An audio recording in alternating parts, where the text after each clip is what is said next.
I Malavoglia di Giovanni Verga. Un classico indiscusso della letteratura italiana, I Malavoglia racconta con realismo e profondità la vita di una famiglia di pescatori siciliani alle prese con il mare, il destino e le difficoltà del vivere quotidiano. Attraverso uno stile familiare e incisivo, Verga esplora temi di comunità, tradizione e resilienza. Edizione audiolibro originale da Librivox, letto da Lisa Caputo. Edizione audiolibro YouTube a cura di Benist, Onde Letterarie e Audiolibri. Parte seconda. Capitolo 10. Ntoni andava a spasso sul mare tutti i santi giorni e gli toccava camminare coi remi, logorandosi la schiena. Però, quando il mare era cattivo e voleva inghiottirseli in un boccone l'oro, la provvidenza e ogni cosa, quel ragazzo aveva il cuore più grande del mare. Il sangue dei Malavoglia, diceva il nonno, e bisognava vederlo alla manovra, coi capelli che gli fischiavano al vento, mentre la barca saltava sui marosi come un cefalo in amore. La provvidenza si avventurava spesso al largo, così vecchia e rattoppata com'era, per amore di quel po' di pesca, ora che nel paese c'erano tante barche che spazzavano il mare con la scopa. Anche in quei giorni in cui le nuvole erano basse, verso Agnone, e l'orizzonte tutto irto di punte nere a levante, si vedeva sempre la vela della provvidenza come un fazzoletto da naso, lontano lontano nel mare color di piombo, e ognuno diceva che quelli di padron Ntoni andavano a cercarsi guai col candeliere. Padron Ntoni rispondeva che andava a cercarsi il pane, e quando i sugheri scomparivano ad uno nel mare largo che era verde come l'erba, e le casucce di Trezza sembravano una macchia bianca, tanto erano lontane, e intorno a loro non c'era che acqua, si metteva a chiacchierare coi nipoti dalla contentezza, che poi alla sera la Longa e tutti gli altri li avrebbero aspettati sulla riva, quando vedevano la vela far capolino tra i fariglioni, e sarebbero stati a guardare anche loro la pesca che saltellava nelle nasse e riempiva il fondo della barca come fosse d'argento. E padron Ntoni soleva rispondere prima che nessuno avesse aperto bocca: un quintale o un quintale e 25, che non si sarebbe sbagliato di un rotolo. E poi se ne parlava tutta la sera, mentre le donne pestavano il sale fra i ciottoli, e quando contavano i barilotti ad uno, e lo zio Crocifisso veniva a vedere quel che avevano fatto, per gettare la sua offerta a occhi chiusi, e Piedipapera gridava e bestemmiava per dire il prezzo giusto, che allora facevano piacere le grida di Piedipapera. Già a questo mondo non bisogna restare in collera con la gente. E la Longa poi si contava a soldo davanti al suocero i denari che portava Piedipapera nel fazzoletto, e diceva: questi sono per la casa, questi altri sono per la spesa. La Mena aiutava anch'essa a pestare il sale e a mettere in ordine i barilotti, e ci aveva un'altra volta la veste turchina e la collana di corallo che avevano dovuto dare in pegno allo zio Crocifisso. Ora le donne potevano tornare ad andare alla messa del paese, che se qualche giovinotto gettava gli occhi sulla Mena, gliela stavano facendo, la sua dote. Per me, diceva Ntoni, menando il remo adagio perché la corrente non gli facesse derivare dal cerchio delle reti, mentre il nonno pensava a tutte quelle cose, per me desidero questo soltanto, che quella carogna della Barbara sappia mangiare i gomiti quando ci avremo il fatto nostro anche noi, e sappia pentire d'avermi chiusa la porta in faccia. Il buon pilota si conosce alle burrasche, rispondeva il vecchio. Quando saremo un'altra volta quel che siamo sempre stati, ognuno ci farà buon viso e torneranno ad aprirci la porta. Chi non ce l'ha chiusa in faccia, aggiunse Alessi, è stata la Nunziata ed anche la cugina Anna. Carcere, malattie e necessità si conosce l'amistà. Per questo il Signore le aiuta, costoro, con tutte quelle bocche che hanno in casa. Quando la Nunziata va a far la legna nella sciara o il fagotto della tela è troppo pesante per lei, l'aiuto anch'io, poveretta, disse Alessi. Adesso aiuta a tirare da questa parte, che San Francesco stavolta ha mandata la grazia di Dio. Il ragazzo tirava e puntava i piedi e sbuffava che pareva facesse tutto lui. Intanto Ntoni cantava, sdraiato sulla pedagna e con le braccia sotto il capo, a veder volare i gabbiani bianchi sul cielo turchino che non finiva mai, e la provvidenza si dondolava sulle onde verdi, che venivano da lontano fin dove arrivava la vista. Che vuol dire che il mare ora è verde, ora è turchino, e un'altra volta è bianco, e poi nero come la sciara, e non è sempre di un colore come dell'acqua che è? Chiese Alessi. È la volontà di Dio, rispose il nonno. Così il marinaio sa quando può mettersi in mare senza timore e quando è meglio non andarci. Quei gabbiani hanno una bella sorte, che volano sempre in alto e non hanno paura delle ondate se il mare è in tempesta. Allora non hanno da mangiare nemmeno loro, povere bestiole. dunque tutti hanno bisogno del bel tempo, tale e quale come la Nunziata che non può andare alla fontana se piove, conchiuse Alessi. Buon tempo e maltempo non dura tutto il tempo, osservò il vecchio. Ma quando era maltempo, o che soffiava il maestrale e i sugheri ballavano sull'acqua tutto il giorno come se ci fosse chi suonava il violino, o il mare era bianco al pari del latte, o crespo che sembrava che bollisse, e la pioggia si rovesciava sino a sera sulle loro spalle che non c'erano cappotti che bastassero, e il mare friggeva tutto intorno come il pesce nella padella, allora era un altro par di maniche, e Ntoni non aveva voglia di cantare col cappuccio sul naso, e gli toccava vuotare dall'acqua la provvidenza che non si finiva più, e il nonno badava a ripetere: mare bianco, scirocco in campo, o mare crespo, vento fresco, come se fossero là per imparare i proverbi. E con quei benedetti proverbi, mentre la sera stava a guardare il tempo dalla finestra col naso in aria, diceva pure: quando la luna è rossa fa vento, quando è chiara vuol dire sereno, quando è pallida pioverà. Se lo sapete che pioverà, perché torniamo ad andare in mare oggi? Gli diceva Ntoni. Non era meglio restarci in letto un altro par d'ore? Acqua di cielo e sardelle alle reti, rispondeva il vecchio. Ntoni si dava l'anima al diavolo con l'acqua a mezza gamba. Stasera, gli diceva il nonno, la Maruzza ci farà trovare una bella fiammata e ci asciugheremo tutti. E la sera, sull'imbrunire, come la provvidenza, con la pancia piena di grazia di Dio, tornava a casa, che la vela si gonfiava come la gonnella di donna Rosolina, e i lumi delle case ammiccavano ad uno dietro i fariglioni neri, e pareva che si chiamassero null'altro, padron Ntoni mostrava ai suoi ragazzi il bel fuoco che fiammeggiava nella cucina della Longa, in fondo al cortiletto della straduccia del Nero, che c'era il muro basso e dal mare si vedeva tutta la casa, con le 4 tegole sotto cui si appollaiavano le galline, e il forno dall'altro lato della porta. Lo vedete che la Longa ce l'ha fatta trovare la fiammata, diceva tutto Giulivo.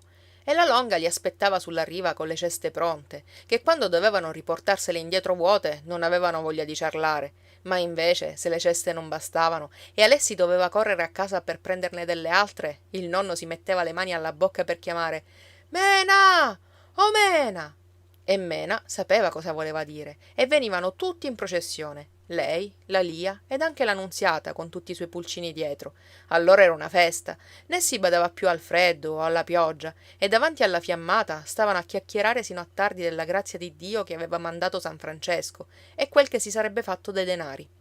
Ma a quel gioco da disperati si arrischiava la vita per qualche rotolo di pesce, e una volta i Malavoglia furono a un pelo di rimettercela tutti la pelle, per amor del guadagno, come Bastianazzo, mentre erano all'altezza dell'Agnone verso sera, e il cielo era tanto fosco che non si vedeva più neppure l'Etna, e il vento soffiava a ondate che pareva avesse la parola. Brutto tempo, diceva padron Ntoni, il vento oggi gira peggio della testa di una fraschetta, e il mare ha la faccia come quella di Piedipapera quando vuol farvi qualche brutto tiro. Il mare era del color della sciara, sebbene il sole non fosse ancora tramontato, e di tratto in tratto bolliva tutto intorno come una pentola. Adesso i gabbiani devono essere tutti a dormire, osservò Alessi. A quest'ora avrebbero dovuto accendere il faro di Catania, disse Ntoni, ma non si vede niente. Tieni sempre la sbarra a greco, Alessi, ordinò il nonno. Fra mezz'ora non ci si vedrà più, peggio di essere in un forno. Con questa brutta sera, e sarebbe meglio trovarsi all'osteria della Santuzza. Ho coricato nel tuo letto a dormire, non è vero? Rispose il nonno. Allora dovevi fare il segretario, come don Silvestro. Il povero vecchio aveva abbaiato tutto il giorno per i suoi dolori. È il tempo che muta, diceva lui. Lo sento nelle ossa io. Tutto a un tratto si era fatto oscuro che non ci si vedeva più neanche a bestemmiare. Soltanto le onde, quando passavano vicino alla provvidenza, luccicavano come avessero gli occhi e volessero mangiarsela, e nessuno osava dire più una parola in mezzo al mare che muggiva fin dove c'era acqua.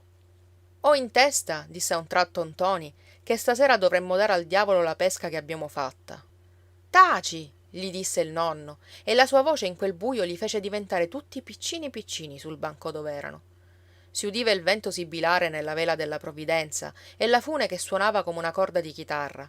All'improvviso il vento si mise a fischiare al pari della macchina della ferrovia, quando esce dal buco del monte sopra Trezza, e arrivò un'ondata che non si era vista da dove fosse venuta, la quale fece scricchiolare la provvidenza come un sacco di noci e la buttò in aria. Giù la vela! Giù la vela! Gridò padron Ntoni. Taglia! Taglia subito!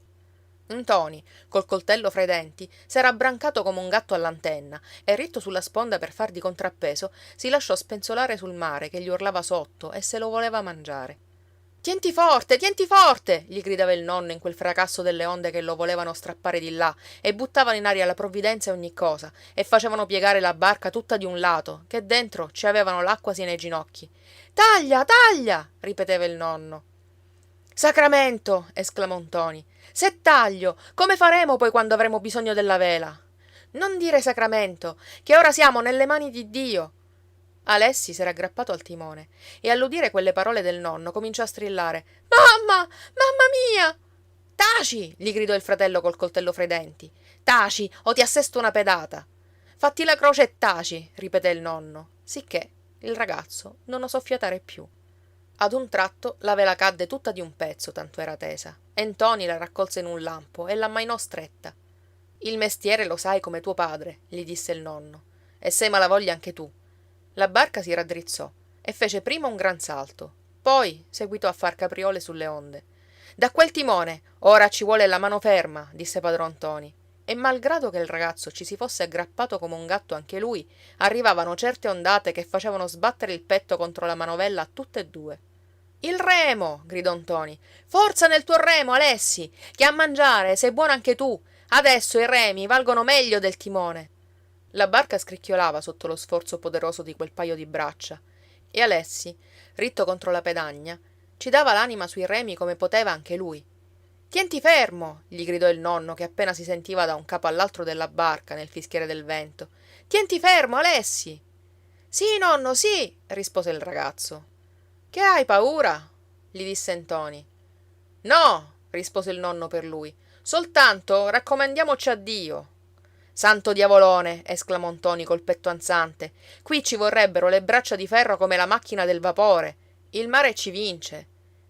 Il nonno si tacque e stettero ad ascoltare la burrasca. La mamma adesso deve essere sulla riva a vedere se torniamo, disse poi Alessi. Ora lascia stare la mamma, aggiunse il nonno. È meglio non ci pensare. Adesso dove siamo?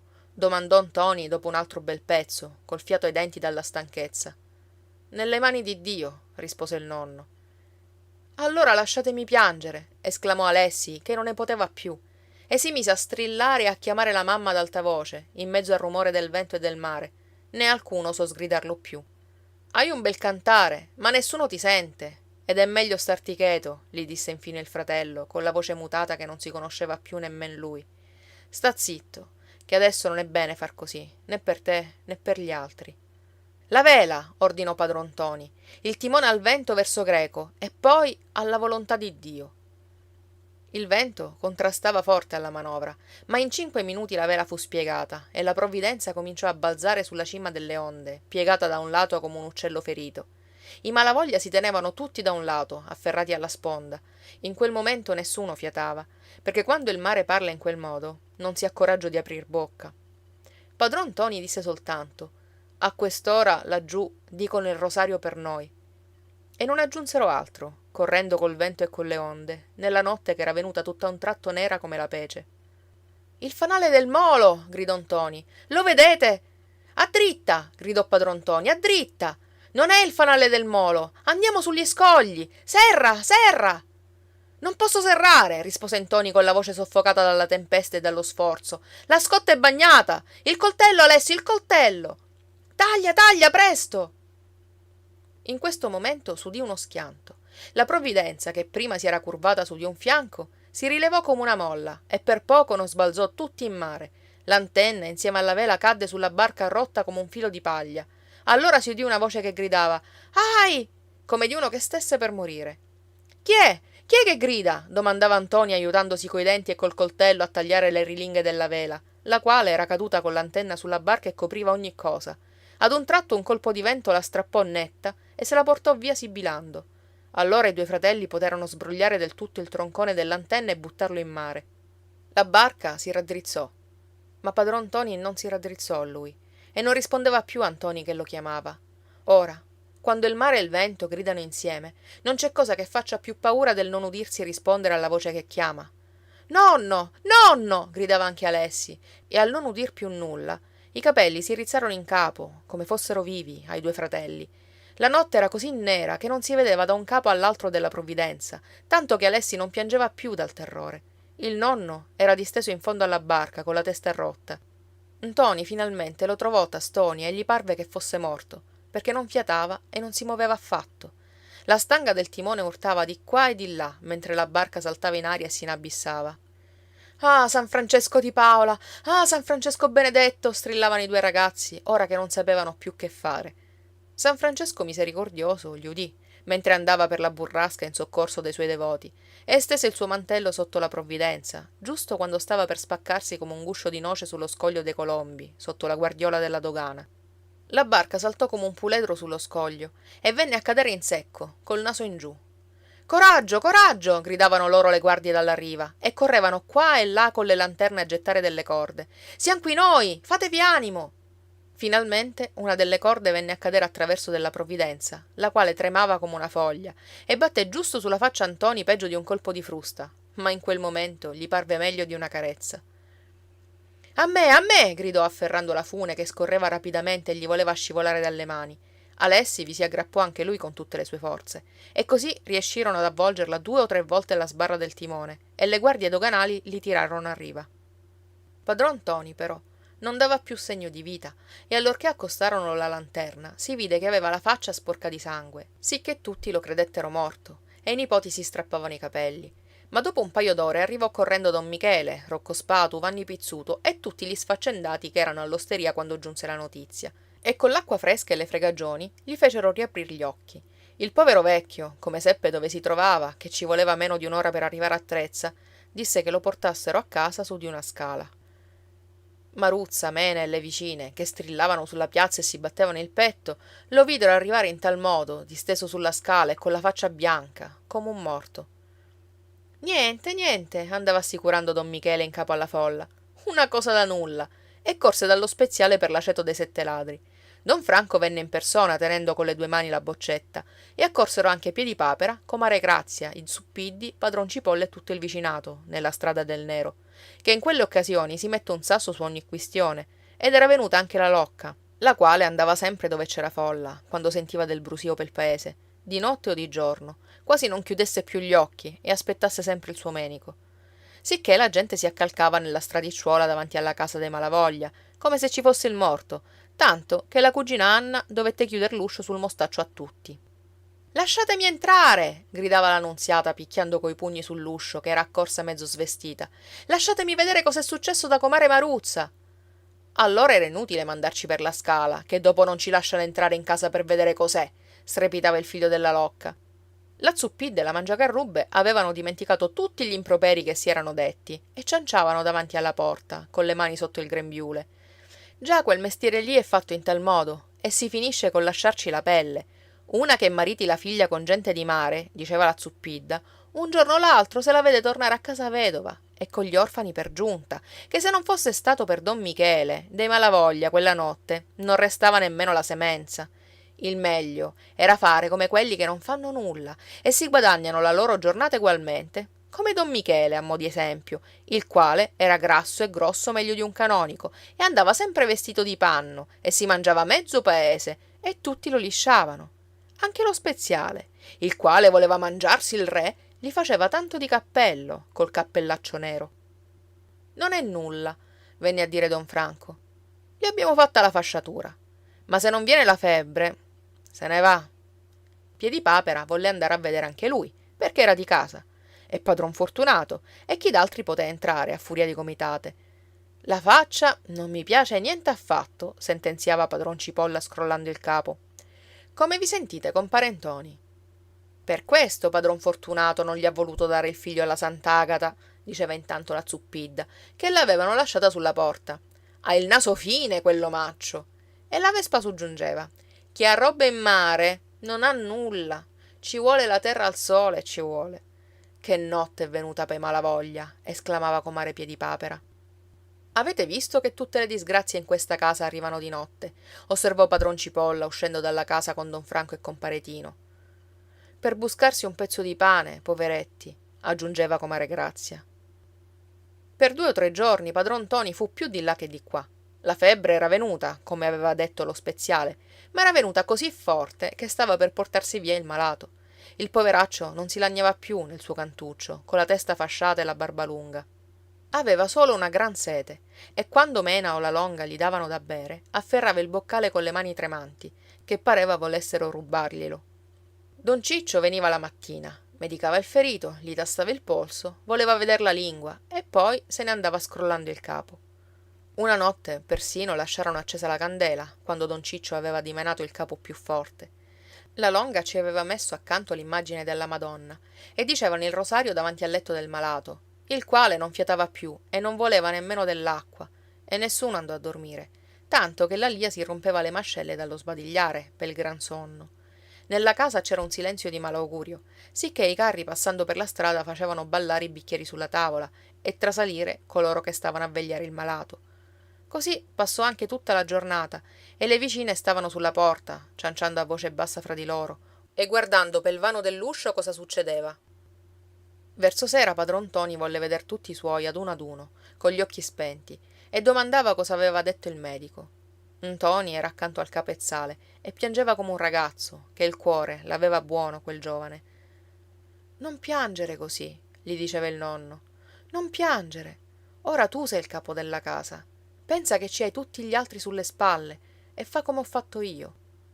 Le donne si mettevano a gridare con le mani nei capelli udendolo discorrere a quel modo, persino la piccola Lia, giacché le donne non hanno giudizio in quelle circostanze, e non si accorgevano che il poveretto si turbava in volto al vederle disperarsi, come se stesse per morire, ma egli continuava con voce fioca. Non fate tante spese quando non ci sarò più. Il Signore lo sa che non possiamo spendere, e si contenterà del rosario che mi diranno Maruzza e la Mena. Tu, Mena, fai sempre come ha fatto tua madre, che è stata una santa donna, e dei guai ne ha visti anche lei, e ti terrai sotto le ali tua sorella, come fa la chioccia coi suoi pulcini. Finché vi aiuterete l'un l'altro, i guai vi parranno meno gravi. Ora Ntoni è grande, e presto Alessi sarà in grado di aiutarvi anche lui. Non dite così, supplicavano le donne singhiozzando, come se egli avesse voluto andarsene di sua volontà. Per carità, non dite così. Egli scuoteva il capo tristamente e rispondeva: Adesso che vi ho detto quello che volevo dirvi, non me ne importa. Io sono vecchio. Quando non c'è più olio il lume si spegne. Ora voltatemi dall'altra parte, che sono stanco. Più tardi chiamò ancora Ntoni e gli disse: Non la vendete la provvidenza, così vecchia com'è, se no sarete costretti ad andare a giornata, e non sapete com'è dura, quando padron Cipolla o lo zio Cola vi dicono: Non ho bisogno di nessuno per lunedì. E quest'altra cosa voglio dire a te, Ntoni, che quando avrete messo insieme qualche soldo, dovete maritare prima la Mena e darle uno del mestiere che faceva suo padre, e che sia un buon figliuolo. E voglio dirti anche che quando avrete maritato pure la Lia, se fate dei risparmi, metteteli da parte e ricomprate la casa del Nespolo. Lo zio Crocifisso ve la venderà, se ci avrà il suo guadagno, perché è stata sempre dei Malavoglia, e di là sono partiti vostro padre e la buonanima di Luca. Sì, nonno, sì, prometteva Ntoni piangendo. Alessi ascoltava anche lui, serio serio, come fosse già un uomo. Le donne credevano che il malato avesse il delirio, udendolo chiacchierare e chiacchierare, e gli mettevano delle pezze bagnate sulla fronte. No, diceva padron Ntoni, sono in sensi. Voglio finire tutto quel che devo dirvi prima di andarmene. Intanto cominciavano ad udirsi i pescatori che si chiamavano da un uscio all'altro, e i carri cominciavano a passare di nuovo per la via. Fra 2 ore sarà giorno, disse padron Ntoni, e potrete andare a chiamare don Giammaria. Quei poveretti aspettavano il giorno come il Messia e andavano ad ogni momento a socchiudere la finestra per veder se spuntasse l'alba. Finalmente la stanzuccia cominciò a farsi bianca e padron Ntoni tornò a dire: Ora chiamatemi il prete, che voglio confessarmi. Don Giammaria venne quando il sole era già alto e tutte le vicine, come udirono il campanello per la stradicciuola del nero, accorrevano a vedere il viatico che andava dai Malavoglia, ed entravano tutte, perché dove va il Signore non si può chiudere l'uscio in faccia alla gente, tanto che quei poveretti al vedersi la casa piena non osavano nemmeno piangere e disperarsi, mentre don Giammaria borbottava fra i denti, e mastro Cirino gli metteva il cero sotto il naso al malato, giallo e stecchito come un altro cero anche lui. E sembra il patriarca San Giuseppe addirittura su quel letto e con quella barba lunga. Beato lui, esclamava la santuzza, che piantava i boccali e ogni cosa e andava sempre dove sentiva il Signore. Come una cornacchia, diceva lo speziale.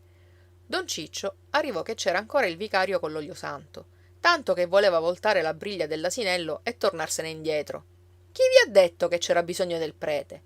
Chi è andato a chiamare il viatico? Quello dobbiamo dirvelo noi altri medici quando è l'ora. E mi meraviglio del vicario che è venuto senza la polizza del viatico. Ora volete saperlo? Non c'è bisogno del viatico. Se sta meglio, vi dico. È il miracolo della Madonna Addolorata! Esclamava la Longa. La Madonna ci ha fatto il miracolo, perché il Signore ci è stato troppe volte in questa casa. Ah, Vergine benedetta! Esclamava Mena con le mani giunte. Ah, Vergine Santa, che ci avete fatta la grazia!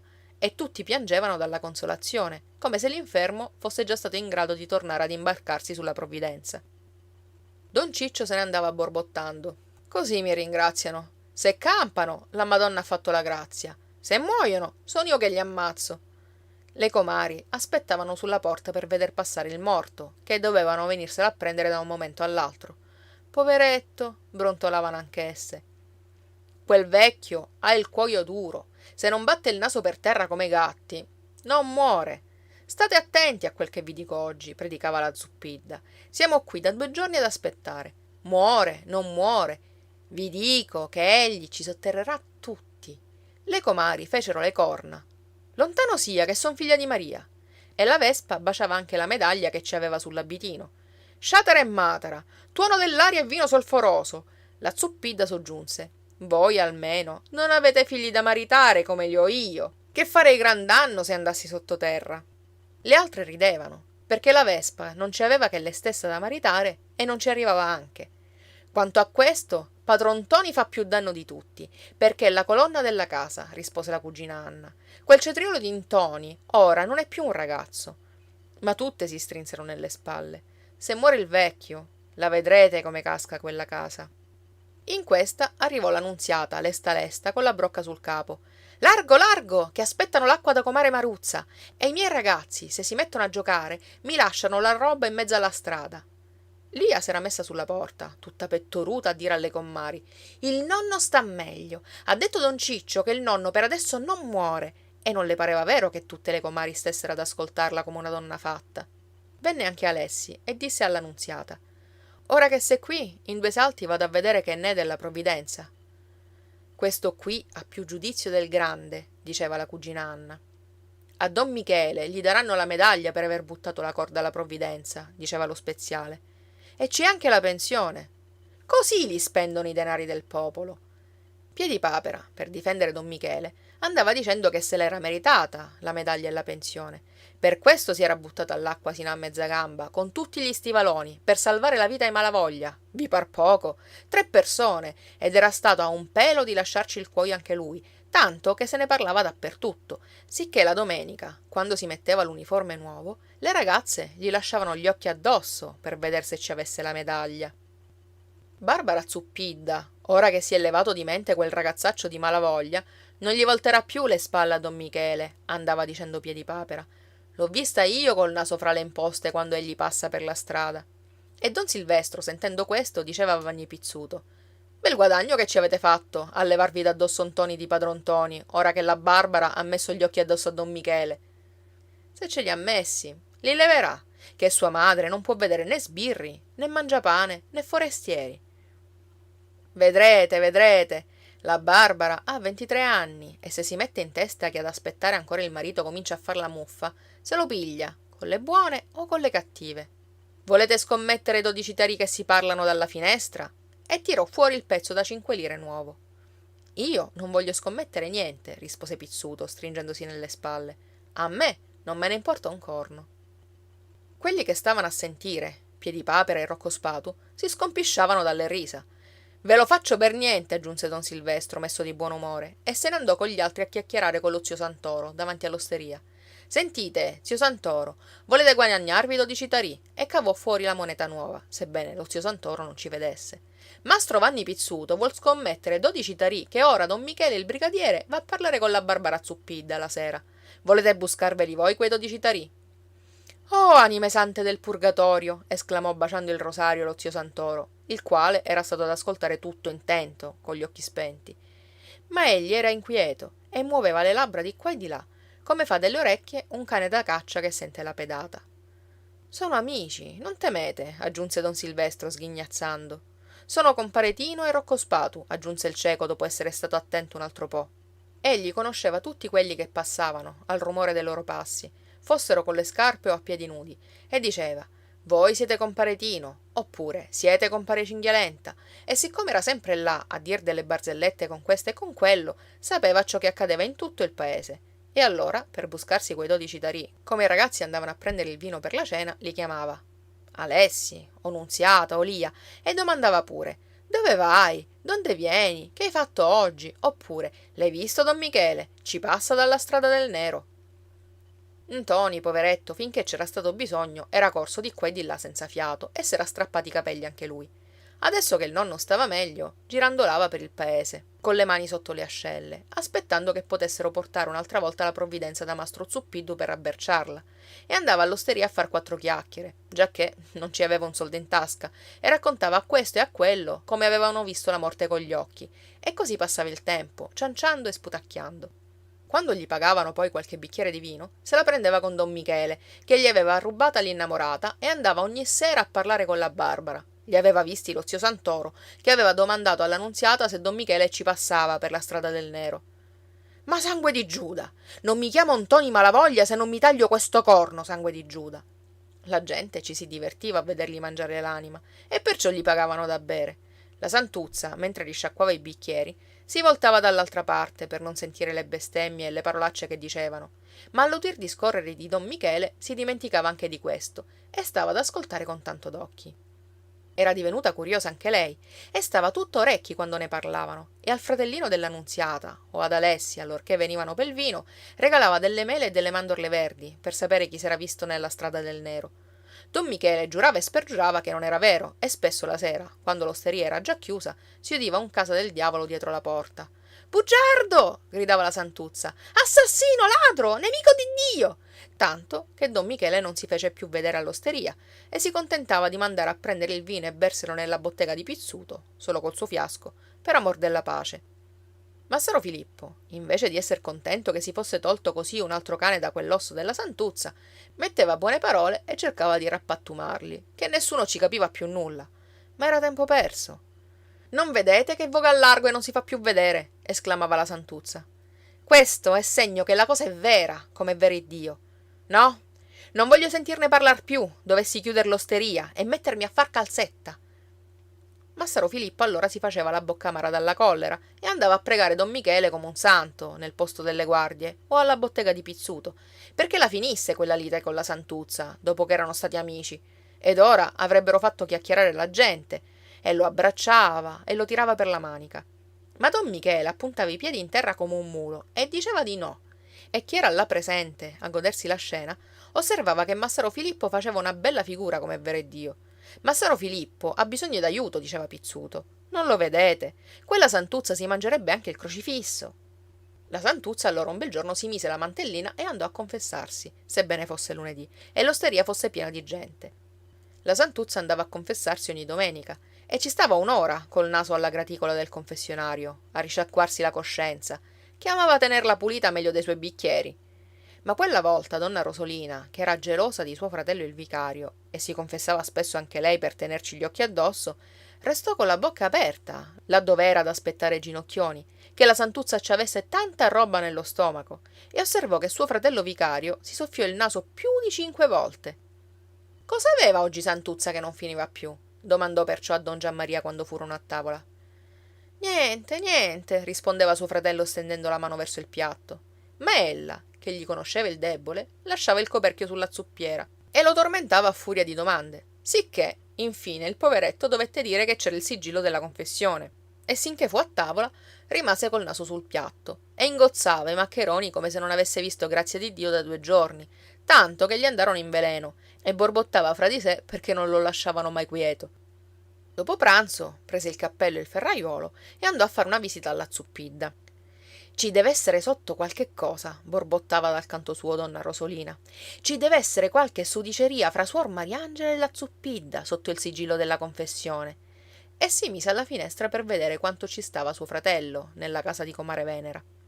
La Zuppidda saltò su tutte le furie all'udire quello che le mandava a dire suor Mariangela con don Giammaria e si mise sul ballatoio a gridare che lei non ne voleva roba degli altri. Aprisse bene le orecchie alla Santuzza, che se vedeva passare don Michele per la sua strada, voleva cavargli gli occhi con la conocchia che teneva in mano, in barba alla pistola che portava sulla pancia, giacché ella non aveva paura né delle pistole né di nessuno, e sua figlia non l'avrebbe data a uno che si mangiava il pane del re e faceva lo sbirro, ed era nel peccato mortale con la Santuzza per giunta. Glielo aveva detto don Giammaria sotto sigillo di confessione, ma ella se lo teneva nelle ciabatte il sigillo della confessione, quando ci andava di mezzo la sua Barbara.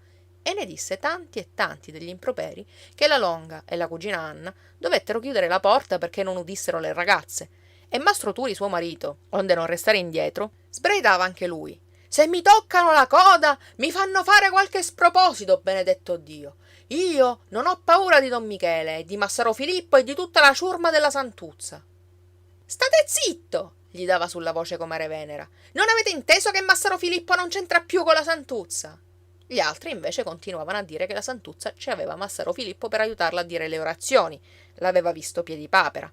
Bravo! Massaro Filippo ha bisogno d'aiuto anche lui, ripeteva Pizzuto. Non l'avete visto che è venuto a pregare e a strapregare don Michele per aiutarlo? Nella spezieria don Franco chiamava la gente apposta per schiamazzare sull'avventura. Ve l'avevo detto, non è vero? Tutti così quei leccasanti, col diavolo sotto le gonnelle. Bel lavoro, eh? 2 alla volta, per fare il paio. Ora che gli danno la medaglia a don Michele, l'appenderanno insieme a quella di figlia di Maria che c'è alla Santuzza. E sporgeva il capo fuori dall'uscio per vedere se ci fosse sua moglie alla finestra di sopra. La chiesa e la caserma, il trono e l'altare, sempre la stessa storia, ve lo dico io. Egli non aveva paura della sciabola e dell'aspersorio e se ne infischiava di don Michele, tanto che gli leggeva le corna quando la signora non era alla finestra e non poteva udire quello che si diceva nella spezieria. Madonna Rosolina diede una buona lavata di capo a suo fratello, appena venne a sapere che si era messo in quel pasticcio, perché quelli della sciabola bisogna tenerseli amici. Amici un corno, rispondeva don Giammaria, con quelli che ci hanno levato il pan di bocca. Io ho fatto il debito mio. Io non ho bisogno di loro. Son loro piuttosto che hanno bisogno di noi altri. Almeno dovreste dire che vi ci ha mandato la Santuzza sotto sigillo di confessione, sosteneva donna Rosolina. Così non l'acchiappereste voi l'inimicizia. Però in aria misteriosa andava ripetendo che era una cosa sotto sigillo di confessione a tutte le comari e i vicini che venivano a ronzarle attorno per sapere come s'era venuta a scoprire quell'imbroglio. Piedipapera, dacché aveva sentito dire a don Silvestro che voleva far cadere la Barbara coi suoi piedi, come una pera matura, andava sussurrando. Questa è tutta manovra di don Silvestro, che vuol far cadere la Zuppidda coi suoi piedi. E tanto lo disse che arrivò all'orecchio di donna Rosolina mentre cuoceva la conserva dei pomidoro, con le maniche rimboccate, e si sbracciava a difendere don Michele davanti alla gente, perché si sapesse che, loro come loro, non gli volevano male a don Michele, sebbene ei fosse di quei del governo, e diceva che l'uomo è cacciatore e la Zuppidda doveva pensarci lei a guardarsi la figliuola, e se don Michele ci aveva degli altri intrighi, cotesto riguardava lui e la sua coscienza.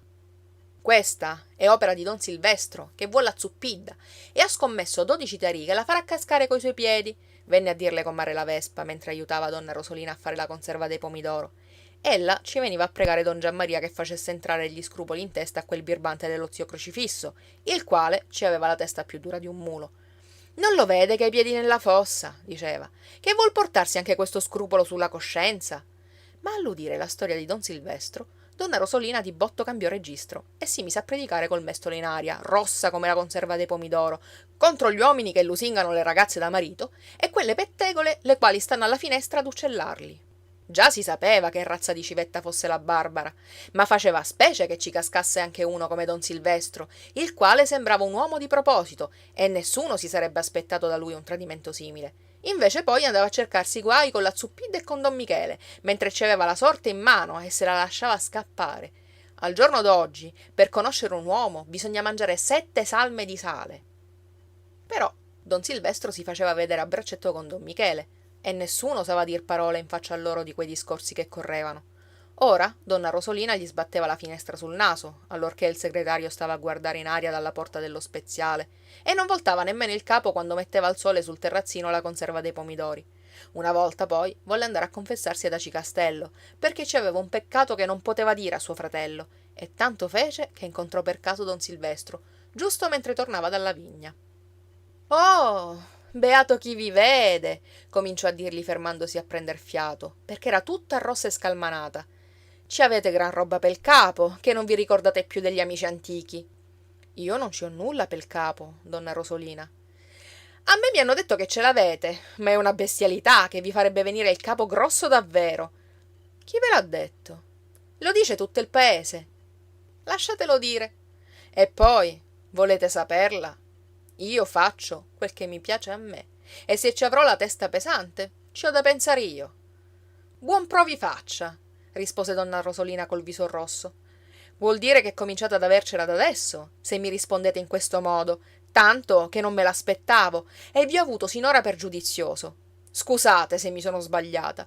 Vuol dire che acqua passata non macina più e buon tempo e maltempo non dura tutto il tempo. Pensateci che il proverbio dice: chi cambia la vecchia per la nuova, peggio trova, e chi piglia bellezze piglia corna. Godetevi la zuppidda in santa pace, perché a me non me ne importa. E per tutto l'oro del mondo non vorrei che si dicesse di me quello che si dice della vostra zuppidda. State tranquilla, donna Rosolina, che oramai non si può dir più nulla di voi. Almeno non si dice che mi mangio mezzo paese. Avete inteso, don Silvestro? Lasciateli dire, donna Rosolina. Chi ha bocca mangia e chi non mangia se ne muore. E non si dice pure quel che si dice di voi, che siete un truffatore? Seguitò donna Rosolina, verde come l'aglio. Mi avete inteso, don Silvestro? E di tutti non si può dire la stessa cosa. Quando non vi servono più, poi, datemele quelle 25 onze che vi ho prestate. Io non li rubo i denari, come certa gente. Non dubitate, donna Rosolina. Io non l'ho detto che le avete rubate le vostre 25 onze, e non andrò a dirglielo a vostro fratello don Giammaria. A me non me ne importa di sapere se gliele avete rubate sulla spesa o no. So che non ve le devo io. Mi avevate detto di metterle a frutto per farvi la dote se qualcuno vi avesse voluta, ed io li avevo messi in una banca per conto vostro, sotto il mio nome, per non far scoprire la cosa a vostro fratello, il quale vi avrebbe domandato di dove vi erano venuti quei denari. Ora la banca è fallita. Che colpa ce ne ho io? Imbroglione! Gli sputava in faccia donna Rosolina con la schiuma alla bocca. Truffatore! Io non vi avevo dato quei denari per andare a metterli in una banca che falliva. Io ve li avevo dati per tenerci gli occhi addosso come se fosse stata roba vostra. Sì, ho fatto come se fosse stata roba mia, rispondeva il segretario con la faccia tosta, tanto che donna Rosolina gli voltò le spalle per non crepare dalla rabbia e se ne tornò a Trezza sudata come una spugna, nell'ora calda, con lo scialle sulla schiena. Don Silvestro rimase lì fermo a sogghignare, davanti al muro dell'orto di Massaro Filippo, finché ella non ebbe scantonato, e si strinse nelle spalle, borbottando fra di sé. A me non me ne importa nulla di quel che dicono. Ed aveva ragione di non curarsi di quel che dicevano. Dicevano che se don Silvestro si era messo in testa di far cascare la Barbara coi suoi piedi, ci sarebbe caduta, tal briccone matricolato egli era. Però gli facevano di berretto e gli amici gli accennavano col capo sogghignando quando andava a chiacchierare nella spezieria. Siete un bel prepotente, gli diceva don Franco, accarezzandolo sulle spalle. Un vero feudatario, siete l'uomo fatale, mandato in terra per provare come 4 e 48 che bisogna fare il bucato alla vecchia società. E allorché veniva Ntoni a prendere il medicamento pel nonno, tu sei il popolo, finché sarai paziente come il somaro ti toccheranno le bastonate. La signora, che faceva la calzetta dietro il banco, per mutar discorso domandava: come sta ora il nonno? Ntoni non osava aprir bocca davanti la signora e se ne andava brontolando, col bicchiere nelle mani. Il nonno ora stava meglio e lo mettevano sull'uscio al sole, avvolto nel tabarro e col fazzoletto in testa, che sembrava un morto risuscitato, tanto che la gente andava a vederlo per curiosità. Ed il poveraccio chinava il capo a questo e a quello, come un pappagallo, e sorrideva, tutto contento di trovarsi là, nel suo cappotto, accanto all'uscio, con Maruzza che gli filava accanto, il telaio della mena che si udiva nelle stanze e le galline che razzolavano nella strada. Ora che non aveva altro da fare, aveva imparato a conoscere le galline ad una e stava a vedere quello che facevano e passava il tempo ad ascoltare le voci dei vicini, dicendo: questa è comare Venera che strapazza suo marito, questa è la cugina Anna che torna dal lavatoio. Poi se ne stava a vedere l'ombra delle case che si allungava. E quando non c'era più il sole sulla porta, lo mettevano contro il muro di rimpetto, che egli somigliava al cane di Mastro Turi, il quale cercava il sole per sdraiarsi. Infine cominciò a stare sulle gambe e lo portarono sulla riva reggendolo sotto le ascelle, perché gli piaceva dormicchiare accoccolato sui sassi, in faccia alle barche, e diceva che l'odore dell'acqua salata gli faceva bene allo stomaco, e si divertiva a vedere le barche e sentire com'era andata la giornata per questo e per quello. I compari, mentre attendevano alle loro faccende, gli regalavano qualche parola e gli dicevano per consolarlo: «Vuol dire che c'è olio ancora alla lucerna, padron Ntoni?» La sera, quando tutti i suoi erano in casa, con l'uscio chiuso, mentre la Longa intonava il rosario, se la godeva a vederseli vicini, e li guardava in faccia ad uno, e guardava i muri della casa, il cassettone con la statuetta del buon pastore, e il deschetto col lume sopra, e ripeteva sempre: «Non mi par vero di essere ancora qui, con voi altri». La Longa diceva che lo spavento le aveva messo un gran rimescolio nel sangue e nella testa, ed ora le pareva di non averci più davanti agli occhi quei due poveretti che erano morti, e sino a quel giorno le erano rimasti come due spine dentro il petto, tanto che era andato a confessarsene con don Giammaria. Però il confessore le aveva data l'assoluzione, perché coi disgraziati succede così, che una spina scaccia l'altra, e il Signore non vuole ficcarcele tutte in una volta, perché si morirebbe di crepacuore. Le erano morti il figlio e il marito, l'avevano scacciata dalla casa, ma adesso era contenta che fosse riuscita a pagare il medico e lo speziale, e non doveva più niente a nessuno. A poco il nonno era arrivato a dire: «Datemi da fare qualche cosa, così non so starci senza far nulla». Rattoppava delle reti e intrecciava delle nasse. Poi cominciò ad andare col bastoncello sino al cortile di Mastro Turi a vedere la provvidenza, e stava lì a godersi il sole. Infine era tornata a imbarcarsi coi ragazzi. «Tale e quale come i gatti», diceva la Zuppidda, «che se non danno il naso per terra son sempre vivi». La Longa aveva pure messo sulla porta un panchettino e vendeva arance, noci, ova sode ed ulive nere. «State a vedere che a poco arrivano a vendere anche il vino», diceva la Santuzza. «Io ci ho piacere, perché son gente col timore di Dio». E padron Cipolla si stringeva nelle spalle quando passava per la strada del Nero, davanti alla casa dei Malavoglia, che volevano fare i negozianti. Il negozio andava bene perché le uova erano sempre fresche, tanto che la Santuzza, ora che Ntoni bazzicava all'osteria, mandava da comare Maruzza a prendere le ulive, quando c'erano dei bevitori che non avevano sete. Così a soldo avevano pagato Mastro Turi Zuppiddu e avevano rattoppato un'altra volta la provvidenza, che adesso pareva davvero una ciabatta. Eppure si metteva da parte qualche lira. Avevano comprato anche una buona provvista di barilotti e il sale per le acciughe, se San Francesco mandava la provvidenza, la vela nuova per la barca e messo un po' di denaro nel canterano. «Facciamo come le formiche», diceva padron Ntoni, e ogni giorno contava i denari e andava a girondolare davanti la casa del nespolo, a guardare in alto, con le mani dietro la schiena. La porta era chiusa, i passeri cinguettavano sul tetto e la vite si dondolava adagio sulla finestra. Il vecchio si arrampicava sul muro dell'orto, dove ci avevano seminate delle cipolle che facevano come un mare di pennacchi bianchi, e poi correva dietro allo zio Crocifisso per dirgli 100 volte: «Sapete, zio Crocifisso, se giungiamo a metterli insieme, quei denari della casa, dovete venderla a noi, perché è stata sempre de malavoglia. Ad ogni uccello il suo nido è bello, e desidero morire dove son nato. Beato chi muore nel proprio letto». Lo zio Crocifisso grugniva di sì, per non compromettersi, e alla casa ci faceva mettere una tegola nuova od una cazzolata di calcina al muro del cortile, per far crescere il prezzo. Lo zio Crocifisso lo rassicurava così: «Non dubitate, non dubitate, la casa è là che non scappa, basta tenerci gli occhi addosso. Ognuno tiene gli occhi addosso a quel che gli preme». E una volta aggiunse: «Che? Non la maritate più la vostra mena?» «La mariterò quando vorrà Dio», rispose padron Ntoni. «Per me vorrei maritarla anche domani». «Io, se fossi in voi, gli darei Alfio Mosca, che è un buon ragazzo, onesto e laborioso, e cerca moglie di qua e di là, non ha altro difetto. Ora dicono che tornerà in paese e par fatta apposta per vostra nipote». «O se dicevano che volesse pigliarsi vostra nipote la Vespa». «Anche voi, anche voi!» cominciò a gridare Campana di Legno. «Chi lo dice? Son tutte chiacchiere. Vuol papparle la chiusa a mia nipote, ecco cosa vuole. Bella cosa, eh? Che direste voi se la vostra casa la vendessi a un altro?» Piedipapera, il quale era sempre lì per la piazza, appena c'erano due che discorrevano, a cercare di buscarsi la senseria, si ficcò nel discorso anche lui. La Vespa ora ci ha per le mani Brasi Cipolla, dopo che andò in aria il matrimonio della Sant'Agata. Li ho visti con questi occhi che andavano insieme per la viottola del torrente. Io c'ero andata a cercare due ciottoli lisci per l'intonaco dell'abbeveratoio che non tiene l'acqua. E gli faceva la smorfiosa, la civetta, con le cocche del fazzoletto sulla bocca, e gli diceva: «Per questa medaglia benedetta che ci ho qui, non è vero niente. Puh, che mi fate stomaco quando mi parlate di quel vecchio barbogio di mio zio. Parlava di voi, zio Crocifisso, e gli lasciava toccare la medaglia. Sapete dove la tiene? Campana di Legno faceva il sordo e dimenava il capo, come Tartaglia. Piedipapera continuava. E Brasi disse: Allora che facciamo?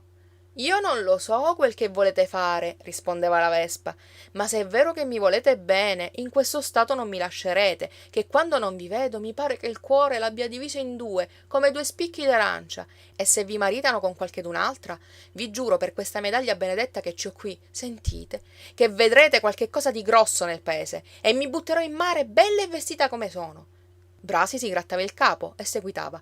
Per me, io vi voglio, ma mio padre poi che farà? Andiamocene via dal paese, diceva lei, come se fossimo marito e moglie, e quando la frittata sarà fatta, vostro padre dovrà dir di sì per forza. Già non ha altri figliuoli, e la roba non sa a chi lasciarla. Che gente, eh? Cominciò a strillare lo zio Crocifisso, dimenticandosi che era sordo. Quella strega ha il diavolo che la pizzica sotto la gonnella e dire che tengono la medaglia della Madonna sul petto. Bisognerà dirlo a padron Fortunato, bisognerà. Siamo galantuomini o no? Se padron Fortunato non sta in guardia, quella strega di mia nipote gli fa il tiro di rubargli il figlio, poveretto. E correva per la strada come un pazzo. Mi raccomando, non dite che li ho visti io, gridava Piedipapera andandogli dietro. Non voglio mettermi in bocca a quella vipera di vostra nipote. Lo zio Crocifisso in un attimo mise sottosopra tutto il paese, che voleva mandare perfino le guardie e don Michele a mettere sotto custodia la Vespa, la quale infine era sua nipote e doveva pensarci lui, e don Michele era pagato per questo, per guardare gli interessi dei galantuomini.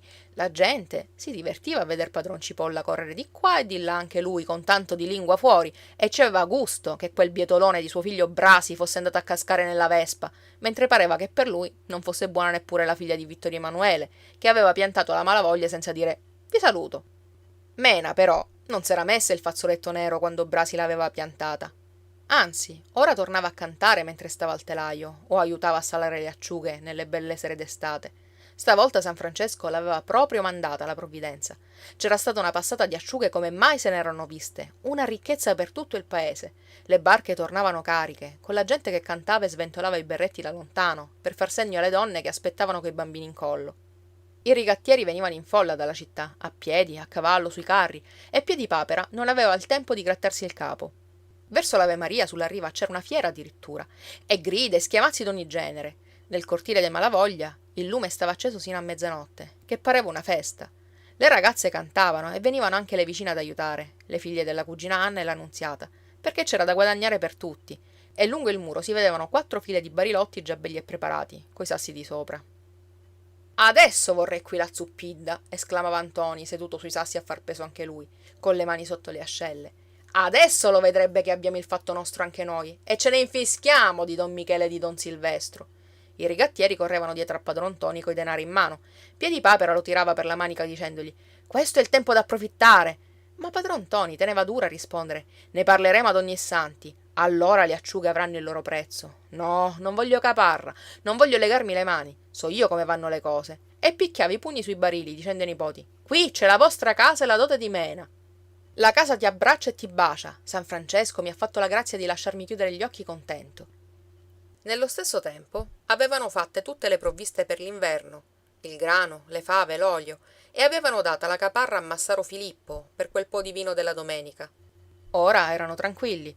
Suocera e nuora tornavano a contare i denari nella calza, i barilotti schierati nel cortile, e facevano i loro calcoli onde vedere quello che ci mancasse ancora per la casa. La Maruzza conosceva quei denari soldo per soldo, quelli delle arance e delle uova, quelli che aveva portati Alessi dalla ferrovia, quelli che Mena s'era guadagnati col telaio, e diceva ce n'è di tutti. Non ve l'avevo detto che per menare il remo bisogna che le 5 dita della mano si aiutino l'un l'altro, rispondeva padron Ntoni. Oramai pochi ce ne mancano, e allora si mettevano in un cantuccio a confabulare con la longa e guardavano Sant'Agata, la quale se lo meritava, poveretta, che parlassero di lei, perché non aveva né bocca né volontà, e badava a lavorare, cantando fra di sé come fanno gli uccelli nel nido prima di giorno. E soltanto quando udiva passare i carri la sera pensava al carro di compare Alfio Mosca, che andava pel mondo chissà dove, e allora smetteva di cantare. Per tutto il paese non si vedeva altro che della gente con le reti in collo e donne sedute sulla soglia a pestare i mattoni, e davanti a ogni porta c'era una fila di barilotti che un cristiano si ricreava il naso a passare per la strada, e un miglio prima di arrivare in paese si sentiva che San Francesco ci aveva mandata la provvidenza. Non si parlava d'altro che di sardelle e di salamoia, perfino nella spezieria dove aggiustavano il mondo a modo loro, e don Franco voleva insegnare una maniera nuova di salare le acciughe, che l'aveva letta nei libri. Come gli ridevano in faccia, si metteva a gridare: «Bestie che siete! E volete il progresso! E volete la Repubblica!» La gente gli voltava le spalle e lo piantava lì a strepitare come un pazzo. Da che mondo è mondo, le acciughe si son fatte col sale e coi mattoni pesti. Il solito discorso. Così faceva mio nonno, seguitava a gridare loro dietro lo speziale. Siete asini che vi manca soltanto la coda. Con gente come questa, cosa volete fare? E si contentano di Mastro Croce Giufà, perché il sindaco è stato sempre lui, e sarebbero capaci di dirci che non vogliono la Repubblica perché non l'hanno mai vista. Questi discorsi poi li ripeteva don Silvestro, a proposito di certo ragionamento che avevano fatto a Quattr'Occhi, sebbene don Silvestro non avesse aperto bocca, è vero, ma era stato zitto ad ascoltare. Si sapeva poi che era in rotta con la betta di Mastro Croce perché il sindaco voleva farlo lei e suo padre s'era lasciato mettere la gonnella al collo. Talché oggi diceva bianco e domani nero, come voleva la betta. Egli non sapeva dir altro che «Il sindaco sono io, caspitina!», come glielo aveva insegnato a dire sua figlia, la quale appuntava i pugni sui fianchi parlando con don Silvestro e gli rinfacciava: «Vi pare che vi lasceranno menar sempre pel naso quel buon uomo di mio padre, per fare gli affari vostri e mangiare a doppio palmento? Che perfino donna Rosolina va predicando che vi rosicate tutto il paese. Ma me non mi mangerete, no, che non ci ho la smania di maritarmi e bado agli interessi di mio padre». Don Franco predicava che senza uomini nuovi non si faceva nulla, ed era inutile andare a cercare i pezzi grossi come padron Cipolla, il quale vi diceva che per grazia di Dio ci aveva il fatto suo e non aveva bisogno di fare il servitore del pubblico per niente. Oppure come Mastro Filippo, il quale non pensava ad altro che alle sue chiuse e alle sue vigne, e solo ci aveva prestato orecchio quando s'era parlato di levare il dazio sul mosto. Gente vecchia, concludeva don Franco con la barba in aria, gente buona pel tempo della Camarilla. Al giorno d'oggi ci vogliono uomini nuovi. Adesso manderemo dal fornaciaio per farli fare apposta, rispondeva don Giammaria. Se le cose andassero come dovrebbero andare, si nuoterebbe nell'oro, diceva don Silvestro. Non diceva altro. Sapete cosa ci vorrebbe? Suggeriva lo speziale sottovoce, lasciando correre un'occhiata nel retrobottega. Ci vorrebbe gente come noi. E dopo aver soffiato loro quel segreto nel buco dell'orecchio, correva in punta di piedi a piantarsi sull'uscio, con la barba in aria, sballottandosi in cima alle gambette con le mani dietro la schiena. Brava gente che sarebbe, borbottava don Giammaria. A Favignana o nelle altre galere ne trovate quanti ne volete, senza mandare dal fornaciaio. Andate a dirlo a compare Tino Piedipapera o a quell'ubriacone di Rocco Spatu, che loro ci stanno con le idee del vostro tempo. Io so che mi hanno rubato 25 onze di casa mia, e in galera, a Favignana, non c'è andato nessuno. Questi sono i tempi e gli uomini nuovi. In quel momento entrò nella bottega la signora, con la calza in mano, e lo speziale mandò giù in fretta quello che stava per dire, seguitando a borbottare nella barba, mentre fingeva di guardare la gente che andava alla fontana. Don Silvestro finalmente, vedendo che nessuno fiatava più, disse chiaro e tondo che di uomini nuovi non ce n'erano altri che Ntoni di padron Ntoni e Brasi Cipolla, perché lui non aveva suggezione della moglie dello speziale. «Tu non ti ci mischiare», rimbrottò allora la signora a suo marito. «Questi sono affari che non ti riguardano». «Io non sto parlando», rispose don Franco, lisciandosi la barba. E il vicario, ora che aveva il di sopra e la moglie di don Franco era là, che ei poteva tirare le sassate dietro il muro, si divertiva a far arrabbiare lo speziale. «Belli quei vostri uomini nuovi. Sapete cosa fa Brasi Cipolla, adesso che suo padre va cercandolo per tirargli le orecchie a causa della vespa? Corre a nascondersi di qua e di là come un ragazzaccio. Stanotte ha dormito nella sagrestia e ieri mia sorella dovette mandargli un piatto di maccheroni nel pollaio dove era nascosto, perché quel bietolone non mangiava da 24 ore ed era tutto pieno di pollini. E Ntoni Malavoglia, altro bell'uomo nuovo, suo nonno e tutti gli altri sudano e si affannano per tirarsi su un'altra volta, e lui, quando può scappare con un pretesto, va a girandolare pel paese e davanti all'osteria, tale e quale come Rocco Spatu. Il sinedrio si sciolse come tutte le altre volte, senza conchiudere nulla, che ognuno restava della sua opinione, e questa volta inoltre c'era lì presente la signora, talché don Franco non poteva sfogarsi a modo suo. Don Silvestro rideva come una gallina, e appena si sciolse la conversazione se ne andò anche lui, con le mani dietro la schiena e la testa carica di pensieri. «Non vedi don Silvestro che ha più giudizio di te?» diceva la signora a suo marito, mentre egli chiudeva la bottega. Quello è un uomo che ha stomaco e se ha da dire qualche cosa ce la chiude dentro e non parla più. Tutto il paese sa che ha truffato le 25 onze a donna Rosolina, ma nessuno va a dirglielo in faccia a un uomo come quello. Tu poi sarai sempre uno sciocco, che non saprai fare gli affari tuoi, uno di quei grulli che abbaiano alla luna, un chiacchierone. Ma infine cosa ho detto? Piagnucolava lo speziale andandole dietro per la scala col lume in mano. Lo sapeva lei quel che aveva detto? E non si azzardava a dire davanti a lei le sue corbellerie senza capo e senza coda. Sapeva solo che don Giammaria se n'era andato facendosi la croce per la piazza e borbottando. Bella razza d'uomini nuovi, come quel Toni Malavoglia là, che va a girelloni a quest'ora pel paese. Capitolo 11. Una volta Ntoni Malavoglia, andando gironi pel paese, aveva visto due giovanotti che s'erano imbarcati qualche anno prima a riposto, a cercar fortuna. E tornavano da Trieste o da Alessandria d'Egitto, insomma, da lontano, e spendevano e spandevano all'osteria meglio di compare Naso o di padron Cipolla. Si mettevano a cavalcioni sul desco, dicevano delle barzellette alle ragazze, e avevano dei fazzoletti di seta in ogni tasca del giubbone, sicché il paese era in rivoluzione per loro. Ntoni, quando la sera tornava a casa, non trovava altro che le donne, le quali mutavano la salamoia nei barilotti e cianciavano in crocchio con le vicine, sedute sui sassi. E intanto ingannavano il tempo a contare storie e indovinelli, buoni per i ragazzi, i quali stavano a sentire con tanto d'occhi intontiti dal sonno. Padron Ntoni ascoltava anche lui, tenendo d'occhio lo scolare della salamoia, e approvava col capo quelli che contavano le storie più belle, e i ragazzi che mostravano di aver giudizio come i grandi nello spiegare gli indovinelli. La storia buona, disse allora Ntoni, è quella dei forestieri che sono arrivati oggi, con dei fazzoletti di seta che non par vero, e i denari non li guardano con gli occhi quando li tirano fuori dal taschino. Hanno visto mezzo mondo, dice, che trezze da cicastello messe insieme sono nulle in paragone. Questo l'ho visto anch'io. E laggiù la gente passa il tempo a scialarsi tutto il giorno, invece di stare a salare le acciughe. E le donne, vestite di seta e cariche di anelli, meglio della Madonna dell'Ognina, vanno in giro per le vie a rubarsi i bei marinari. Le ragazze sgranavano gli occhi, e padron Ntoni stava attento anche lui, come quando i ragazzi spiegavano gli indovinelli. Io, disse Alessi, il quale vuotava adagio i barilotti e li passava la nunziata, io, quando sarò grande, se mi marito, voglio sposar te. Ancora c'è tempo, rispose Nunziata seria seria. Devono essere delle città grandi come Catania, che uno il quale non ci sia avvezzo si perde per le strade e gli manca il fiato a camminare sempre fra due file di case, senza vedere né mare né campagna. E c'è stato anche il nonno di Cipolla, aggiunse padron Ntoni, ed è in quei paesi là che s'è fatto ricco.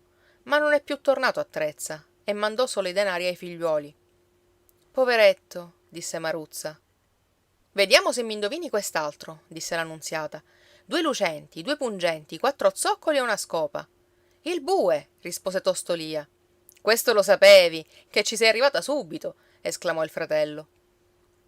Vorrei andarci anch'io, come padron Cipolla, a farmi ricco, aggiunse Ntoni. Lascia stare, gli disse il nonno, contento per i barilotti che vedeva nel cortile.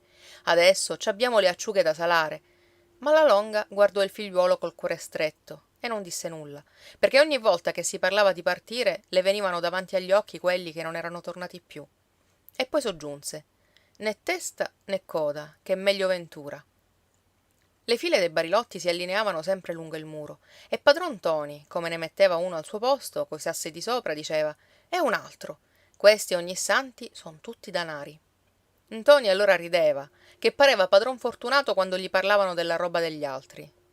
Gran denari, borbottava, e tornava a pensare a quei 2 forestieri che andavano di qua e di là, e si sdraiavano sulle panche dell'osteria e facevano suonare i soldi nelle tasche.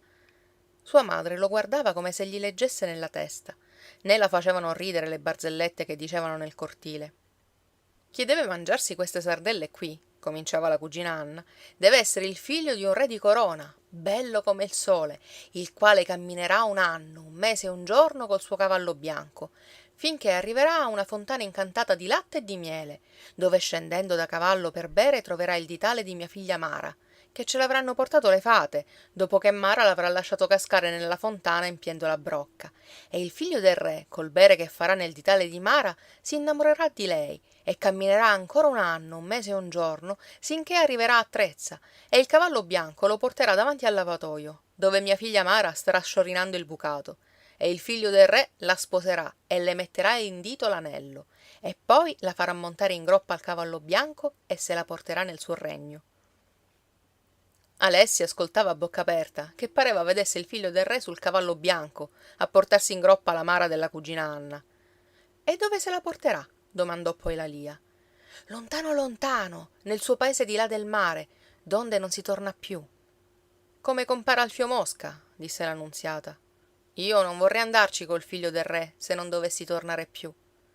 La vostra figlia non ha un soldo di dote, perciò il figlio del re non verrà a sposarla, rispose Ntoni.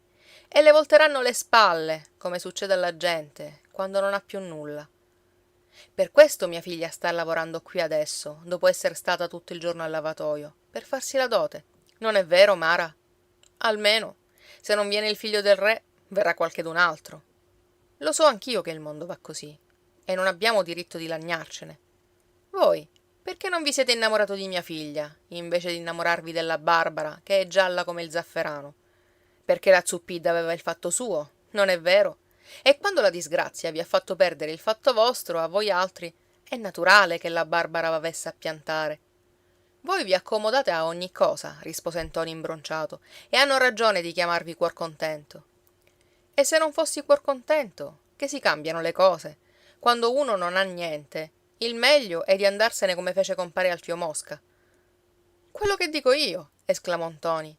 Il peggio, disse infine Mena, è spatriare dal proprio paese, dove fino i sassi vi conoscono, e deve essere una cosa da rompere il cuore, il lasciarseli dietro per la strada. Beato quell'uccello che fa il nido al suo paesello. Brava Sant'Agata, conchiuse il nonno. Questo si chiama parlare con giudizio. Sì, brontolò Ntoni. Intanto, quando avremo sudato e faticato per farci il nido, ci mancherà il panico.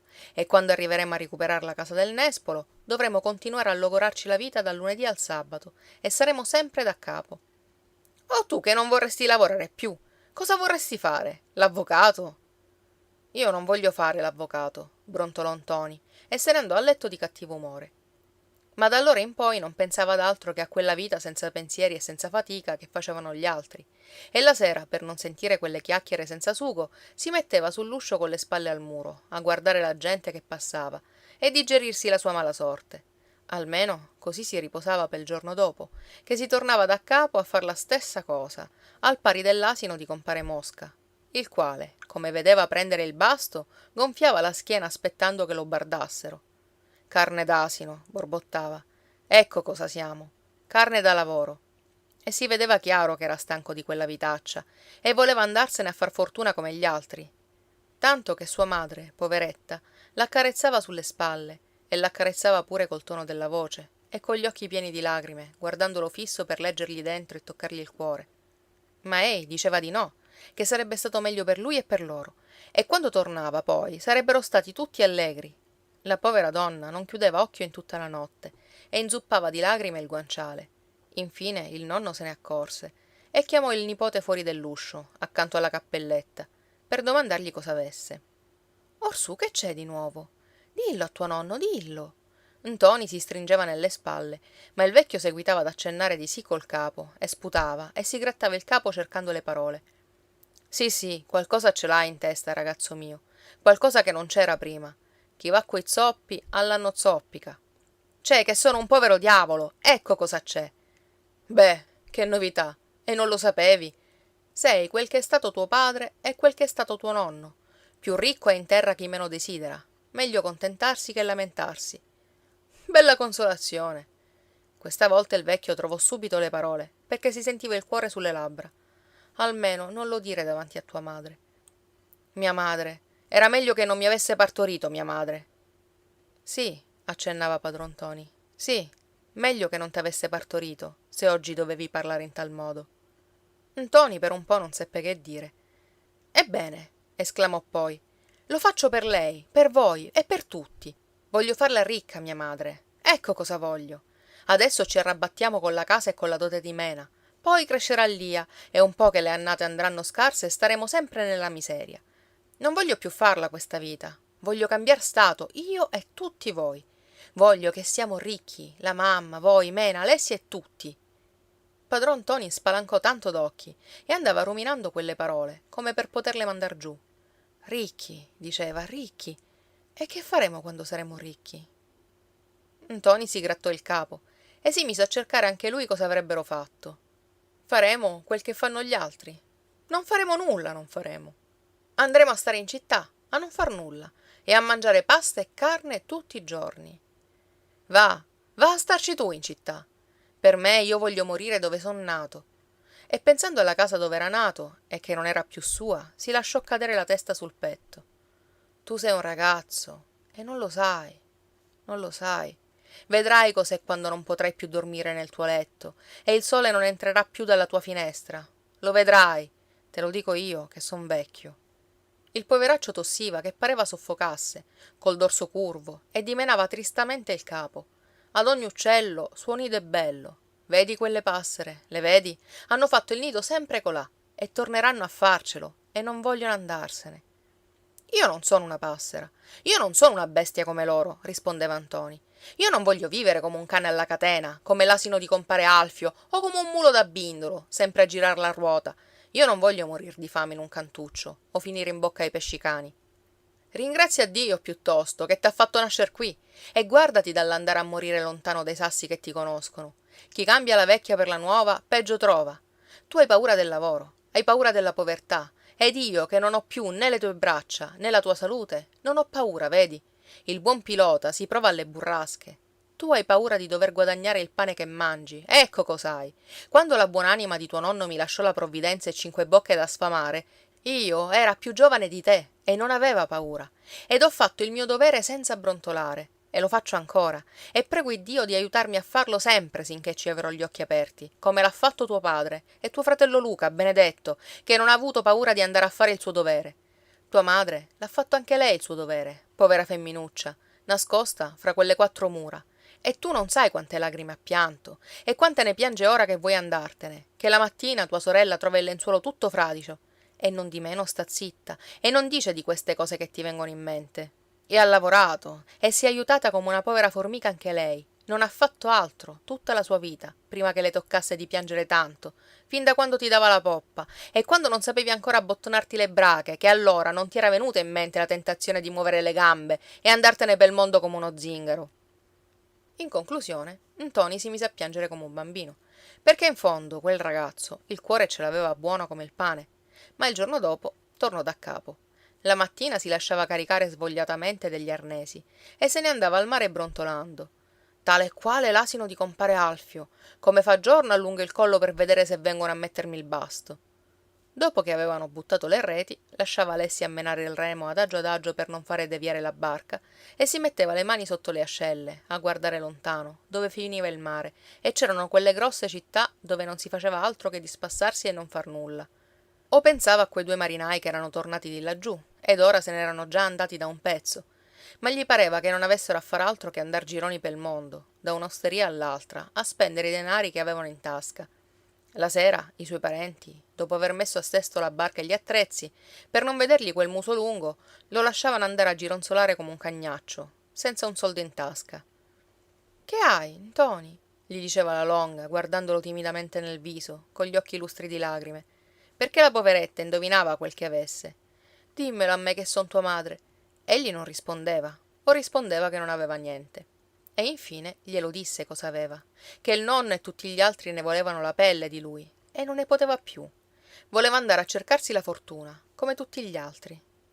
Sua madre lo ascoltava, e non aveva coraggio di aprir bocca, con gli occhi pieni di lagrime, tanto gli faceva pena quello che ei diceva, piangendo e pestando i piedi e strappandosi i capelli. La poveretta avrebbe voluto parlare e buttargli le braccia al collo e piangere anche lei per non lasciarselo scappare, ma quando voleva dir qualche cosa, le labbra le tremavano e non poteva proferir parola. Senti, disse alfine, tu te ne andrai, se vuoi andartene, ma non mi troverai più, che ora mi sento vecchia e stanca e mi pare che non potrei reggere a quest'altra angustia. Ntoni cercava di rassicurarla, che sarebbe tornato presto e carico di denari, e sarebbero stati allegri tutti. Maruzza scuoteva il capo tristamente, guardandolo sempre negli occhi, e diceva di no, che lei non l'avrebbe trovata più. Mi sento vecchia, ripeteva. Mi sento vecchia. Guardami in faccia. Ora non ho più la forza di piangere tanto, come quando mi hanno portato la notizia di tuo padre e di tuo fratello.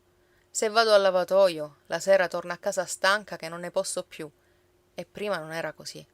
No, figlio mio, non son più quella. Allora, quando fu di tuo padre e di tuo fratello, ero più giovane e forte. Il cuore si stanca anche lui, vedi? E se ne va a pezzo, come le robe vecchie si disfanno nel bucato. Ora mi manca il coraggio e ogni cosa mi fa paura. Mi pare di bevermi il cuore, come quando l'onda vi passa sulla testa se siete in mare. Tu vattene se vuoi, ma prima lasciami chiudere gli occhi. Ella aveva il viso tutto bagnato, ma non si accorgeva che piangesse, e le pareva di averci davanti agli occhi suo figlio Luca e suo marito, quando se n'erano andati e non s'erano più visti. Così non ti vedrò più, gli diceva. Ora la casa va vuotandosi a poco, e quando se ne andrà anche quel povero vecchio di tuo nonno, in mano di chi resteranno quei poveri orfanelli? Ah, Maria Addolorata! Ella se lo teneva abbracciato, con la testa sul petto, quasi il suo ragazzo volesse scapparle subito, e l'andava tastando sulle spalle e per la faccia con le mani tremanti. Allora Ntoni non ne poté più e si mise a baciarle e a parlarle con la bocca nella bocca. No, no, non partirò se non volete voi. Guardate, non mi dite così, non mi dite. Bene, seguiterò a fare come l'asino di compare Mosca, che quando non ne può più di tirare la carretta, lo butteranno a crepare in un fosso. Siete contenta ora? Ma non piangete più così. Lo vedete il nonno come si è arrabattato tutta la vita? E ora che è vecchio, si arrabatta ancora come se fosse il primo giorno, a tirarsi fuori dal pantano. Ecco come siamo destinati. E tu credi che dei guai non ne abbiano tutti? Ogni buco ha il suo chiodo, chi l'ha vecchio e chi l'ha nuovo. Guarda padron Cipolla, che corre dietro il suo Brasi, perché non vada a buttare il ben di Dio, pel quale ha sudato e lavorato tutta la vita, nel grembiule della Vespa. E Massaro Filippo, così ricco com'è, che guarda il cielo e recita Ave Maria per la sua vigna ad ogni nuvola che passa. E lo zio Crocifisso, che si leva il pan di bocca per mettere da parte i soldi, ed è sempre a litigare con questo e con quello. E tu credi che quei due marinai forestieri non abbiano i loro guai anche loro? Chissà se ci troveranno ancora le mamme quando torneranno alle loro case. E noi, se arriviamo a ricomprare la casa del nespolo, quando ci avremo il grano nel graticcio e le fave per l'inverno e avremo maritata Mena, che cosa ci mancherà? Dopo che io sarò sottoterra e quel povero vecchio sarà morto anche lui e Alessi potrà buscarsi il pane, allora vattene dove vuoi. Ma allora non te ne andrai più, te lo dico io, che lo comprenderai quello che ci avevamo tutti qua dentro il petto, quando ti vedevamo ostinata a voler lasciare la tua casa. Eppure si continuava a fare le solite faccende senza dirti nulla. Allora non ti basterà il cuore di lasciare il paese dove sei nato e cresciuto, e dove i tuoi morti saranno sotterrati sotto quel marmo, davanti all'altare dell'Addolorata che si è fatto liscio. Tanti ci si sono inginocchiati sopra, la domenica. Ntoni, da quel giorno innanzi, non parlò più di diventar ricco e rinunziò alla partenza, che la madre lo covava con gli occhi quando lo vedeva un po' triste, seduto sulla soglia dell'uscio. E la povera donna era davvero così pallida, stanca e disfatta, quel momento in cui non aveva nulla da fare, e si metteva a sedere anche lei, con le mani in mano, e il dorso di già curvo come quello del suocero, che stringeva il cuore. Ma non sapeva che doveva partire anche lei quando meno se lo aspettava, per un viaggio nel quale si riposa per sempre, sotto il marmo liscio della chiesa. E doveva lasciarli tutti per via, quelli cui voleva bene, e gli erano attaccati al cuore, che glielo strappavano a pezzetti, ora l'uno e ora l'altro. A Catania c'era il colera, sicché ognuno che potesse scappava di qua e di là, per i villaggi e le campagne vicine. Allora, a Trezza e ad Ognina era venuta la provvidenza con tutti quei forestieri che spendevano, ma i rigattieri torcevano il muso se si parlava di vendere una dozzina di barilotti d'acciughe e dicevano che i denari erano scomparsi per la paura del colera. Che? Non ne mangia più acciughe la gente, diceva loro Piedipapera. Ma padron Ntoni a chi ne aveva da vendere, per conchiudere il negozio, diceva invece che col colera la gente non voleva guastarsi lo stomaco con le acciughe e simili porcherie. Piuttosto mangiava pasta e carne, e perciò bisognava chiudere gli occhi ed essere correnti pel prezzo.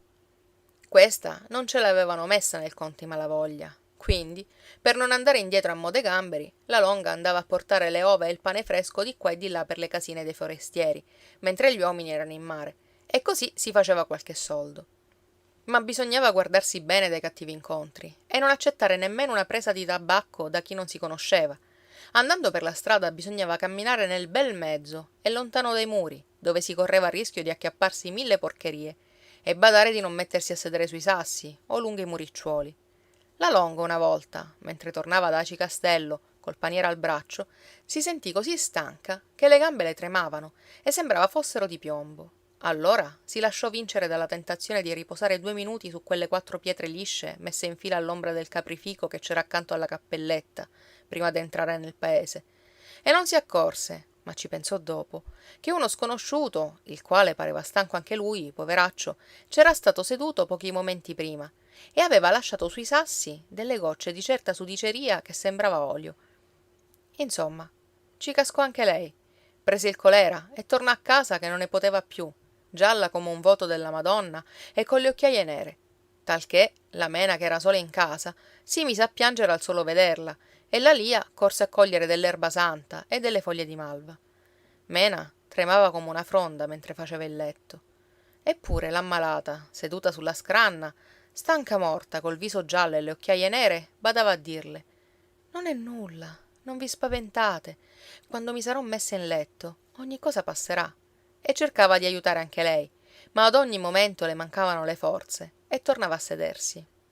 Vergine Santa, balbettava Mena, Vergine Santa, e gli uomini che sono in mare. Lia si sfogava a piangere. Mentre padron Ntoni tornava a casa coi nipoti e vide l'uscio socchiuso e il lume dalle imposte, si mise le mani nei capelli. Maruzza era già coricata, con certi occhi, che visti così nel buio a quell'ora sembravano vuoti come se la morte se li avesse succhiati, e le labbra nere al pari del carbone. In quel tempo non andavano intorno né medico né speziale dopo il tramonto, e le vicine stesse si sprangavano gli usci per la paura del colera e ci incollavano delle immagini di santi a tutte le fessure. Perciò comare Maruzza non poteva avere altro aiuto che dei suoi, poveracci, i quali correvano per la casa come pazzi al vederla andarsene in tal modo, in quel lettuccio, e non sapevano che fare, e davano della testa nelle pareti. Allora la Longa, vedendo che non c'era più speranza, volle che le mettessero sul petto quel soldo di cotone con l'olio santo che aveva comperato a Pasqua, e disse pure che le lasciassero la candela accesa, come quando stava per morire padron Ntoni, che voleva vederseli tutti davanti al letto, e saziarsi di guardarli ad uno con quegli occhi sbarrati che non ci vedevano più. La Lia piangeva in modo da spezzare il cuore, e tutti gli altri, bianchi come un cencio, si guardavano in faccia quasi chiedendosi aiuto l'un l'altro, e si stringevano il petto per non scoppiare a piangere davanti alla moribonda, la quale, non di meno, se ne accorgeva bene, sebbene non ci vedesse più, e nell'andarsene le rincresceva di lasciare così desolati quei poveretti. Li andava chiamando per nome ad uno, con la voce rauca, e voleva alzare la mano, che non la poteva più muovere, per benedirli, come se sapesse di lasciare loro un tesoro. Ntoni, ripeteva con la voce che già non si sentiva più. Ntoni, a te che sei il maggiore raccomando questi orfanelli.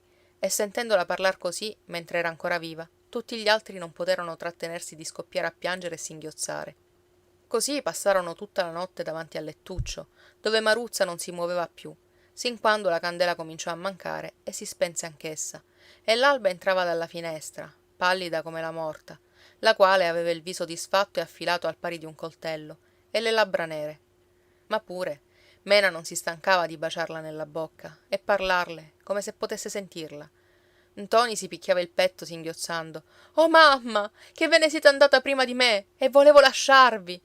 Alessi non se la levò più davanti agli occhi, la sua mamma, con quei capelli bianchi e quel viso giallo e affilato come un coltello, nemmeno quando arrivò ad avere i capelli bianchi anche lui. Sul tardi vennero a pigliarsi la Longa in fretta e in furia, e nessuno pensò a fare la visita del morto, che ciascuno pensava alla pelle, e lo stesso don Giammaria rimase sulla soglia quando spruzzò l'acqua santa con l'aspersorio, tenendo raccolta e sollevata la tonaca di San Francesco. Da vero frate egoista che era, predicava lo speziale. Lui invece, se gli avessero portato la ricetta del medico per qualche medicina, avrebbe aperto la spezieria anche di notte, che non aveva paura del colera, e diceva pure che era una minchioneria di credere che il colera lo buttassero per le strade e dietro gli usci. Segno che è lui che sparge il colera, andava soffiando don Giammaria. Per questo nel paese volevano fargli la festa allo speziale. Ma lui si metteva a ridere come una gallina, preciso come faceva don Silvestro, e diceva: io che sono repubblicano. Se fossi un impiegato o qualcuno di quelli che fanno i tirapiedi al governo, non direi. Ma i Malavoglia rimasero soli davanti a quel lettuccio vuoto. Per un pezzo non aprirono più l'uscio dopo che n'era uscita la longa. Fortuna che ci avevano in casa le fave, la legna e l'olio, perché padron ntoni aveva fatto come la formica nel buon tempo, se no morivano di fame e nessuno andava a vedere se erano morti o vivi. Poi, a poco, cominciarono a mettersi il fazzoletto nero al collo e ad uscire nella strada, come le lumache dopo il temporale, con la faccia pallida e ancora sbalorditi. Le comari da lontano domandavano come fosse accaduta la disgrazia, che comare Maruzza c'era capitata una delle prime, e quando passava don Michele o qualcun altro di quelli che mangiavano il pane del re e portavano il berretto col gallone, li guardavano con gli occhi lustri e correvano a chiudersi in casa. Nel paese era un gran squallore e per le strade non si vedevano nemmeno le galline. Persino Mastro Cirino non si faceva più vivo e lasciava stare di suonare mezzogiorno e l'Avemaria, che mangiava il pane del comune anche lui, per quei 12 tarì al mese che gli davano di bidello comunale, e temeva che gli facessero la festa come tirapiedi del governo. Adesso don Michele era padrone della strada, dacché Pizzuto, don Silvestro e tutti gli altri erano andati a rintanarsi come conigli, e non c'era che lui a passeggiare davanti all'uscio chiuso della Zuppidda. Peccato che lo vedessero soltanto i Malavoglia, i quali adesso non avevano più nulla da perdere, e perciò se ne stavano a vedere chi passava, seduti sulla soglia, immobili, e col mento in mano. Don Michele, per non perdere la sua gita, guardava la Sant'Agata, ora che tutti gli altri usci erano chiusi, e lo faceva anche per far vedere a quel ragazzaccio di ntoni che lui non aveva paura di nessuno al mondo. E poi la Mena, così pallida, pareva tutta Sant'Agata davvero, e la sorellina, con quel fazzoletto nero, cominciava a farsi una bella ragazzina anche lei. Alla povera Mena pareva che tutto a un tratto le fossero caduti 20 anni sulla schiena. Adesso faceva con la Lia come la Longa aveva fatto con lei. Le pareva di doversela tenere sotto le ali come una chioccia e di averci tutta la casa sulle spalle. S'era abituata a rimaner sola con la sorellina quando gli uomini andavano in mare e a stare con quel lettuccio vuoto sempre dinanzi agli occhi. Se non aveva nulla da fare, si metteva a sedere con le mani in mano, guardando quel lettuccio vuoto, e allora sentiva che la mamma l'aveva lasciata davvero. E quando dicevano nella strada è morta la tale, è morta la tal'altra, pensava, anche così hanno sentito dire, è morta la Longa, la quale l'aveva lasciata sola con quella povera orfanella che aveva il fazzoletto nero come lei. La Nunziata o la cugina Anna venivano di tanto in tanto, col passo leggero e il viso lungo, senza dir nulla, e si mettevano sulla porta a guardar la strada deserta, con le mani sotto il grembiule. Quelli che tornavano dal mare andavano in fretta, guardinghi, con le reti in collo, e i carri non si fermavano nemmeno all'osteria. Chissà dove andava il carro di compar Alfio, e se in quel momento moriva di colera buttato dietro una siepe, quel poveretto che non ci aveva nessuno al mondo. Passava anche qualche volta Piedipapera, con una faccia di affamato, guardandosi intorno, o lo zio Crocifisso, che ci aveva la sua roba di qua e di là, e andava a toccare il polso ai suoi debitori, che se morivano gli rubavano il debito. Il viatico andava anch'esso di fretta, nelle mani di don Giammaria, con la sottana rimboccata, e un ragazzo scalzo che suonava il campanello, perché mastro Cirino non si vedeva più. Quel campanello, nelle strade deserte, dove non passava nemmeno un cane, e perfino don Franco teneva chiusa metà della sua porta, faceva stringere il cuore. La sola persona che si vedesse andare di qua e di là giorno e notte era la Locca, coi capelli bianchi e arruffati, che si metteva a sedere davanti alla casa del nespolo o aspettava le barche alla riva, e nemmeno il colera la voleva, poveretta. I forestieri erano fuggiti anch'essi, come gli uccelli quando viene l'inverno, e il pesce non trovava chi lo comprasse, sicché diceva ciascuno: dopo il colera verrà la fame. Padron Ntoni aveva dovuto metter mano ai denari della casa e li vedeva assottigliare a soldo. Ma ei non pensava ad altro se non che Maruzza era morta fuori della sua casa, e cotesto non gli poteva uscir di mente. Ntoni, come vedeva spendere i denari, tentennava il capo anche lui. Finalmente, quando il colera finì e dei denari raccolti con tanto stento ne restarono appena la metà, tornò a dire che così non si poteva durare, a quella vita di fare e disfare, che era meglio di tentare un colpo solo per levarsi dai guai tutti in una volta, e che là, dove era morta sua madre in mezzo a tutta quella porca miseria, non voleva più starci. Non ti rammenti che tua madre ti ha raccomandato la Mena, gli diceva padron Ntoni. Che aiuto posso darci alla Mena se resto qui? Ditelo voi. Mena lo guardò con gli occhi timidi, ma dove ci si vedeva il cuore, tale e quale come sua madre, e non osava proferir parola. Ma una volta, stringendosi allo stipite dell'uscio, si fece coraggio per dirgli: a me non me ne importa dell'aiuto. purché tu non ci lasci soli. Ora che non c'è più la mamma, mi sento come un pesce fuori dell'acqua e non mi importa più di niente. Ma mi dispiace per quell'orfanella che resta senza nessuno al mondo, se tu vai, come la Nunziata quando l'è partito il padre. No, diceva Ntoni, no, io non posso aiutarti se non ho nulla. Il proverbio dice, aiutati, che t'aiuto. Quando avrò guadagnato dei denari anch'io, allora tornerò e staremo allegri tutti. La Lia e Alessi spalancavano gli occhi e lo guardavano sbigottiti, ma il nonno si lasciava cadere la testa sul petto. Ora non hai più né padre né madre e puoi fare quello che ti pare e piace, gli disse alfine. Finché vivrò, a quei ragazzi ci penserò io. Quando non ci sarò più, il Signore farà il resto. La Mena, poiché Ntoni voleva andarsene a ogni costo, gli metteva in ordine tutta la roba, come avrebbe fatto la mamma, e pensava che laggiù, in paese forestiero, suo fratello non avrebbe avuto più nessuno che pensasse a lui, come compare Alfio Mosca. E mentre gli cuciva le camicie e gli rattoppava i panni, la testa correva lontano lontano, a tante cose passate, che il cuore ne era tutto gonfio. Dalla casa del nespolo non posso passarci più, diceva quando stava a sedere accanto al nonno. Me la sento nella gola e mi soffoca dopo tante cose che sono avvenute da che l'abbiamo lasciata. E mentre preparava la roba del fratello, piangeva come se non dovesse vederlo più.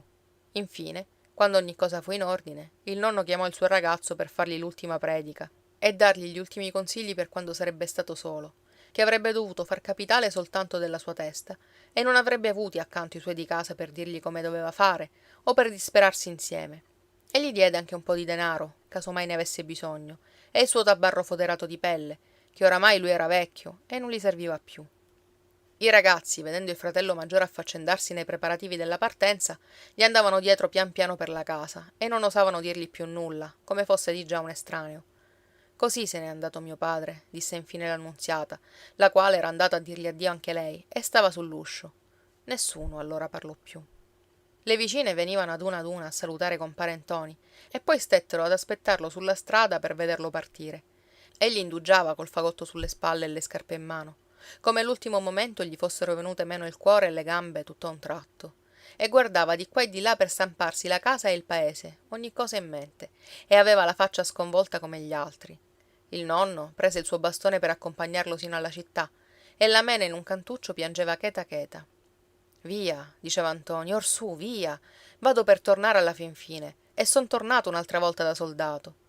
Poi, dopo che ebbe baciata Mena e la Lia e salutate le comari, si mosse per andarsene, e Mena gli corse dietro con le braccia aperte singhiozzando ad alta voce, quasi fuori di sé, dicendogli ora che dirà la mamma? Ora che dirà la mamma? Come se la mamma avesse potuto vedere e parlare. Ma ripeteva quello che le era rimasto più fitto nella mente quando Ntoni aveva detto un'altra volta di voler andarsene, e aveva vista la mamma piangere ogni notte, che all'indomani trovava il lenzuolo tutto fradicio nel rifare il letto.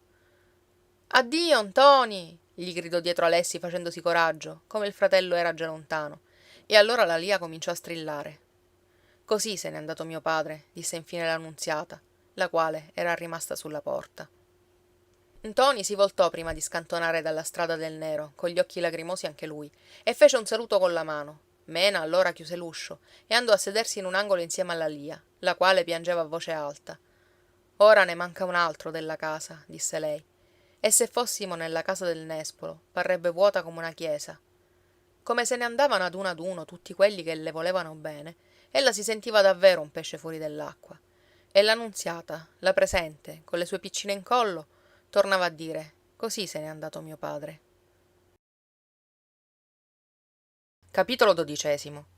Padron Ntoni, ora che non gli era rimasto altri che Alessi pel governo della barca, doveva prendere a giornata qualcheduno, o compare Nunzio, che era carico di figliuoli e aveva la moglie malata, o il figlio della Locca, il quale veniva a piagnucolare dietro l'uscio che sua madre moriva di fame, e lo zio Crocifisso non voleva dargli nulla, perché il colera l'aveva rovinato, diceva, con tanti che erano morti e gli avevano truffati i denari, talché aveva preso il colera anche lui, ma non era morto, aggiungeva il figlio della Locca, e scuoteva il capo tristamente. Adesso ci avremmo da mangiare, io e mia madre, e tutto il parentado, se fosse morto. Siamo stati a curarlo 2 giorni con la vespa, che pareva avesse ad andarsene da un momento all'altro, ma poi non è morto. Però quel che i malavoglia guadagnavano non bastava spesso a pagare lo zio Nunzio o il figlio della Locca, e si doveva metter mano a quei soldi raccolti con tanta fatica per la casa del nespolo. Ogni volta che Mena andava a pigliare la calza sotto la materassa, lei e il nonno sospiravano. Il povero figlio della Locca non ci aveva colpa, avrebbe voluto farsi in quattro per guadagnarsi la sua giornata. Era il pesce che non voleva farsi prendere. E quando tornavano mogi mogi, sbattendo i remi e con la vela allentata, il figlio della Locca diceva a padron Ntoni: fatemi spaccar della legna o legar dei sarmenti. Io posso lavorare sino a mezzanotte, se credete, come facevo con lo zio Crocifisso. Non voglio rubarvela la giornata. Allora padron Ntoni, dopo averci pensato su un pezzo, col cuore stretto, si decise a parlare con la Mena di quel che doveva farsi oramai. Ella era giudiziosa come sua madre e non c'era altri in casa per parlarne, di tanti che c'erano prima. Il meglio era vendere la provvidenza, che non rendeva nulla, e si mangiava le giornate di compare Nunzio e del figlio della Locca. Se no, quei soldi della casa se ne sarebbero andati tutti a poco a poco. La provvidenza era vecchia e aveva sempre bisogno che ci spendessero dei denari per metterle delle toppe e farla stare a galla. Più tardi, se tornava Ntoni e spirava un po' di fortuna in poppa, come quando avevano messo insieme quei denari della casa, avrebbero comprato un'altra barca nuova e l'avrebbero chiamata di nuovo la Provvidenza. La domenica andò sulla piazza a parlarne a Piedipapera dopo la messa. Compare Tino scrollava le spalle, dimenava il capo, diceva che la provvidenza era buona da mettere sotto la pentola e così parlando lo tirava sulla riva. Là si vedevano le toppe sotto la impeciatura nuova. Era come certe donnacce che sapeva lui, con le rughe sotto il corsetto, e tornava a darci dei calci nella pancia col piede zoppo. Del resto il mestiere andava male. Piuttosto che comprare, tutti avrebbero voluto vendere le loro barche, e più nuove della provvidenza. Poi chi avrebbe potuto comprarla? Padron Cipolla non voleva di quei vecchiumi. Quello era affare dello zio Crocifisso. Ma in quel momento lo zio Crocifisso aveva altro per la testa, con quell'ossessa della Vespa che gli faceva dannare l'anima, correndo dietro a tutti gli uomini che c'erano da maritare nel paese. Infine, per la santa amicizia, sarebbe andato a parlarne allo zio Crocifisso, nel buon momento, se padron Ntoni voleva vendere ad ogni costo la provvidenza per un pezzo di pane. Perché egli, Piedipapera, gli faceva fare quello che voleva lui allo zio Crocifisso. Infatti, quando gliene parlò, tirandolo in disparte verso l'abbeveratoio, lo zio Crocifisso rispondeva a spallate e dimenava il capo come Peppinino e voleva scappargli dalle mani. Compare Tino, poveraccio, lo afferrava pel giubbone perché stesse a sentire per forza, gli dava delle scrollate, lo abbracciava stretto per parlargli nell'orecchio.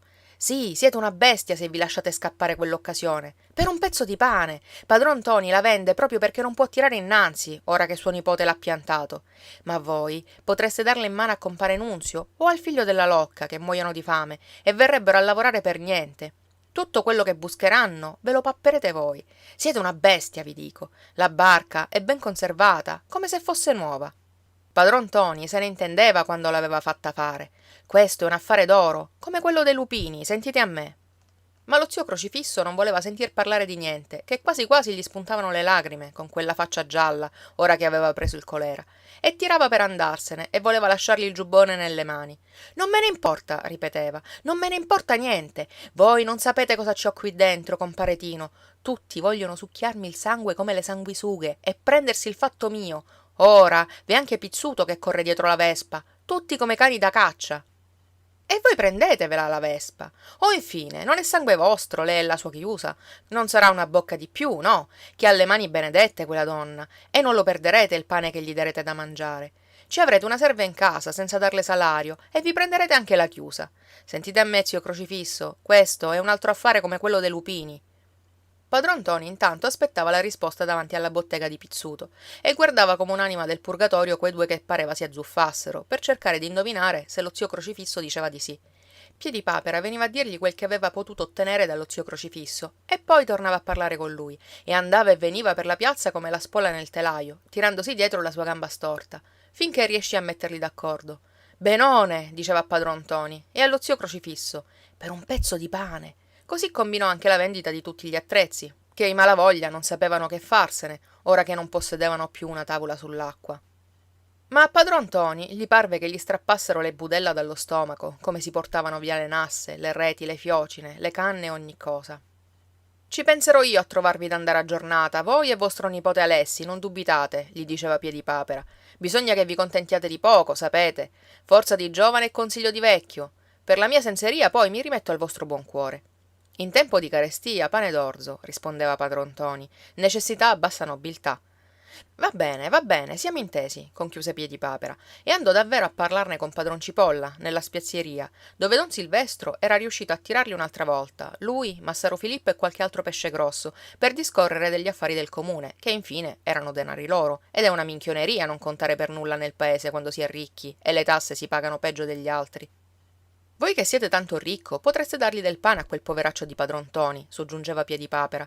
A voi non vi farebbe nulla di prender la giornata con suo nipote Alessi. Sapete che ne sa più di ogni altro del mestiere e si contenterebbe di poco, che son proprio senza pane. Fareste un affar d'oro, sentite a me, padron Fortunato. Padron Fortunato, preso così, in quel momento, non seppe dir di no. Ma dopo che ebbero tirato e stiracchiato un po' sul prezzo, giacché i tempi erano magri, gli uomini non avevano da lavorare, padron Cipolla faceva proprio un atto di carità a prendersi padron Ntoni. Sì, lo prendo se viene a dirmelo lui. Lo credereste che mi porta il broncio da che mandai in aria quel matrimonio di mio figlio con la Mena? Bell'affare che ci avrei fatto. Ed hanno il coraggio di portarmi il broncio per giunta. Don Silvestro, Massaro Filippo ed anche Piedipapera, tutti s'affrettavano a dire che padron Fortunato aveva ragione. Brasi non gli lasciava più pace dopo che gli avevano fatto venire il pensiero di maritarlo, e correva dietro a tutte le donne come un gatto in gennaio, che era una sollecitudine continua per il povero padre. Ora era entrata in ballo anche la Mangiacarrubbe, la quale s'era messo in testa di pigliarselo lei, Brasi Cipolla, giacché era di chi se lo pigliava. Lei almeno era una bella ragazza con tanto di spalle, e non vecchia e spelata come la Vespa. Ma la Vespa aveva la sua chiusa, e la Mangiacarrubbe non ci aveva altro che le sue trecce nere, dicevano gli altri. La Mangiacarrubbe sapeva quel che doveva fare se si voleva pigliare Brasi Cipolla, ora che suo padre se l'era rimorchiato di nuovo in casa pel colera, e non andava a nascondersi più nella sciara, o per la chiusa, o dallo speziale nella sacristia. Ella gli passava davanti lesta lesta con le scarpette nuove, e passando si faceva urtare nel gomito in mezzo alla folla che veniva dalla messa, oppure lo aspettava sulla porta con le mani sul ventre e il fazzoletto di seta in testa, e gli lasciava andare un'occhiata assassina, di quelle che rubano il cuore, e si voltava ad aggiustarsi le cocche del fazzoletto sul mento per vedere se le veniva dietro. O scappava in casa come compariva in capo alla straduccia, e andava a nascondersi dietro il basilico che era sulla finestra, con quegli occhioni neri che se lo mangiavano di nascosto. Ma se Brasi si fermava a guardarla come un bietolone, gli voltava le spalle, col mento sul petto, tutta rossa, e gli occhi bassi, masticandosi la cocca del grembiule, che ognuno se la sarebbe mangiata per pane. Infine, poiché Brasi non sapeva risolversi a mangiarsela per pane, dovette acciuffarlo lei pei capelli e gli disse: Sentite, compare Brasi, perché volete togliermi la pace? Io lo so che non sono per voi. Ora è meglio che non ci passiate più di qua, perché più vi vedo e più vorrei vedervi, e oramai son la favola del paese. La Zuppidda si mette sulla porta ogni volta che vi vede passare, e poi va a dirlo a tutti. Ma farebbe meglio a tener d'occhi quella civetta di sua figlia Barbara, che l'ha ridotta come una piazza questa strada, tanta la gente che ci tira, e non va a dirlo quante volte passa e ripassa don Michele per vedere la Barbara alla finestra. Con queste chiacchiere Brasi non si muoveva più dalla straduzza, che non l'avrebbero mandato via neanche a bastonate, ed era sempre là intorno, a gironzolare con le braccia penzoloni, il naso in aria e la bocca aperta, come Giufà.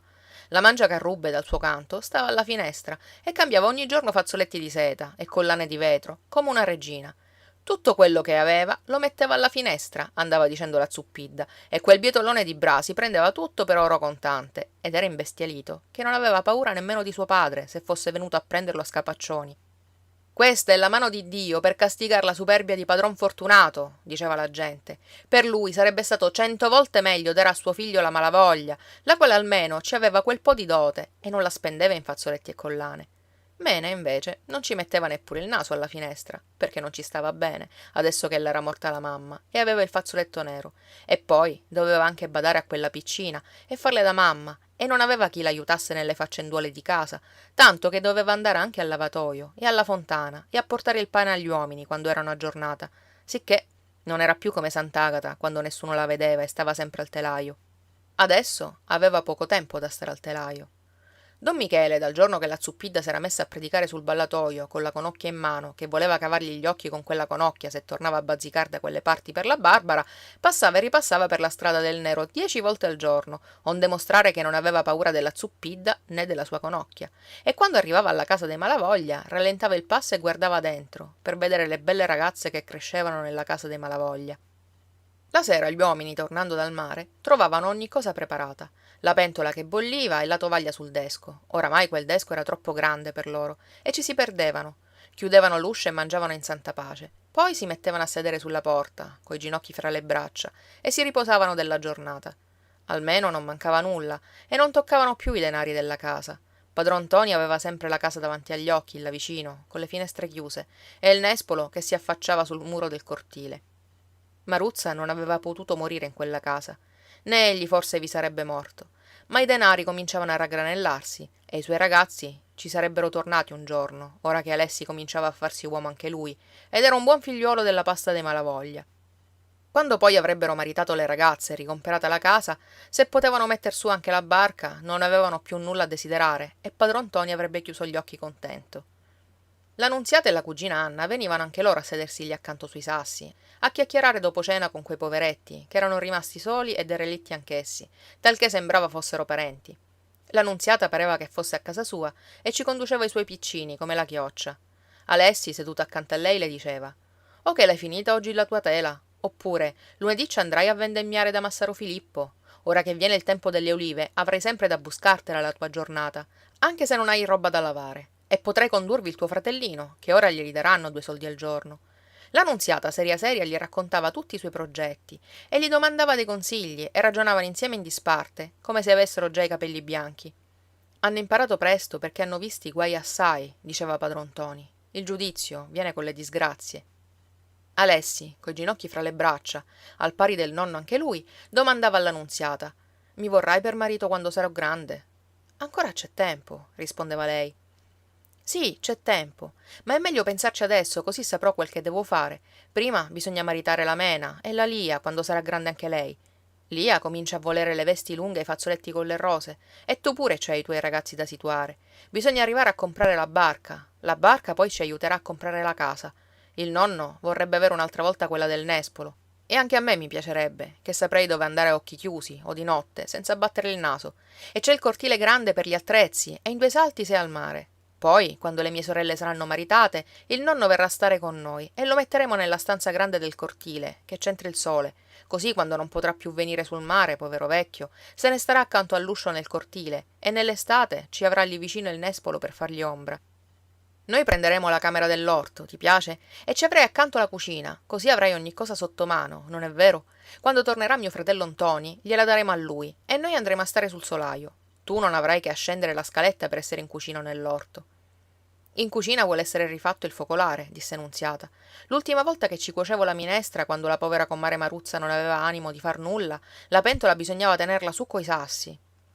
«Sì, lo so», rispondeva Alessi, col mento sulle mani, e approvando con la testa. Aveva gli occhi incantati, quasi vedesse la Nunziata davanti al focolare, e la mamma che si disperava accanto al letto. «Anche tu potresti andare al buio per la casa del nespolo, tante volte ci sei stata. La mamma diceva sempre che sei una buona ragazza». «Ora ci hanno messo le cipolle nell'orto e son venute grosse come arance». «Che ti piacciono a te le cipolle?» «Per forza mi piacciono. Aiutano a mangiare il pane e costano poco. Quando non abbiamo denari per la minestra, ne mangiamo sempre coi miei piccini. Per questo se ne vendono tante. Allo zio Crocifisso non gliene importa di aver cavoli e lattughe, perché c'è all'altro orto di casa sua e l'ha messo tutto a cipolle. Ma noi ci metteremo pure i broccoli e i cavolfiori. Buoni, eh?» La ragazzetta, accoccolata sulla soglia coi ginocchi fra le braccia, guardava lontano anche lei, e poi si mise a cantare, mentre Alessi stava ad ascoltare tutto intento. Infine disse: «Ma ancora c'è tempo». «Sì», affermò Alessi, «prima bisogna maritare la Mena ed anche la Lia e situare i tuoi piccini, ma è meglio pensarci adesso». «Quando canta la Nunziata», disse Mena affacciandosi sull'uscio, «è segno che il giorno dopo farà bel tempo e potrà andare al lavatoio». La cugina Anna era nello stesso caso, perché la sua chiusa e la sua vigna erano il lavatoio, e la sua festa era quando aveva della roba per le mani, tanto più ora che suo figlio Rocco faceva festa all'osteria da un lunedì all'altro, per smaltire il malumore che gli aveva ficcato in corpo quella civetta della Mangiacarrubbe. «Ogni male non viene per nuocere», le diceva padron Ntoni. «Forse in tal modo metterà a giudizio il vostro Rocco. Anche al mio Ntoni gli gioverà stare lontano da casa sua. Così, quando tornerà e sarà stanco di girare il mondo, ogni cosa gli sembrerà buona e non si lamenterà più di tutto. E se arriviamo un'altra volta ad avere delle barche sull'acqua e a mettere i nostri letti laggiù, in quella casa, vedrete che bello starsi a riposare su quell'uscio, la sera, quando si torna a casa stanchi, e che la giornata è andata bene. E vedere il lume in quella camera dove l'avete visto tante volte e ci avete visto tutte le facce care che avete avuto al mondo. Ma ora tanti se ne sono andati ad uno, che non tornano più, e la camera è buia e con la porta chiusa. come se quelli che se ne sono andati avessero portato la chiave in tasca per sempre. Ntoni non doveva andarsene, soggiunse il vecchio dopo un pezzetto. Doveva saperlo che son vecchio, e se muoio io quei ragazzi non hanno più nessuno. Se compreremo la casa del nespolo mentre egli è lontano, non gli parrà vero quando tornerà, disse Mena, e verrà a cercarci qui. Padron Ntoni scosse il capo tristamente. Ma ancora c'è tempo, disse infine anche lui, come la nunziata, e la cugina Anna soggiunse. Se Ntoni torna ricco, la comprerà lui la casa. Padron Ntoni non rispondeva nulla, ma tutto il paese sapeva che Ntoni doveva tornare ricco, dopo tanto tempo che era andato a cercare fortuna, e molti già lo invidiavano e volevano lasciare ogni cosa e andarsene a caccia della fortuna come lui. Infine, non avevano torto, perché non lasciavano altro che delle donnicciuole a piagnucolare, e solo che non gli bastava l'animo di lasciare la sua donnicciuola era quella bestia del figlio della Locca, che aveva quella sorta di madre che sapete, e Rocco Spatu, il quale ce l'aveva alla taverna l'animo. Ma per fortuna delle donnicciuole, tutt'a un tratto si venne a sapere che era tornato Ntoni di padron Ntoni, di notte, con un bastimento catanese, e che si vergognava di farsi vedere senza scarpe. Se fosse stato vero che tornava ricco, i danari non avrebbe avuto dove metterli, tanto era lacero e pezzente. Ma il nonno e i fratelli gli fecero festa ugualmente, come se fosse venuto carico di denari, e le sorelle gli si appesero al collo, ridendo e piangendo, che Ntoni non conosceva più la Lia, tanto s'era fatta grande, e gli dicevano: ora non ci lascerai più, non è vero? Il nonno si soffiava il naso anche lui e brontolava. Adesso posso morire tranquillo, ora che quei ragazzi non rimarranno più soli in mezzo a una strada. Ma per 8 giorni Ntoni non ebbe il coraggio di metter piede nella strada. Come lo vedevano, tutti gli ridevano sul naso, e Piedipapera andava dicendo: avete visto le ricchezze che ha portato Ntoni di padron Ntoni? E quelli che ci avevano messo un po' di tempo a fare il fagotto, con le scarpe e le camicie, prima di avventurarsi a quella minchioneria di lasciare il paese, si tenevano la pancia dal ridere. Quando uno non riesce ad acchiappare la fortuna è un minchione, questo si sa. Don Silvestro, lo zio Crocifisso, padron Cipolla e Massaro Filippo non erano minchioni, e tutti facevano loro festa, perché quelli che non hanno niente stanno a guardare a bocca aperta i ricchi e i fortunati, e lavorano per loro, come l'asino di compare Mosca, per un pugno di paglia, invece di tirar calci e mettersi sotto i piedi il carretto e sdraiarsi sull'erba con le zampe in aria. Aveva ragione lo speziale, che bisognava dare un calcio al mondo come era fatto adesso, e rifarlo da capo. Anche lui, con la sua barbona, che predicava di cominciar da capo, era di quelli che avevano acchiappato la fortuna, e la teneva negli scarabattoli, e si godeva il ben di Dio stando sulla porta della bottega, a chiacchierare con questo o con quell'altro, e quando aveva pestato quel po' d'acqua sporca nel mortaio, aveva fatto il suo lavoro. Che bel mestiere gli aveva insegnato suo padre a colui di far denari con l'acqua delle cisterne. Ma a Ntoni, suo nonno, gli aveva insegnato il mestiere di rompersi le braccia e la schiena tutto il giorno, e a rischiare la pelle, e morir di fame, e non aver mai un giorno da sdraiarsi al sole come l'asino di Mosca. Un ladro di mestiere che si mangiava l'anima per la Madonna, e ne aveva fino al naso, che preferiva fare come Rocco Spatu, il quale almeno non faceva nulla. Già adesso non gliene importava più della Zuppidda e della Sara di comare Tudda, e di tutte le ragazze del mondo. Esse non cercano che di pescare un marito il quale lavori peggio di un cane per dar loro da mangiare, e comprarle dei fazzoletti di seta quando si mettono sull'uscio la domenica, con le mani sulla pancia piena. Piuttosto voleva starci lui con le mani sulla pancia, la domenica e il lunedì, ed anche gli altri giorni, giacché è inutile affaticarsi per nulla. Così Ntoni faceva il predicatore, come lo speziale. Almeno aveva imparato questo nel viaggio, ed ora aveva aperto gli occhi, come i gattini dopo i 40 giorni che son nati. La gallina che cammina torna a casa con la pancia piena. Se non altro, egli se l'era riempita di giudizio la pancia, e andava a raccontare quello che aveva imparato sulla piazza, nella bottega di Pizzuto ed anche all'osteria della Santuzza. Ora non vi andava più di nascosto all'osteria della Santuzza, che s'era fatto grande, e il nonno non gli avrebbe tirato le orecchie alla fin fine. Ed egli avrebbe saputo rispondere il fatto suo se gli rimproveravano di andare a cercarsi quel po' di bene che poteva. Il nonno, poveraccio, invece di prenderlo per le orecchie, lo prendeva con le buone. Vedi, gli diceva, ora che sei qua tu, ci arriveremo presto a fare i denari della casa. Gli cantava sempre la canzone della casa. Lo zio Crocifisso ha detto che non la darà ad altri. Tua madre, poveretta, non ha potuto morirci lei. Sulla casa potremo anche dare la dote a Mena. Poi, con l'aiuto di Dio, metteremo su un'altra barca, perché devo dirtelo, alla mia età l'è dura andare a giornata e vedersi comandare a bacchetta, quando si è stati padroni. Anche voi altri siete nati padroni. Voi che compriamo prima la barca coi denari della casa, ora sei grande e devi dirla anche tu la tua parola, perché devi avere più giudizio di me, che son vecchio. Cosa vuoi fare? Nulla voleva fare lui. Che gliene importava della barca e della casa? Poi veniva un'altra malannata, un altro colera, un altro guaio e si mangiava la casa e la barca e si tornava di nuovo a fare come le formiche. Bella cosa. E poi quando si aveva la casa e la barca, che non si lavorava più, o si mangiava pasta e carne tutti i giorni. Mentre laggiù, dove era stato lui, c'era della gente che andava sempre in carrozza. Ecco quello che faceva. Gente a petto dei quali don Franco e il segretario lavoravano come tanti asini a sporcar cartacce e a pestare l'acqua sporca nel mortaio. Almeno voleva sapere perché al mondo ci doveva essere della gente che se la gode senza far nulla e nasce con la fortuna nei capelli, e degli altri che non hanno niente e tirano la carretta coi denti per tutta la vita. Poi quella storia d'andare a giornata non gli andava affatto, a lui che era nato padrone. L'aveva detto anche il nonno. Vedersi comandare a bacchetta da gente che erano venuti su dal nulla, che tutti lo sapevano in paese, come avevano fatto i loro denari a soldo, sudando ed affaticandosi. A giornata ci andava proprio perché il nonno ve lo conduceva e non gli bastava ancora l'anima di dir di no.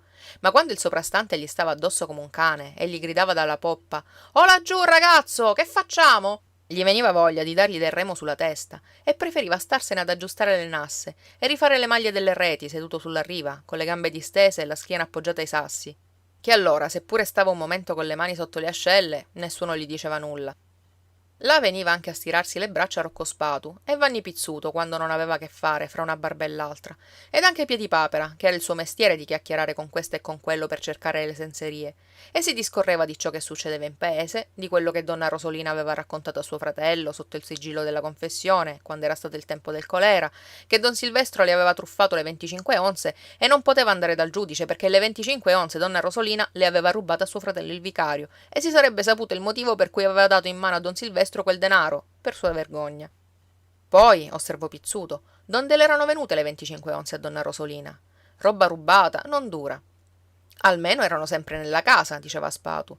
Se mia madre avesse 12 tarì e glieli prendessi, che passerei per ladro? Di ladro in ladro vennero a parlare dello zio Crocifisso, il quale aveva perso più di 30 onze, dicevano, con tanta gente che era morta di colera. E gli erano rimasti i pegni. Ora Campana di Legno, per non saper che fare di tutti quegli anelli, di tutti quegli orecchini rimasti in impegno, si maritava con la Vespa. La cosa era certa, che l'avevano visto persino andare a farsi scrivere al municipio, presente don Silvestro. Non è vero che se la piglia per gli orecchini, diceva Piedipapera, il quale poteva saperlo. Gli orecchini e le collane alla fin fine sono d'oro ed argento colato e avrebbe potuto andare a venderli alla città. Anzi, ci avrebbe guadagnato il tanto per tanto sui denari che gli ha dati. Se la piglia perché la Vespa gli fece vedere e toccare con mano che stava per andare dal notaio con compare Spatu, ora che la Mangiacarrubbe s'è tirato in casa a Brasi Cipolla. Scusate, compare Rocco. Niente, compare Tino, rispose Rocco Spatu. A me non me ne importa, perché chi si fida di quelle canaglie di femmine è un porco. Per me la mia innamorata è la Santuzza, che mi fa credenza quando voglio, e ne vuol due della Mangiacarrubbe nella sua bilancia. Con quel petto, compare Tino. O stessa bella, conto caro, disse Pizzuto sputacchiando. Cercano il marito per farsi mantenere da lui, aggiunse Ntoni. Tutte le stesse. E Piedipapera seguitò. Lo zio Crocifisso allora corse trafelato dal notaio, che aveva il fiato ai denti. Così se la piglia la Vespa. Bella sorte, quella della Mangiacarrubbe, esclamò Ntoni. Brasi Cipolla, da qui a 100 anni che muore suo padre, se Dio vuole, sarà ricco come un maiale, disse Spatu. Adesso suo padre fa il diavolo, ma col tempo chinerà il capo. Non ha altri figli e non gli resta altro che maritarsi, se non vuole che la sua roba se la goda la Mangiacarrubbe e la sua barba. Io c'ho gusto, conchiuse Ntoni. La Mangiacarrubbe non ha niente, o perché padron Cipolla deve essere ricco soltanto lui? Qui prese parte al discorso lo speziale, il quale veniva a fumare la sua pipa sulla riva, dopo desinare, e pestava l'acqua nel mortaio che così il mondo non andava bene e bisognava buttare in aria ogni cosa e rifar da capo. Ma con quella gente lì era proprio come pestar l'acqua nel mortaio. Il solo che ne capisse qualche cosa era Ntoni, che aveva visto il mondo e aveva aperto un po' gli occhi come i gattini. Da soldato gli avevano insegnato a leggere, perciò andava anche lui sulla porta della spezieria a sentire quello che diceva il giornale e a chiacchierare con lo speziale, il quale era un buon diavolaccio con tutti e non aveva pel capo i fumi di sua moglie, la quale lo sgridava: «Oh, tu perché ti immischi negli affari che non ti riguardano?» Le donne bisogna lasciarle dire e far le cose di nascosto, diceva don Franco appena la signora se ne saliva nella stanza. Lui non aveva difficoltà di starsene in sinedrio anche con quelli senza scarpe, purché non mettessero i piedi sui regoli delle scranne, e spiegava loro parola per parola quello che diceva il giornale, mettendoci il dito, che il mondo avrebbe dovuto andare come era scritto là. Don Franco, arrivando sul greto quando gli amici tenevano quei discorsi, ammiccava a Ntoni Malavoglia, il quale rimendava le maglie delle reti con le gambe distese e la schiena appoggiata ai sassi, e gli faceva dei cenni col capo, scuotendo la barbona in aria. Bella giustizia che certuni abbiano a rompersi la schiena contro i sassi e degli altri stiano con la pancia al sole a fumar la pipa, mentre gli uomini dovrebbero essere tutti fratelli. L'ha detto Gesù, il più gran rivoluzionario che ci sia stato, e i suoi preti al giorno d'oggi fanno i birri e le spie. Non lo sapevano che l'affare di Don Michele con la Santuzza l'aveva scoperto Don Giammaria nella confessione? Altro che Don Michele, la Santuzza ci ha Massaro Filippo e Don Michele ronza sempre per la via del nero, senza nessuna paura di comare Zuppidda e della sua conocchia. Lui ci ha la pistola. Tutti e due, vi dico. Coteste che si confessano ogni domenica hanno il sacco grande da metterci i peccati. Per questo la Santuzza porta la medaglia sul petto, per coprire le porcherie che ci stan sotto. Don Michele perde il tempo con la Zuppidda. Il segretario ha detto che vuol farla cascare coi suoi piedi come una pera matura. Ma sì. Intanto Don Michele si diverte con la Barbara e con le altre che stanno nella via. Lo so io, e ammiccava di soppiatto a Ntoni. Non ha niente da fare e ogni giorno ha i suoi 4 tarì di soldo. Quello che dico sempre, ripeteva lo speziale tirandosi la barba. Tutto il sistema è così, pagar degli sfaccendati per non far niente e farci le corna, a noi che li paghiamo. Ecco che cos'è. Della gente che ha 4 tarì al giorno per stare a passeggiare sotto le finestre della Zuppidda e Don Giammaria che si pappa la lira al giorno per confessare la Santuzza e sentire le porcherie che gli racconta. E Don Silvestro che... so io. E Mastro Cirino che è pagato per romperci gli stivali con le sue campane. Ma i lumi poi non li accende e si mette in tasca l'olio, che lì, al municipio poi, ci sono altre porcherie, in fede mia. E volevano far casa nuova di tutti nella baracca, ma poi si sono intesi un'altra volta don Silvestro e gli altri e non ne hanno parlato più, tale e quale come quegli altri ladri del Parlamento, che chiacchierano e chiacchierano fra di loro, ma ne sapete niente di quel che dicono. Fanno la schiuma alla bocca e sembra che vogliano prendersi per i capelli di momento in momento, ma poi ridono sotto il naso dei minchioni che ci credono. Tutte vesciche pel popolo che paga i ladri e i ruffiani e gli sbirri come don Michele. Che bella cosa, disse Ntoni. 4 tarì al giorno per andare a passeggiare di qua e di là. Io vorrei essere guardia doganale. Ecco, ecco, esclamò don Franco con gli occhi che gli schizzavano dalla testa. Vedete la conseguenza del sistema? La conseguenza è che tutti diventano canaglia. Non vi offendete, compare Ntoni, il pesce puzza dalla testa. Anch'io sarei come voi se non avessi studiato e non avessi quel mestiere da guadagnarmi il pane.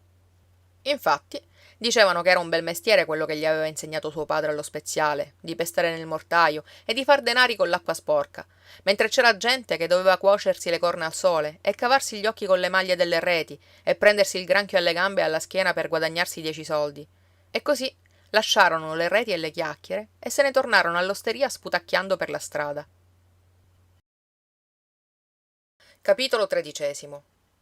Padron Ntoni, come il nipote gli arrivava a casa ubriaco, la sera, faceva di tutto per mandarlo a letto senza che gli altri se ne avvedessero, perché questo non c'era mai stato nei Malavoglia, e gli venivano le lagrime agli occhi. La notte, quando si alzava e chiamava Alessi per andare al mare, lasciava dormire l'altro. Tanto non sarebbe stato buono a nulla. Ntoni dapprima se ne vergognava e andava ad aspettarli sulla riva appena tornavano, con la testa bassa. Ma a poco ci fece il callo e diceva fra sé: così domani faremo ancora domenica. Il povero vecchio cercò tutti i mezzi di toccargli il cuore e di nascosto gli fece perfino esorcizzare la camicia da don Giammaria e spese 3 tarì. Vedi, gli diceva, questo non c'è mai stato nei Malavoglia. Se tu prendi la mala strada di Rocco Spatu, tuo fratello e le tue sorelle ti verranno dietro. Una mela fradicia guasta tutte le altre, e quei soldi che abbiamo messo insieme con tanto stento se ne anderanno in fumo. Per un pescatore si perde la barca, e allora che faremo? Ntoni restava a capo chino o brontolava fra i denti, ma l'indomani tornava da capo e una volta glielo disse: che volete? Almeno quando non sono più in sensi non penso alla mia disgrazia. Che disgrazia? Tu hai la salute, sei giovane, sai il tuo mestiere, che ti manca? Io che son vecchio e tuo fratello che è ancora un ragazzo ci siamo tirati su dal fosso. Ora se tu volessi aiutarci torneremo ad essere quelli che eravamo, se non più col cuore contento, perché quelli che sono morti non tornano più, almeno senza altre angustie, e tutti uniti, come devono stare le dita della mano, e col pane in casa. Se io chiudo gli occhi, come resterete voi altri? Adesso, vedi, mi tocca d'aver paura ogni volta che ci imbarchiamo per andar lontano. E son vecchio. Quando il nonno riesciva a toccargli il cuore, Ntoni si metteva a piangere. I fratelli, che sapevano tutto, si rincantucciavano appena lo sentivano venire, come ei fosse un estraneo, o quasi avessero paura di lui, e il nonno, col rosario in mano, borbottava: «O anima benedetta di Bastianazzo, o anima di mia nuora Maruzza, fatelo voi il miracolo». Come Mena lo vedeva arrivare con la faccia pallida e gli occhi lustri, gli diceva: «Entra da questa parte, che c'è il nonno», e lo faceva entrare dalla porticina della cucina. Poi si metteva a piangere cheta cheta accanto al focolare, tanto che ntoni disse alla fine: «Non voglio andarci più all'osteria, neanche se m'ammazzano», e tornò a lavorare di buona voglia come prima. Anzi, si alzava prima degli altri e andava ad aspettare il nonno alla marina, che ci volevano 2 ore a far giorno. I 3 re erano ancora alti sul campanile del villaggio e i grilli si udivano trillare nelle chiuse come se fossero lì accanto. Il nonno non ci capiva più nella camicia dalla contentezza. Andava chiacchierando con lui onde provargli come gli volesse bene, e fra di sé diceva: «Son l'anime sante di sua madre e di suo padre che hanno fatto il miracolo». Il miracolo durò tutta la settimana, e la domenica Ntoni non volle nemmeno andare in piazza, per non vedere l'osteria da lontano e gli amici che lo chiamavano. Ma si rompeva le mascelle a sbadigliare tutto quel giorno in cui non aveva nulla da fare, e non finiva più. Ormai non era un ragazzo per passare il tempo ad andare per le ginestre nella sciara, cantando come suo fratello Alessi alla Nunziata, o a spazzar la casa come Mena, e nemmeno un vecchio come il nonno per divertirsi ad accomodare i barilotti sfondati e le nasse sfasciate. Egli restò seduto accanto alla porta, nella strada del nero, che non ci passava nemmeno una gallina, e sentiva le voci e le risate all'osteria. Tanto che andò a dormire per non sapere che fare, e il lunedì tornò a fare il muso lungo. Il nonno gli diceva: «Per te sarebbe meglio che non venisse la domenica, perché il giorno dopo sei come se fossi malato». Ecco quello che era meglio per lui, che non venisse mai la domenica. E gli cascava il cuore per terra a pensare che tutti i giorni fossero dei lunedì. Sicché, quando tornava dal mare la sera, non aveva voglia nemmeno d'andare a dormire e si sfogava a scorazzare di qua e di là con la sua disgrazia, tanto che infine venne a capitare di nuovo all'osteria. Prima, allorché tornava a casa malfermo sulle gambe, si ficcava dentro mogio mogio, facendosi piccino e balbettando delle scuse, o almeno non fiatava. Ma ora alzava la voce, litigava con la sorella se l'aspettava sull'uscio, con la faccia pallida e gli occhi gonfi, e se gli diceva sottovoce d'entrare dalla cucina che in casa c'era il nonno, «A me non me ne importa», rispondeva. Il giorno dopo si levava stravolto e di cattivo umore e cominciava a gridare e bestemmiare dalla mattina alla sera. Una volta successe una brutta scena. Il nonno, non sapendo più che fare per toccargli il cuore, l'aveva tirato nell'angolo della cameruccia, ad usci chiusi, perché non udissero i vicini, e gli diceva piangendo come un ragazzo, il povero vecchio: «Oh, Ntoni, non ti rammenti che qui c'è morta tua madre? Perché vuoi darle questo dolore a tua madre, di vederti fare la riescita di Rocco Spatu? Non lo vedi come stenta e si affatica la povera cugina Anna per quell'ubriacone di suo figlio? E come piange alle volte, allorché non ha pane da dare agli altri suoi figliuoli, e non le basta il cuore di ridere? Chi va col lupo, allupa, e chi pratica con zoppi, all'anno zoppica. Non ti rammenti quella notte del colera, che eravamo qui tutti, davanti a quel lettuccio, ed ella ti raccomandava Mena ai ragazzi?» Ntoni piangeva come un vitello slattato e diceva che voleva morire anche lui.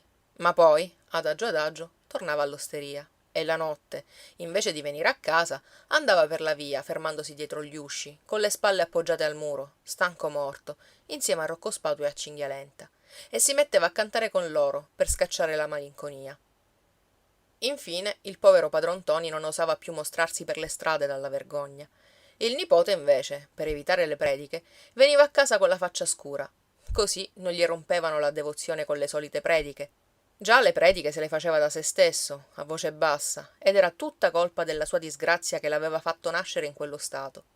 E andava a sfogarsi con lo speziale e con altri di quelli che avevano un po' di tempo per chiacchierare dell'ingiustizia sacrosanta che ci ha questo mondo in ogni cosa.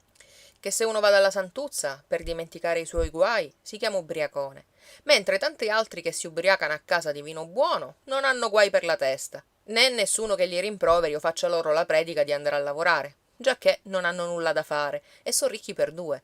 Eppure tutti siamo figli di Dio allo stesso modo e ognuno dovrebbe avere la sua parte ugualmente. Quel ragazzo lì ha del talento, diceva lo speziale a don Silvestro e a padron Cipolla e a chi voleva sentirlo. Vede le cose all'ingrosso, così alla Carlona, ma il sugo c'è. Non è colpa sua se non sa esprimersi meglio, è colpa del governo che lo lascia nell'ignoranza. Per istruirlo gli portava il Secolo e la Gazzetta di Catania. Però ntoni si seccava a leggere, prima di tutto perché era una fatica, e quando era soldato gli avevano insegnato a leggere per forza. Ma adesso era libero di fare quello che gli pareva e piaceva, e aveva un po' dimenticato come si cacciano insieme le parole nello scritto. Poi tutte quelle chiacchiere stampate non gli mettevano un soldo in tasca. Che gliene importava a lui? Don Franco glielo spiegava lui perché avrebbe dovuto importargliene. E quando passava don Michele per la piazza, glielo indicava con la barbona, ammiccando, e gli spifferava sottovoce che passava per donna Rosolina anche quello, ora che aveva sentito come donna Rosolina avesse dei denari, e li dava alla gente per farsi sposare. Bisogna cominciare dal levarci dai piedi tutti costoro col berretto gallonato. Bisogna far la rivoluzione. Ecco quello che bisogna fare. E voi cosa mi date per fare la rivoluzione? Don Franco allora si stringeva nelle spalle e se ne andava indispettito a pestare l'acqua sporca nel mortaio. Giacché con gente siffatta era proprio pestar l'acqua nel mortaio, diceva.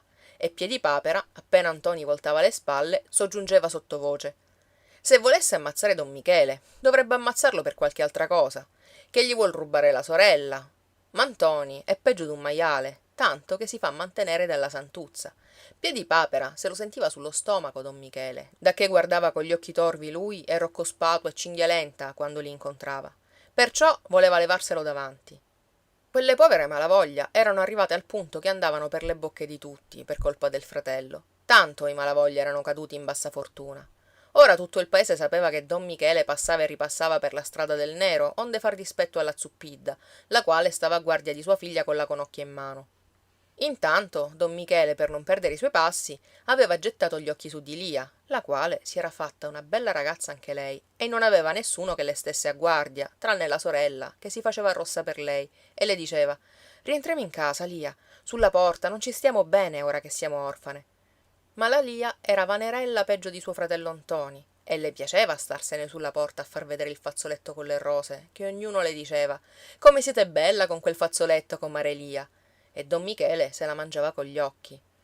La povera Mena, mentre stava là sulla porta ad aspettare il fratello che tornava a casa ubriaco, si sentiva così stanca ed avvilita che le cascavano le braccia quando voleva tirare in casa la sorella perché passava don Michele e egli le rispondeva: hai paura che mi mangi? Già nessuno ne vuole di noi altri, ora che non abbiamo più niente. Non lo vedi come è andato a finire mio fratello, che non lo vogliono nemmeno i cani? Se Ntoni avesse fegato, andava dicendo Piedipapera, se lo leverebbe dinanzi quel don Michele. Ntoni invece voleva levarsi dinanzi don Michele per un'altra cosa. La santuzza, dopo che l'aveva rotta con don Michele, aveva preso a ben volere Ntoni per quel modo di portare il berretto sull'orecchio e di dondolare le spalle camminando che aveva preso da soldato, e gli metteva in serbo sotto il banco tutti i piatti coi resti che lasciavano gli avventori, e un po' di qua e un po' di là gli riempiva anche il bicchiere. In tal modo lo manteneva per l'osteria grasso e unto come il cane del macellaio. Al bisogno poi Ntoni si disobbligava facendo a pugni con quegli avventori della malannata che cercano il pelo nell'uovo all'ora del conto e gridano e bestemmiano prima di pagare.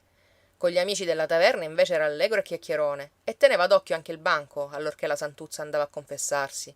Sicché tutti colà gli volevano bene come se fosse a casa sua, tranne lo zio Santoro, il quale lo guardava di malocchio e borbottava, fra un'Ave Maria e l'altra, contro di lui, che viveva alle spalle di sua figlia, come un canonico.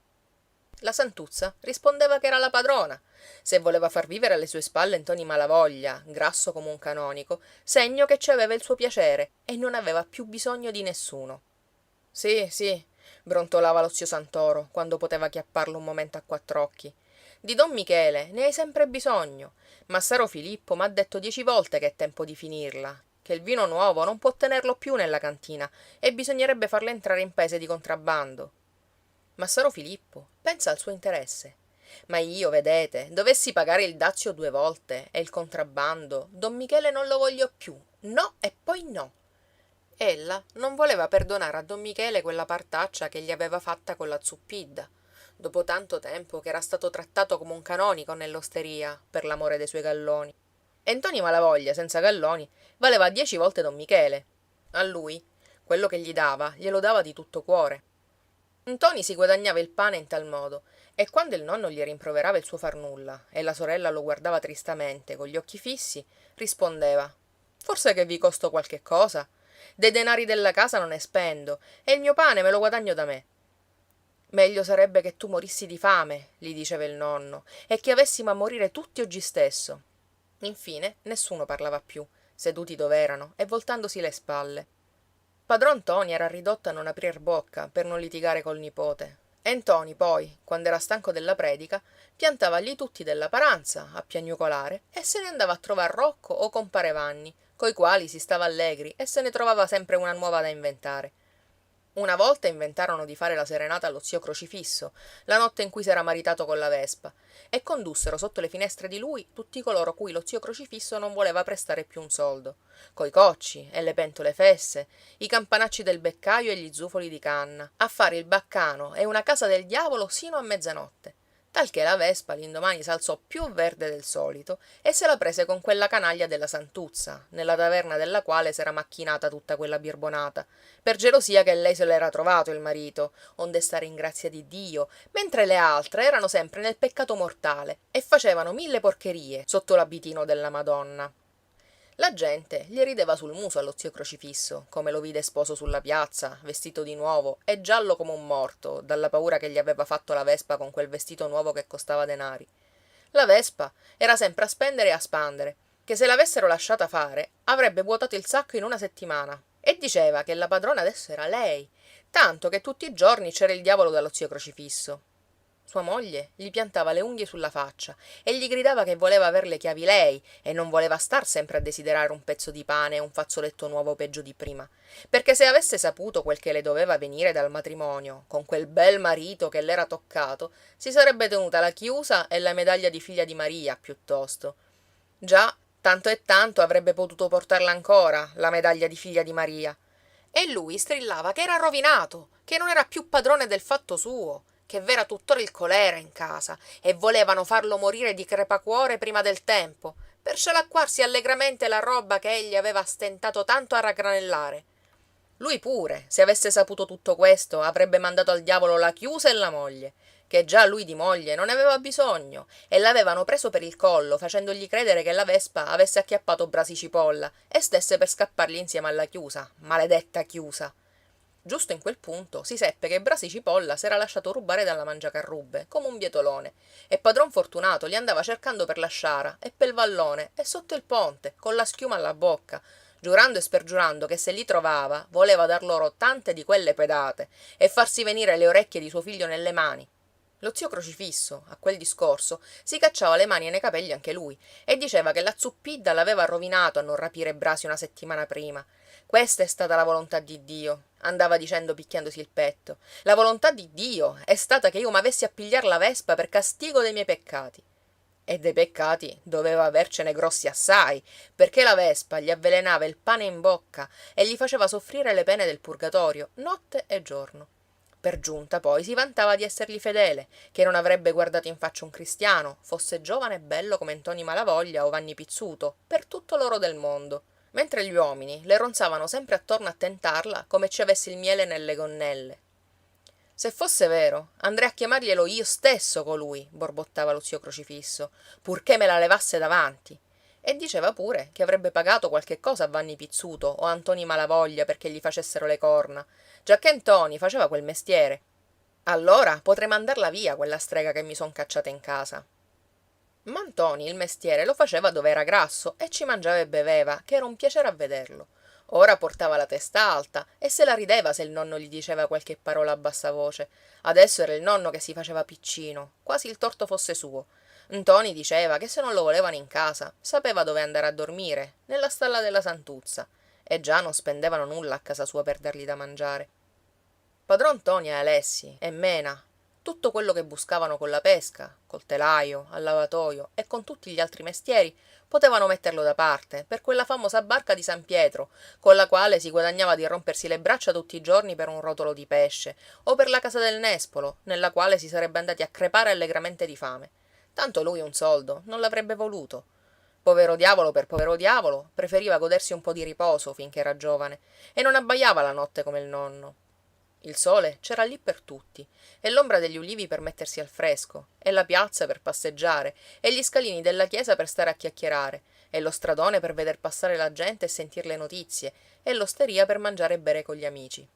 Poi, Quando gli sbadigli vi rompevano le mascelle, si giocava alla mora o a briscola, e quando infine si aveva sonno, ci era lì la chiusa dove pascevano i montoni di compare Naso, per sdraiarsi a dormire il giorno, o la stalla di comare suor Mariangela quando era notte. Che non ti vergogni di fare questa vita, gli disse alfine il nonno, il quale era venuto apposta a cercarlo con la testa bassa e tutto curvo, e piangeva come un fanciullo nel dir così, tirandolo per la manica dietro la stalla della Santuzza perché nessuno li vedesse. E alla tua casa non ci pensi, ai tuoi fratelli non ci pensi. Oh, se fossero qui tuo padre e la Longa. Ntoni, Ntoni. Ma voi altri, ve la passate forse meglio di me a lavorare e ad affannarvi per nulla? È la nostra mala sorte infame, ecco cos'è. Vedete come siete ridotto, che sembrate un arco di violino, e sino a vecchio avete fatto sempre la stessa vita. Ora che ne avete? Voi altri non lo conoscete il mondo, e siete come i gattini con gli occhi chiusi. E il pesce che pescate, ve lo mangiate voi? Sapete per chi lavorate, dal lunedì al sabato, e vi siete ridotto a quel modo che non vi vorrebbero neanche all'ospedale? Per quelli che non fanno nulla, e che hanno denari a palate lavorate. Ma tu non ne hai denari, né io ne ho. Non ne abbiamo avuti mai e ci siamo guadagnato il pane come vuol Dio. È per questo che bisogna darsi le mani attorno, a guadagnarli, se no si muore di fame. Come vuole il diavolo, volete dire, che è tutta opera di Satanasso la nostra disgrazia. Ora, sapete quel che ci aspetta, quando non potrete più darvele attorno le mani perché i reumatismi li avranno ridotte come una radica di vite. Vi aspetta il vallone sotto il ponte per andare a creparvi. No, no! Esclamò il vecchio tutto giulivo e gettandogli al collo le braccia rattratte come radiche di vite. I denari per la casa ci son già, e se tu ci aiuti? Ah, la casa del Nespolo. Credete che sia il più bel palazzo del mondo, voi che non avete visto altro? Lo so che non è il più bel palazzo del mondo, ma non dovresti dirlo tu che ci sei nato, tanto più che tua madre non ci è morta. Nemmeno mio padre non ci è morto. Il nostro mestiere è di lasciare la pelle laggiù, in bocca ai pescicani. Almeno, finché non ce la lascio, voglio godermi quel po' di bene che posso trovare, giacché è inutile logorarmi la pelle per niente.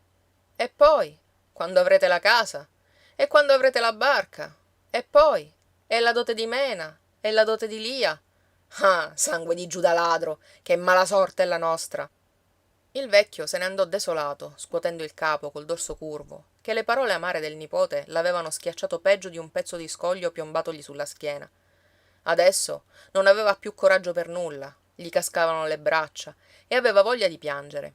Non poteva pensare ad altro se non che Bastianazzo e Luca non ci avevano mai avuto pel capo quelle cose che ci aveva Ntoni, e avevano sempre fatto, senza lamentarsi, quello che dovevano fare.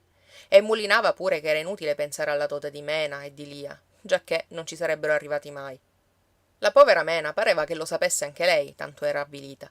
Le vicine ora tiravano di lungo dinanzi alla porta dei Malavoglia, come durasse il colera, e la lasciavano sola, accanto alla sorella col fazzoletto con le rose, o insieme alla Nunziata e alla cugina Anna, quando esse facevano la carità di venire a cianciare un po'.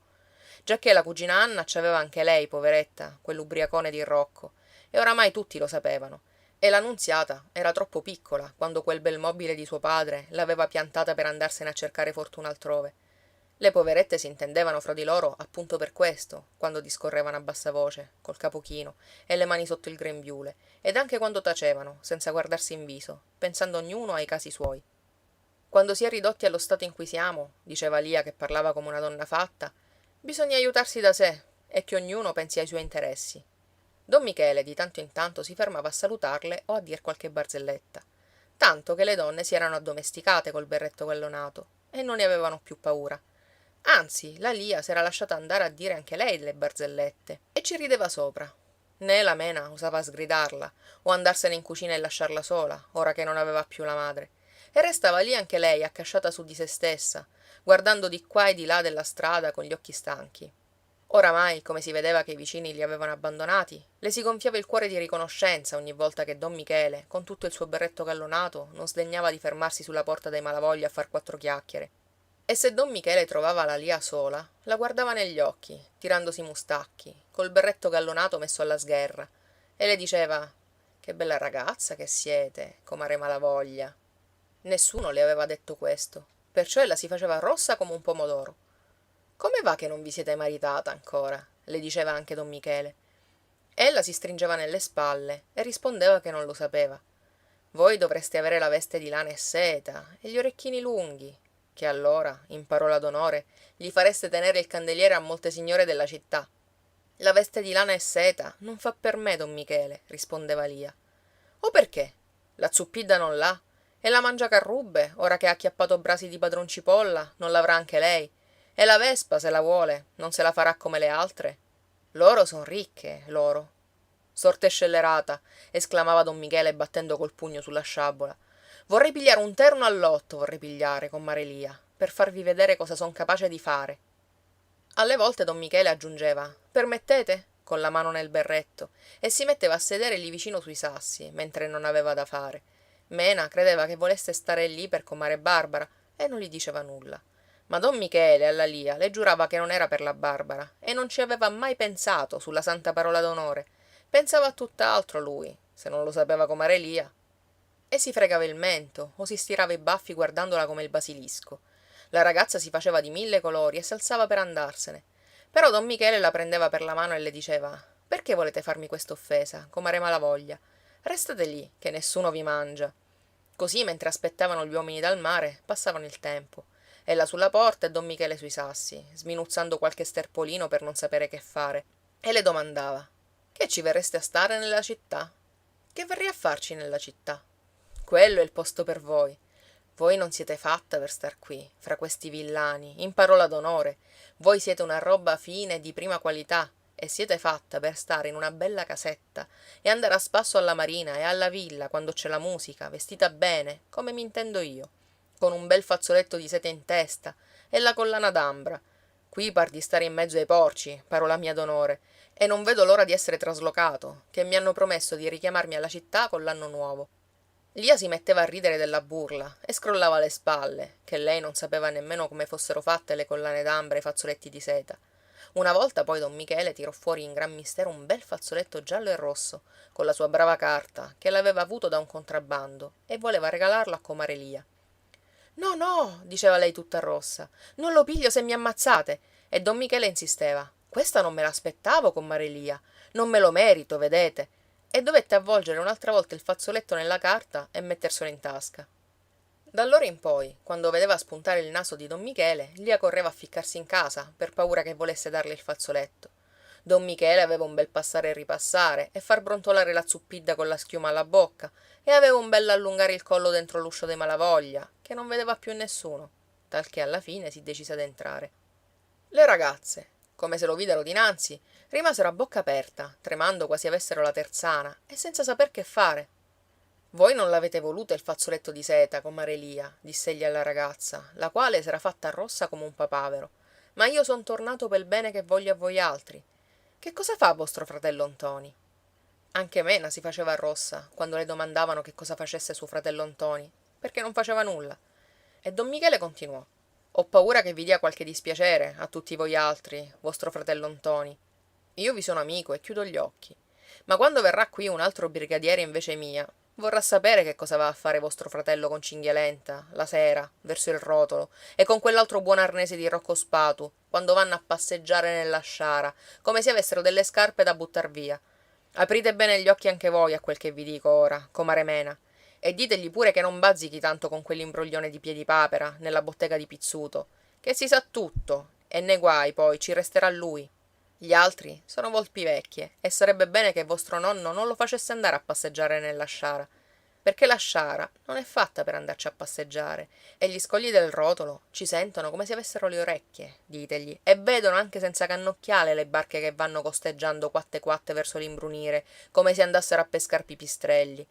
Ditegli questo, comare Mena, e ditegli pure che chi gli dà questo avvertimento è un amico il quale vi vuol bene. Quanto a compare Cinghialenta, Rocco Spatu ed anche Vanni Pizzuto, son tenuti d'occhio. Vostro fratello si fida di Piedipapera e non sa che le guardie doganali hanno il tanto per cento sui contrabbandi e per sorprenderli bisogna dar la parte a uno della combriccola e farlo cantare per chi parla. Di Piedipapera questo solo rammentategli. Gli disse Gesù Cristo a San Giovanni, degli uomini segnati guardatene. Lo dice pure il proverbio. Mena sbarrava gli occhi e impallidiva senza capir bene quel che ascoltava, ma sentiva già la paura che suo fratello avesse a fare con quelli del berretto gallonato. Don Michele allora la prese per mano, onde farle animo, e seguitò. Se si sapesse che son venuto a dirvi tutto questo, sarei fritto. Io mi giuoco il mio berretto gallonato per il bene che vi voglio a voi altri malavoglia. Ma non mi piace che vostro fratello patisca qualche guaio. No, non vorrei incontrarlo di notte in qualche brutto posto, nemmeno per acchiappare un contrabbando di 1.000 lire, parola mia d'onore. Le povere ragazze non ebbero più pace dacché don Michele ebbe messo loro quella pulce nell'orecchio. Non chiudevano occhio nella notte, aspettando il fratello dietro l'uscio sino a tardi, tremando di freddo e di paura, mentre egli andava cantando per le strade con Rocco Spatu ed altri della combriccola. E alle povere ragazze pareva sempre di udire delle grida e delle schioppettate, come quando avevano detto che c'era stata la caccia delle quaglie a 2 piedi. Tu va a dormire, ripeteva Mena alla sorella. Tu sei troppo giovane e certe cose non devi saperle. Al nonno non diceva nulla, per non dargli quest'altro crepacuore. Ma Ntoni, quando lo vedeva un po' calmo, che si metteva a sedere tristamente sulla porta col mento in mano, si faceva coraggio per chiedergli: cosa vai a fare sempre con Rocco Spatu e Cinghialenta? Guardati che ti hanno visto sullasciare verso il rotolo. Guardati di Piedipapera.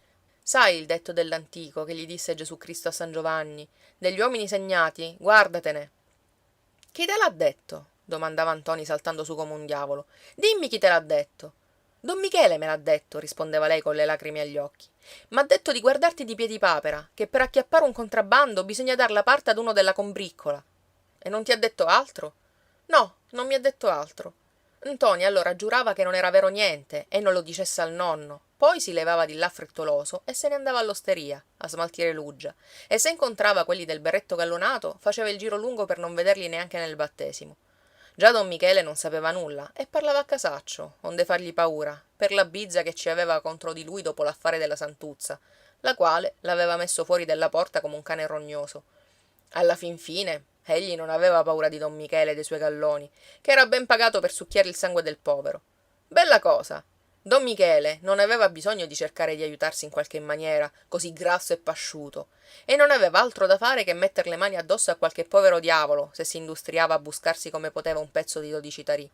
E quell'altra prepotenza che per sbarcare la roba di fuori il regno bisognava pagare il dazio, come fosse roba rubata, e doveva metterci il naso don Michele coi suoi sbirri. Loro erano padroni di mettere le mani su ogni cosa e prendere quello che volevano. Ma gli altri, se cercavano a rischio della pelle di fare come volevano, per sbarcare la loro roba, passavano per ladri e li cacciavano peggio dei lupi con le pistole e le carabine. Ma rubare ai ladri non è mai stato peccato, lo diceva anche don Giammaria nella bottega dello Speziale.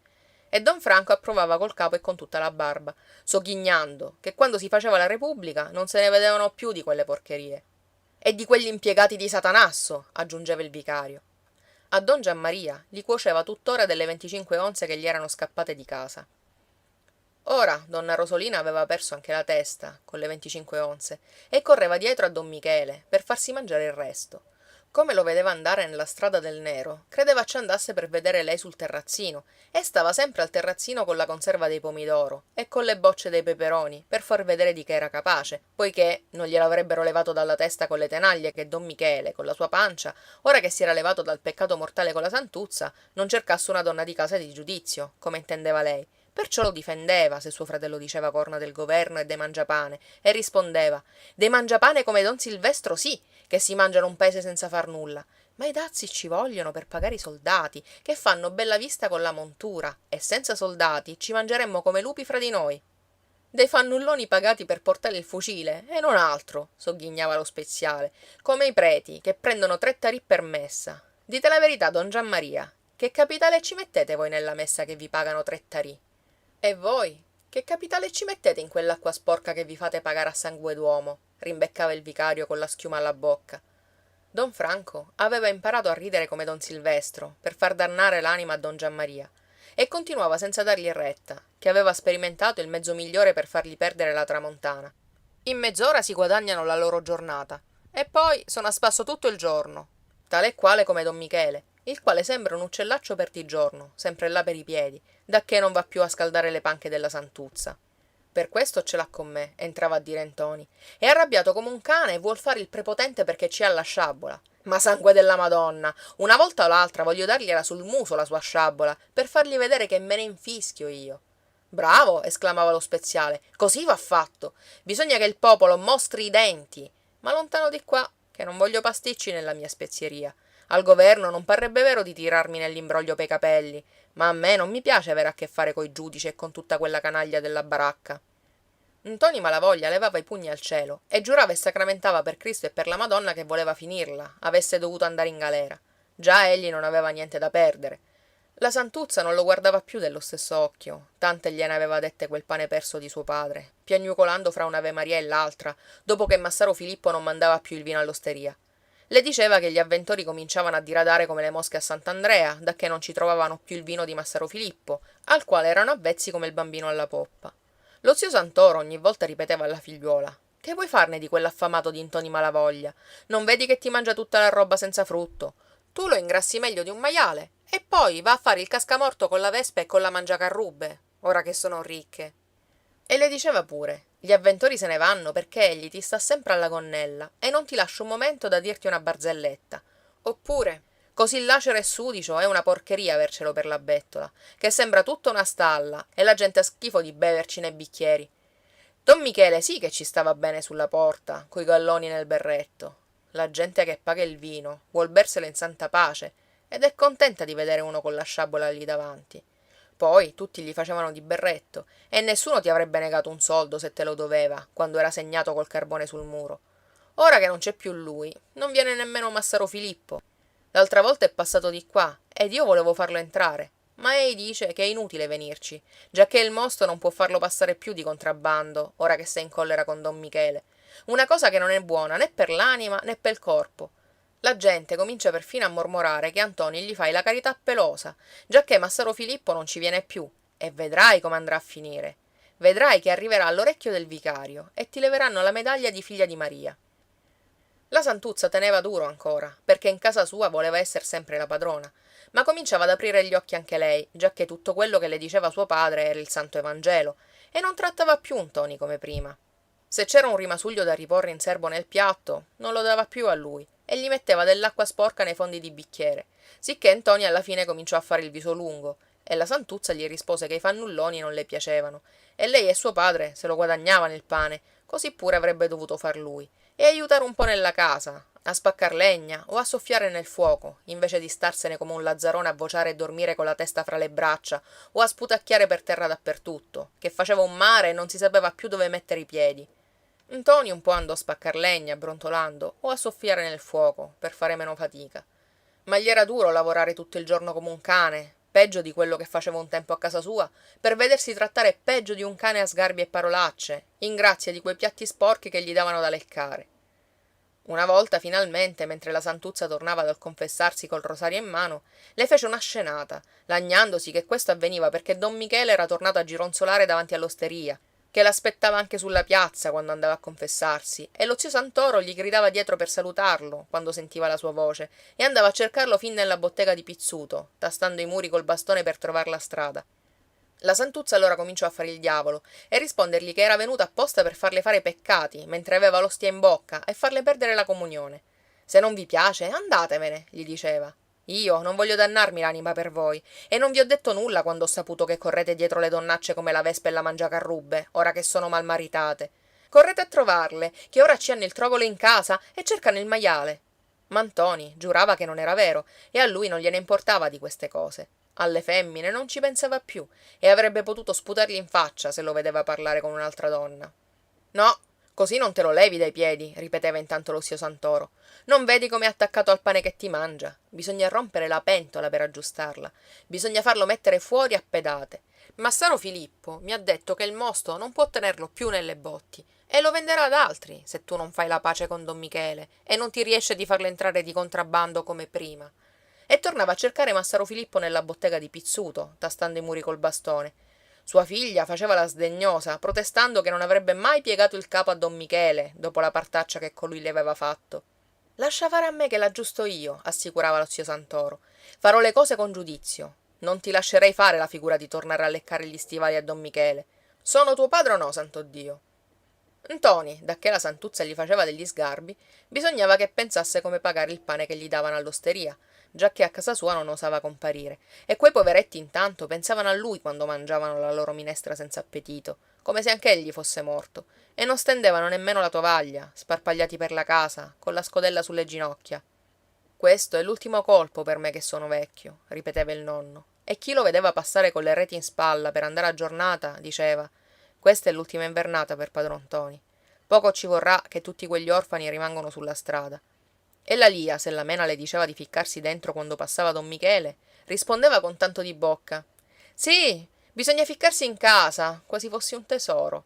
Sta tranquilla che di tesori come noi non ne vogliono neppure i cani. Oh, se tua madre fosse qui, non diresti così, mormorava Mena. Se mia madre fosse qui, non sarei orfana e non dovrei pensarci da me ad aiutarmi. E nemmeno Ntoni andrebbe per le strade, che è una vergogna sentirsi dire che siamo sue sorelle, e nessuno vorrà prendersi in moglie la sorella di Ntoni Malavoglia. Ntoni, ora che era in miseria, non aveva più ritegno di mostrarsi insieme a Rocco Spatu e a Cinghialenta per la sciara e verso il rotolo, e a discorrere sottovoce fra di loro, con la faccia scura, a guisa di lupi affamati. Don Michele tornava a dire alla Mena: vostro fratello vi darà qualche dispiacere con mare Mena. Mena era ridotta ad andare a cercare il fratello sulla sciara anche lei, e verso il rotolo, o sulla porta dell'osteria, e piangeva e singhiozzava, tirandolo per la manica della camicia. Ma egli rispondeva: no, è don Michele che mi vuol male, te l'ho detto. Sta sempre a macchinar birbonate contro di me con lo zio Santoro. Li ho sentiti io nella bottega di Pizzuto, che lo sbirro gli diceva: e se tornassi da vostra figlia, che figuraccia ci farei? E lo zio Santoro rispondeva: oh bella, se vi dico che tutto il paese si mangerebbe i gomiti dall'invidia. Ma tu cosa vuoi fare? Ripeteva Mena con la faccia pallida. Pensa alla mamma, Ntoni, e pensa a noi che non abbiamo più nessuno. Niente. Voglio svergognare lui e la Santuzza davanti a tutto il paese quando vanno alla messa. Voglio dir loro il fatto mio e far ridere la gente. Già non ho paura di nessuno al mondo e mi sentirà anche lo speziale lì vicino.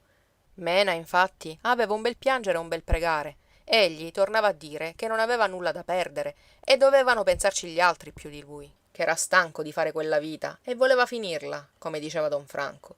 E siccome all'osteria lo vedevano di malocchio, andava a girandolare per la piazza, specialmente la domenica, e si metteva sugli scalini della chiesa per vedere che faccia facevano quei svergognati che venivano lì a gabbare il mondo e far le corna al Signore e alla Madonna sotto i loro occhi stessi.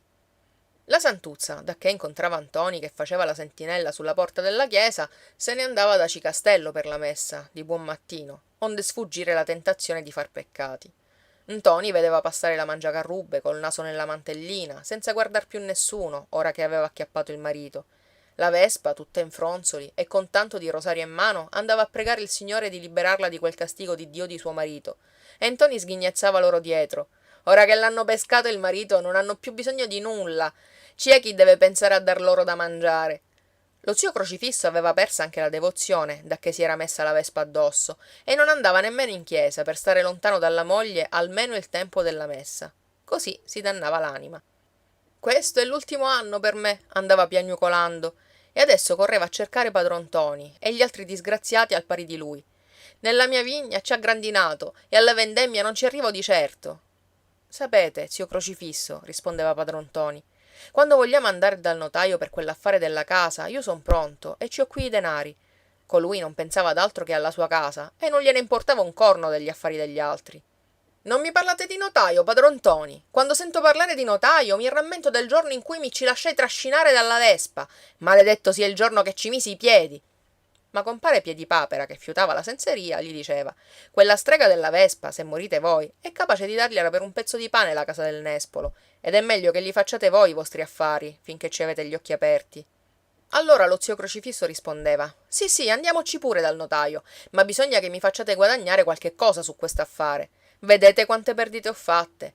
E Piedipapera aggiungeva, fingendo di parlare con lui: quella strega di vostra moglie, se sa che avete ripreso i denari della casa, è capace di strozzarvi per comprarsene tante collane e fazzoletti di seta.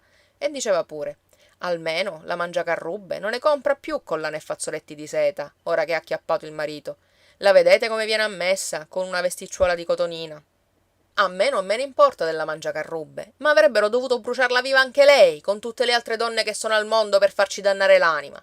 Che ci credete che non compra più nulla? Tutta impostura per minchionare padron Fortunato, il quale va gridando che vuole pigliarsi piuttosto una di mezzo alla strada, piuttosto che lasciar godere la roba sua a quella pezzente la quale gli ha rubato il figliuolo.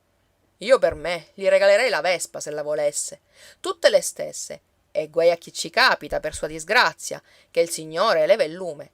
Vedete don Michele, che va nella strada del nero per far l'occhietto con donna Rosolina? Cosa gli manca a costui? Rispettato, ben pagato, con tanto di pancia. Ebbene, corre dietro alle donne anche lui per cercarsi guai con la lanterna, per la speranza di quei 4 soldi del vicario. No, egli non ci viene per donna Rosolina, no, diceva Piedipapera ammiccandogli di nascosto. Donna Rosolina può farci le radiche sul terrazzino in mezzo ai suoi pomidoro, a fargli l'occhio di pesce morto. A don Michele non gliene importa nulla dei denari del vicario. Lo so io cosa va a fare nella strada del nero. Dunque cosa pretendete per la casa? Tornò a dire padron Ntoni. Ne parleremo quando saremo dal notaio, rispose lo zio Crocifisso. Adesso lasciatemi ascoltare la Santa Messa, e in tal modo lo mandava via mogio mogio. Don Michele c'è altro per la testa, ripeteva Piedipapera, cacciando fuori tanto di lingua dietro le spalle di padron Ntoni e accennando con l'occhio a suo nipote, il quale andava ad appollaiarsi sui muri, con un pezzo di giubbone sulle spalle, settando delle occhiatacce sullo zio Santoro, il quale aveva preso a venire alla messa per stendere la mano ai fedeli, borbottando Ave Maria e Gloria Patri, e conosceva tutti ad uno, come la folla usciva dalla chiesa, dicendo all'uno: il Signore vi dia la provvidenza, e a quell'altro: tanta salute, e come gli passò accanto don Michele gli disse pure: andateci, che vi aspetta nell'orto dietro la tettoia. Santa Maria, ora pro nobis, Signore Dio, perdonatemi. La gente, appena don Michele tornò a bazzicare dalla santuzza, diceva: fecero pace cani e gatti. Vuol dire che c'era sotto qualche cosa per tenersi il broncio. E come Massaro Filippo era pure tornato all'osteria, anche quell'altro, che non sa starci senza don Michele, è segno che è innamorato di don Michele piuttosto che della santuzza. Certuni non sanno star soli neppure in paradiso. Allora Ntoni Malavoglia masticava bile, vedendosi scacciato a pedate fuori dalla bettola peggio di un cane rognoso, senza un baiocco in tasca per andare a bere sul mostaccio a don Michele e piantarsi là tutto il giorno, coi gomiti sul desco, a far loro mangiare il fegato. Invece gli toccava star sulla strada come un cagnaccio, con la coda fra le gambe e il muso a terra, borbottando: sangue di Giuda, un giorno o l'altro succederà una commedia, succederà. Rocco Spatu e Cinghialenta, che avevano sempre qualche soldo, gli ridevano sul naso dalla porta della taverna, facendogli le corna, e venivano a parlargli sottovoce, tirandolo pel braccio verso la sciara e parlandogli nell'orecchio. Egli tentennava sempre a dir di sì, come un minchione che era. Allora gli rinfacciavano: ti sta bene a morir di fame, lì davanti, e a vederti far le corna sotto agli occhi tuoi stessi da don Michele, carogna che sei. Sangue di Giuda, non dite così, gridava Ntoni col pugno in aria, che un giorno o l'altro faccio succedere una commedia, faccio succedere. Ma gli altri lo piantavano lì, alzando le spalle, sghignazzando, tanto che infine gli fecero montare la mosca al naso e andò a piantarsi proprio nel bel mezzo dell'osteria, giallo come un morto, col pugno sul fianco e il giubbone vecchio sulle spalle che pareva ci avesse un vestito di velluto, girando gli occhiacci intorno per stuzzicare chi sapeva lui. Don Michele, per amore dei galloni, fingeva di non vederlo e cercava di andarsene. Ma Ntoni, ora che don Michele faceva il minchione, si sentiva cuocere il fegato e gli rideva e gli sghignazzava sul mostaccio, a lui e alla santuzza, e sputava sul vino che beveva, dicendo che era tossico di quello che avevano dato a Gesù sacramentato. E battezzato per giunta, che la santuzza ci aveva messa l'acqua ed era una vera minchioneria venire a lasciarsi rubare i soldi in quella bettolaccia. Per questo non ci veniva più. La santuzza, toccata nel debole, non seppe più contenersi e gli disse che non ci veniva più perché erano stanchi di mantenerlo per carità, che erano stati costretti a cacciarlo fuori dall'uscio con la scopa, tanto era affamato. Allora Ntoni cominciò a fare il diavolo, gridando e rompendo i bicchieri, che l'avevano messo fuori per tirarsi in casa quell'altro baccalà col berretto gallonato. Ma gli bastava l'anima di fargli uscire il vino dal naso se voleva, perché lui non aveva paura di nessuno.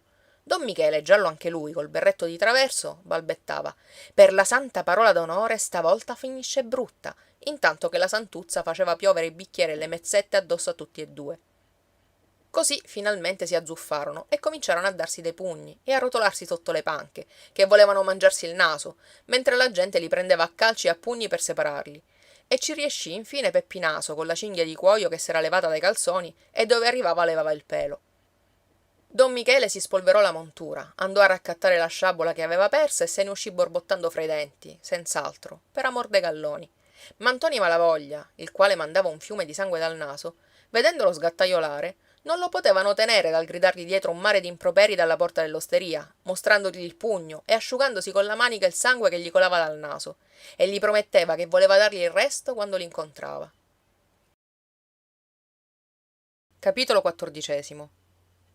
Quando ntoni Malavoglia incontrò don Michele per dargli il resto, fu un brutto affare, di notte, mentre diluviava, ed era scuro che non ci avrebbe visto neppure un gatto, all'angolo della sciara verso il rotolo, dove bordeggiavano quatte quatte le barche che facevano finta di pescar merluzzi a mezzanotte, e dove Ntoni andava a ronzare, con Rocco Spatu e Cinghialenta ed altri malarnesi, con la pipa in bocca, che le guardie le conoscevano ad una quelle punte di fuoco delle pipe, mentre stavano appiattate fra gli scogli con le carabine in mano.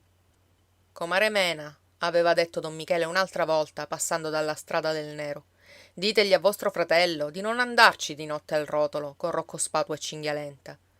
Ma Ntoni aveva fatto il sordo perché ventre affamato non sente ragione, e don Michele non gli faceva più paura dopo che si erano rotolati a pugni e a cazzotti sotto le panche all'osteria.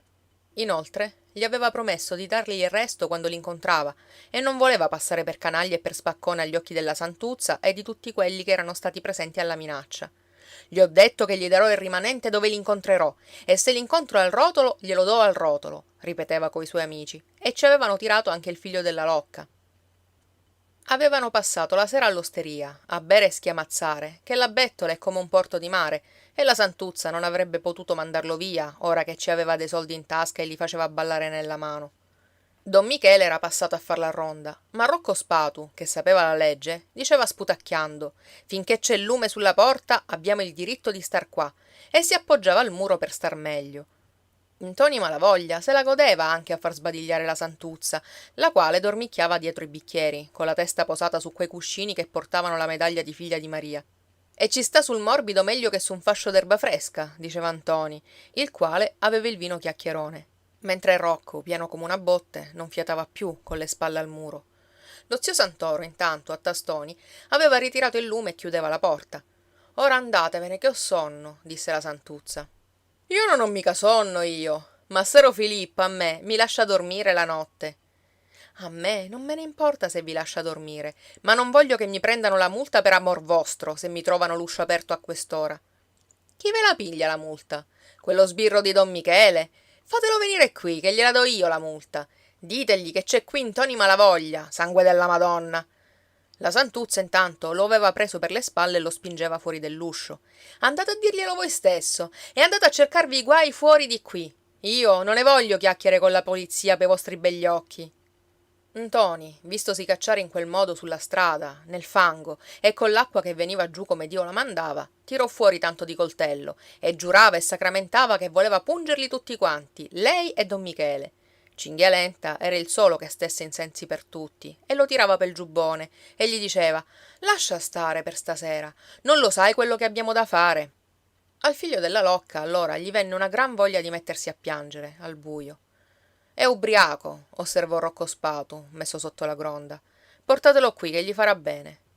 Ntoni, un po' calmato dall'acqua che gli pioveva dalla gronda, si lasciò condurre da compare Cinghialenta, seguitando a sbuffare, mentre sguazzava nelle pozzanghere e sacramentava che se incontrava don Michele voleva dargli quello che gli aveva promesso. Tutto a un tratto si trovò davvero naso a naso con don Michele, il quale ronzava lì intorno anche lui, con la pistola sulla pancia e i calzoni dentro gli stivali. Allora Ntoni si calmò di botto e tutti e tre si allontanarono quatti quatti verso la bottega di Pizzuto. Arrivati dietro l'uscio, adesso che don Michele era ben lontano, Ntoni volle a forza che si fermassero per udire quello che diceva. Lo vedete dove andava don Michele? E la Santuzza che diceva d'aver sonno. Adesso come faranno se c'è tuttora Massaro Filippo nella stalla? E tu lascia stare don Michele, disse Cinghialenta, così ci lascerà andare pei fatti nostri. Voi altri siete tante canaglie, disse Ntoni, che avete paura di don Michele. Stasera sei ubriaco, ma ti farei vedere se ho paura di don Michele. Ora che ho venduto il mulo, non voglio che nessuno venga a vedere come mi guadagno il pane, sangue di un cane. Là si misero a cianciare a voce bassa a ridosso del muro, intanto che lo scroscio della pioggia copriva i loro discorsi. Ad un tratto suonarono le ore e tacquero tutti e quattro per stare ad ascoltare. Entriamo da compare Pizzuto, disse Cinghialenta. Egli è padrone di tenere la porta aperta sino che vuole, e senza lume fuori. È scuro che non ci si vede, disse il figlio della Locca. Bisogna bere qualche cosa col tempo che fa, rispose Rocco Spatu, se no ci romperemo il naso nella sciara. Cinghialenta si mise a brontolare. Come se andassimo a giuocare. Ora vi farò dare dell'acqua col limone da mastro Vanni. Io non ho bisogno dell'acqua col limone, saltò su Ntoni, e vedrete se il fatto mio lo saprò fare meglio di voi altri. Compare Pizzuto non voleva aprire a quell'ora e rispondeva che era in letto. Ma siccome continuavano a picchiare e minacciavano di svegliare tutto il paese e di far correre la guardia a mettere il naso nei fatti loro, si fece dare la voce e venne ad aprire in mutande. Che siete pazzi a picchiare in questo modo? Esclamava. Or ora ho visto passare Don Michele. Sì, l'abbiamo visto anche noi. Adesso sta recitando il rosario con la Santuzza. Che lo sai donde viene Don Michele? Gli domandò Pizzuto guardandolo negli occhi. Ntoni fece una spallata e Vanni, mentre si faceva da parte per lasciarli entrare, ammiccò a Rocco e a Cinghialenta. È stato dalle Malavoglia, soffiò loro nell'orecchio. L'ho visto escire io. Buon pro, rispose Cinghialenta. Ma bisognerebbe dire a Ntoni che raccomandi a sua sorella di trattenere Don Michele tutta la notte quando abbiamo da fare. Che cosa volete da me? Chiese Ntoni con la lingua grossa. Niente, non è affare per questa sera. Se non è affare per questa sera, perché mi avete fatto lasciare l'osteria, che sono tutto fradicio dalla pioggia? Disse Rocco Spatu. È un altro discorso che stavamo facendo con compare Cinghialenta. E Pizzuto aggiunse. Sì, è venuto l'uomo dalla città e ha detto che per questa sera la roba è là, ma sarà un affare grosso sbarcarla con questo tempo. Tanto meglio, così nessuno ci vede a sbarcarla. Sì, ma le guardie hanno l'orecchio fino e badate che m'è parso di vederle ronzare qui davanti e guardare dentro la bottega. Allora successe un momento di silenzio e compare Vanni, per finirla, andò a riempire 3 bicchieri di erba bianca. Me ne impipo delle guardie, esclamò Rocco Spatu dopo che ebbe bevuto. Peggio per loro se vengono a mettere il naso nei fatti miei. Ho qui il mio temperino, che non fa tanto chiasso come le loro pistole. Noi ci buschiamo il pane come possiamo e non vogliamo far male a nessuno, aggiunse Cinghialenta. O che uno non è più padrone di farsi sbarcare la roba dove vuole. Loro stanno a spasso come i ladri, per farsi pagare il dazio di ogni fazzoletto da naso che volete portare a terra, e nessuno li prenda a schioppettate, aggiunse Ntoni Malavoglia. Sapete cosa ha detto don Giammaria? Che rubare ai ladri non è peccato, e i primi ladri son quelli coi galloni, che ci mangiano vivi. Vogliamo farne tonnina, conchiuse Rocco Spatu, con gli occhi lucenti al pari di un gatto. Ma a quel discorso il figlio della Locca posò il bicchierino senza accostarlo alla bocca, giallo come un morto. Che sei già ubriaco? Gli chiese Cinghialenta. No, rispose lui, non ho bevuto. Esciamo fuori che l'aria aperta farà bene a tutti. Buonanotte a chi resta. Un momento, gridò Pizzuto con la mano sul battente. Non è pei soldi dell'erba bianca. Questa ve l'ho data per niente, come amici che siete. Ma vi raccomando, la mia casa è qui per voi altri se l'affare va bene. Sapete che ci ho lì dietro una camera dove ci starebbe un bastimento di roba e nessuno ci mette il naso, che con Don Michele e le sue guardie siamo come pane e cacio. Di compare Piedipapera non mi fido, perché l'altra volta mi fece le corna e andò a portare la roba in casa di Don Silvestro. Don Silvestro non si contenterebbe mai di quel che gli dareste di sua parte, col pretesto che rischia di perdere il posto. Ma con me non avete questo timore e mi darete quel che è giusto. E sì che a compare Piedipapera non gli ho mai negato la senseria e gli do il bicchierino ogni volta che viene qui e la barba gliela faccio per niente. Ma santo diavolone, se mi fa le corna un'altra volta non voglio passar per minchione e andrò a contare a Don Michele tutte queste bricconate. No, no, compare Vanni, non c'è bisogno di andarla a contare a Don Michele. E Piedipapera s'è visto stasera? Neanche sulla piazza. Era lì nella spezieria a fare la repubblica con lo speziale. Ogni volta che si fa il colpo, egli voga al largo, per provare che lui non ci entri in tutto quel che può succedere. E volpe vecchie e le palle delle guardie non lo coglieranno mai, sebbene sia zoppo come il diavolo. Poi, domattina, a cose fatte, verrà a riscuotere la senseria, con la faccia tosta. Ma le palle le lascia per gli altri. Piove sempre, disse Rocco Spatu. Che non vuol finire stanotte. Con questo tempaccio non ci sarà nessuno al rotolo, soggiunse il figlio della Locca, ed è meglio tornarsene a casa. Ntoni, Cinghialenta e Rocco Spatu, che erano sulla soglia, davanti alla pioggia che scrosciava come il pesce nella padella, rimasero un momento zitti, guardando nel buio. Minchione che sei, esclamò Cinghialenta per fargli coraggio, e Vanni Pizzuto adagio chiuse l'uscio, dopo di aver detto sottovoce: Sentite, ve, se vi accadesse qualche disgrazia, voi non m'avete visto stasera. Il bicchierino ve l'ho dato per l'amicizia, ma in casa mia non ci siete stati. Non mi tradite, che non ho nessuno al mondo. Gli altri se ne andarono mogi mogi, sotto la pioggia, rasente i muri. E anche costui, masticava fra i denti Cinghialenta, che sta a sparlare di Piedipapera e dice che non ha nessuno al mondo. Almeno Piedipapera ci ha la moglie. E ci ho la moglie anch'io. Ma io son di quelli delle palle. In quel momento passavano quatti quatti dietro l'uscio della cugina Anna, e Rocco Spatu disse che anche lui ci aveva la mamma, la quale a quell'ora stava dormendo, beata lei. Chi può starsene fra le lenzuola con questo tempaccio non va in giro di certo, conchiuse compare Cinghialenta. Ntoni fece segno di star zitti e di scantonare per la viottola, onde evitare di passare davanti alla sua casa, che Mena o il nonno potevano stare ad aspettarlo e li avrebbero uditi. Non sta ad aspettare te, no, tua sorella, gli diceva quell'ubriacone di Rocco Spatu. Semmai, aspetta don Michele. Ntoni allora voleva mangiargli l'anima mentre si trovava il coltello in tasca, e Cinghialenta chiese loro se erano ubriachi, a volersi quistionare per delle sciocchezze, mentre andavano a fare quello che sapevano. Mena, infatti, aspettava il fratello dietro l'uscio, col rosario in mano, ed anche Lia, senza dir nulla di quello che sapeva, ma pallida come una morta. E meglio sarebbe stato per tutti che Ntoni fosse passato per la strada del nero, invece di scantonare per la viottola. Don Michele c'era stato davvero verso un'ora di notte e aveva picchiato all'uscio. Chi è a quest'ora? Disse Lia, la quale orlava di nascosto un fazzoletto di seta che don Michele infine era riescito a farle prendere. Sono io, don Michele, aprite, che devo parlarvi di premura. Non apro perché tutti sono in letto e mia sorella è di là ad aspettare Ntoni dietro l'uscio. Se vostra sorella vi sente ad aprire, non fa nulla. Si tratta appunto di Ntoni ed è affare di premura. Non voglio che vada in galera vostro fratello. Ma apritemi, che se mi vedono qui perdo il pane. Oh, Vergine Maria! Cominciò a dire allora la ragazza. Oh, Vergine Maria! Chiudetelo in casa stanotte, vostro fratello, come torna. Ma non gli dite che ci sono stato io. Ditegli che è meglio che stia in casa. Diteglielo. Oh, Vergine Maria! Oh, Vergine Maria! Ripeteva Lia con le mani giunte. Adesso è all'osteria, ma deve passar di qua. Voi aspettatelo sull'uscio, che è meglio per lui. Lia piangeva sottovoce, perché non udisse sua sorella, col viso nelle mani, e don Michele la vedeva piangere, con le pistole sulla pancia e i calzoni dentro gli stivali. Per me stasera non c'è nessuno che stia inquieto o che si metta a piangere, comare Lia, ma anch'io sono in pericolo come vostro fratello. Allora, se mi accade qualche disgrazia, pensateci che son venuto ad avvertirvi ed ho arrischiato di perdere il pane per voi. Allora Lia alzò il viso dalle mani e lo guardò con gli occhi pieni di lacrime. Dio ve la paga, don Michele, la carità. Io non voglio essere pagato, comare Lia. L'ho fatto per voi e pel bene che vi voglio. Ora andatevene, che tutti dormono. Andatevene, per l'amor di Dio, don Michele. Don Michele se ne andò, ed ella rimase dietro l'uscio a dire il rosario per suo fratello, e pregava il Signore che lo mandasse da quelle parti. Ma il Signore non ve lo mandò.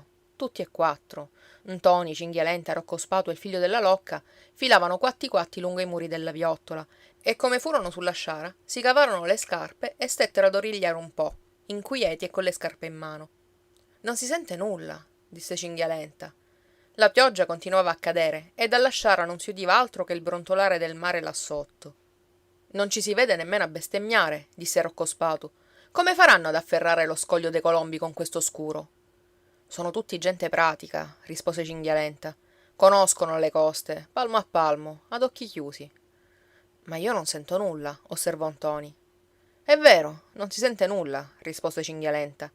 Ma devono essere laggiù da un pezzo. Allora è meglio tornarsene a casa, aggiunse il figlio della Locca. Tu, ora che hai mangiato e bevuto, non pensi ad altro che a tornartene a casa, ma se non stai zitto ti butto in mare con una pedata, gli disse Cinghialenta. Il fatto è, brontolò Rocco, che mi secca passar qui la notte senza far nulla.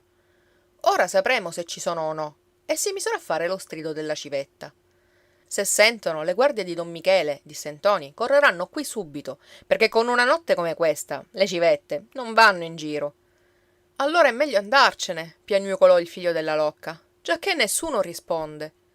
Tutti e quattro si guardarono in volto, sebbene non si vedessero, e pensarono a quel che aveva detto Ntoni di padron Ntoni.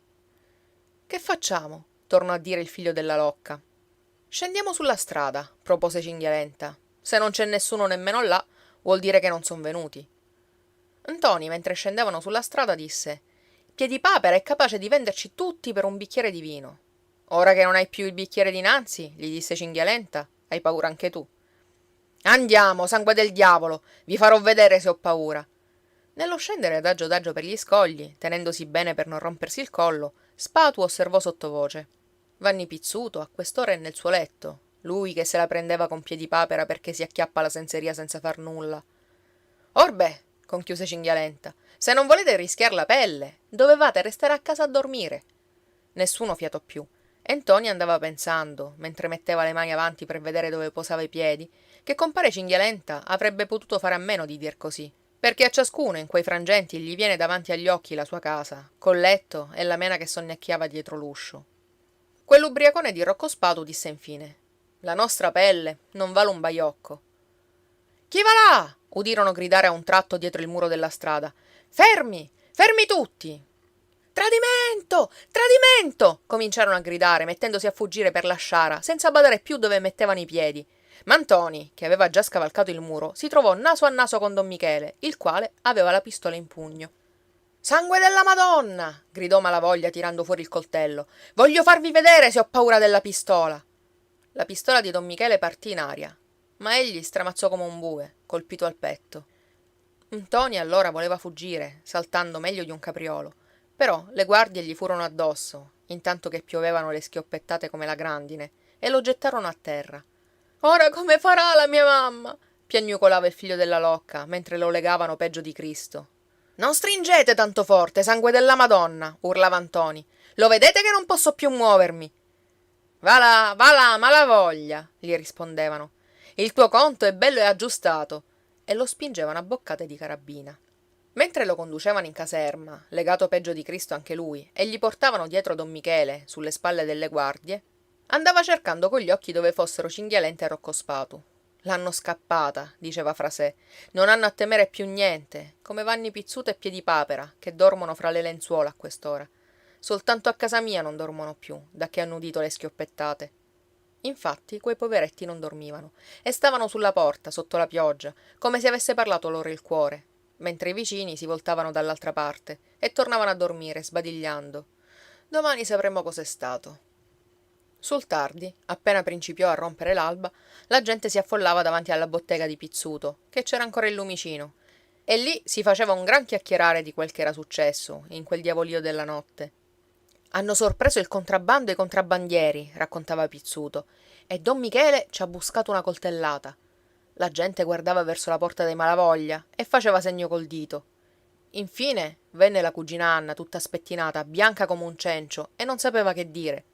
Padron Ntoni, come se gli parlasse il cuore, domandò: «E Ntoni? Sapete dov'è Ntoni?» «L'hanno arrestato stanotte nel contrabbando, insieme al figlio della Locca», rispose la cugina Anna, la quale aveva perduto la testa. «Hanno ammazzato don Michele». «Ah, mamma mia!» gridò il vecchio cacciandosi le mani nei capelli. Ed anche la Lia si era cacciata le mani nei capelli. Padron Ntoni, sempre con le mani in testa, non faceva altro che dire: «Ah, mamma mia! Ah, mamma mia!» Sul tardi venne Piedipapera, con la faccia angustiata, picchiandosi la fronte. «Avete sentito, padron Ntoni, che disgrazia! Io son rimasto di sale quando l'ho saputo». Comare Grazia, sua moglie, piangeva davvero, poveretta, vedendo come le disgrazie fioccavano nella casa dei Malavoglia. «Tu che ci vieni a fare?» gli diceva sottovoce suo marito, tirandola vicino alla finestra. «Tu non ci entri. Adesso a bazzicare in questa casa si tira addosso gli occhi degli sbirri». La gente perciò non si affacciava nemmeno all'uscio dei Malavoglia.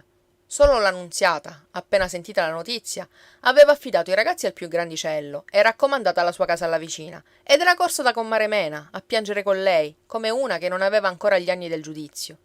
Gli altri stavano a godersi la vista da lontano, sulla strada, o si affollavano come le mosche davanti alla caserma, per vedere come sembrava Ntoni di padron Ntoni dietro la grata, dopo che aveva dato la coltellata a don Michele. Oppure correvano nella bottega di Pizzuto, il quale vendeva acqua bianca, e faceva la barba e raccontava ogni cosa com'era stata, parola per parola. «I minchioni!» sentenziava lo speziale. «Vedete chi si lascia prendere? I minchioni!» «Sarà un affare brutto», aggiungeva don Silvestro. «La galera non gliela levano nemmeno col rasoio». E don Giammaria andava a dirgli sul mostaccio: «In galera non ci vanno quelli che dovrebbero andarci». «Sicuro, non ci vanno», rispondeva don Silvestro con la faccia tosta. Al giorno d'oggi, aggiungeva padron Cipolla, giallo dalla bile, I veri ladri vi rubano il fatto vostro di mezzogiorno e in mezzo alla piazza. Vi si ficcano in casa per forza, senza rompere né porte né finestre. Come voleva fare in casa mia Ntoni Malavoglia, aggiungeva la Zuppidda, venendo a filare la sua canapa nel crocchio. Io te l'ho sempre detto, pace degli angeli, cominciava suo marito. Voi state zitto, che non sapete niente. Guardate che giornata sarebbe venuta adesso per mia figlia Barbara, se non stavo allerta. Sua figlia Barbara stava alla finestra per vedere passare fra gli sbirrintoni di padron Ntoni quando l'avrebbero portato alla città. Di là non esce più, dicevano tutti. Sapete cosa c'è scritto alla vicaria di Palermo? Corri quanto vuoi, che qui t'aspetto. E il malo ferro se lo mangia la mola. Poveri diavoli. La buona gente non ci si mette a quel mestiere, sbraitava la Vespa. I guai, gli acchi li cerca.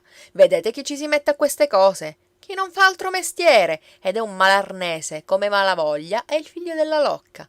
Tutti dicevano di sì, che quando capita un figlio di quella fatta è meglio che gli caschi la casa addosso. La sola Locca andava cercando suo figlio e si piantava davanti alla caserma delle guardie, strepitando che glielo dessero, senza voler sentir ragione. E quando andava a seccare suo fratello Campana di legno e si piantava sugli scalini del ballatoio per delle ore intere, coi capelli bianchi che svolazzavano, lo zio Crocifisso gli diceva: La galera ce l'ho in casa. Vorrei esserci io al posto di tuo figlio. Cosa vuoi da me? Già il pane non te lo portava nemmeno lui. La Locca ci guadagna, osservava don Silvestro. Ora che non ha più quel pretesto di averci chi la mantiene, la metteranno nell'albergo dei poveri e mangerà pasta e carne tutti i giorni. Se no, resta a carico del comune. E come tornavano a concludere che il malo ferro se lo mangia la mola, padron Fortunato soggiungeva: È un buon affare anche per padron Ntoni. Credete che non gliene mangi dei soldi quel malarnese di suo nipote? Io lo so quel che vuol dire un figlio che vi fa questa riuscita. Ora glielo manterrà il re. Ma padron Ntoni, invece di pensare a risparmiare quei soldi, adesso che il nipote non glieli mangiava più, seguitava a buttarglieli dietro, con avvocati e mangiacarte. Quei soldi che costavano tanto e che erano destinati alla casa del nespolo. Ora non abbiamo più bisogno della casa, né di nulla, diceva egli col viso pallido come quello di Ntoni, quando l'avevano condotto in città fra gli sbirri, e tutto il paese era andato a vederlo con le mani legate e il fagotto delle camicie sotto il braccio, che glielo aveva portato piangendo Mena, di sera, quando nessuno poteva vederla.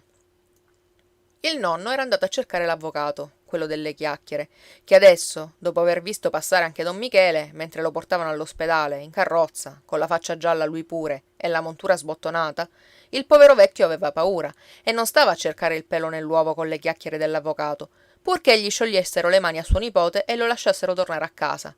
Giacché gli pareva che Ntoni, dopo quel terremoto, dovesse tornare a casa e starsene sempre con loro, come quando era ragazzo.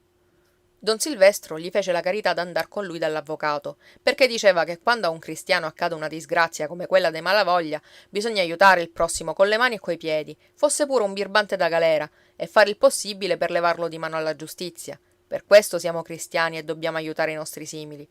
L'avvocato, dopo che ebbe udito ogni cosa e si fu raccapezzato per merito di don Silvestro, disse che era una bella causa, da buscarsi sicuro la galera se non c'era lui, e si fregava le mani.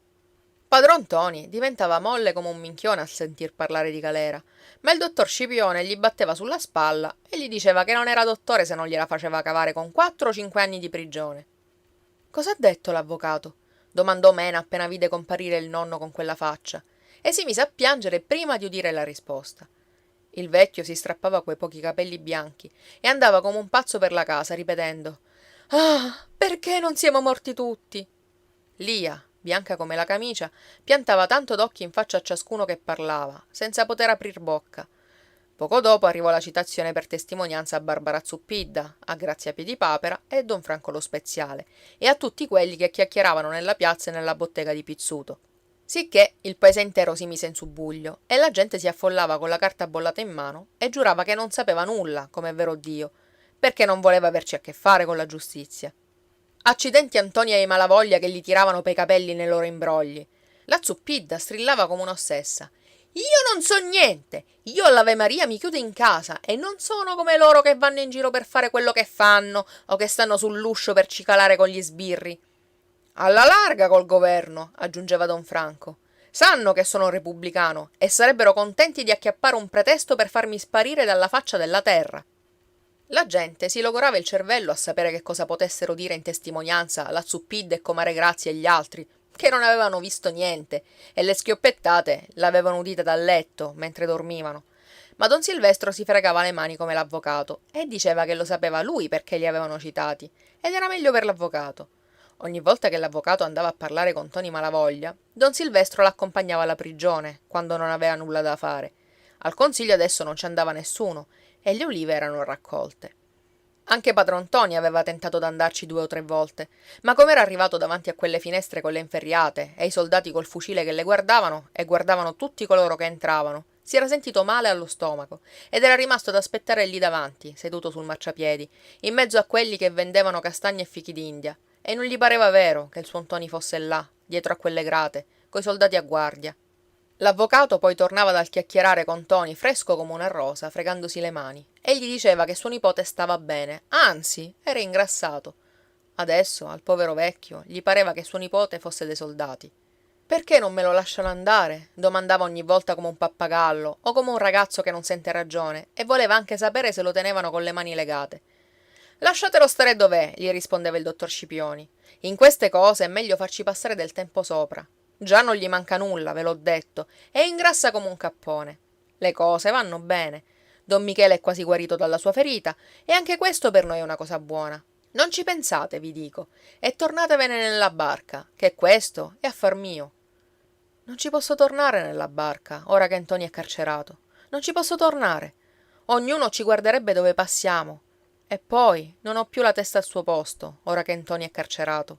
E tornava a ripetere sempre la stessa cosa, intanto che i denari se ne andavano come l'acqua, e tutti i suoi passavano le giornate rincantucciati in casa, con l'uscio chiuso.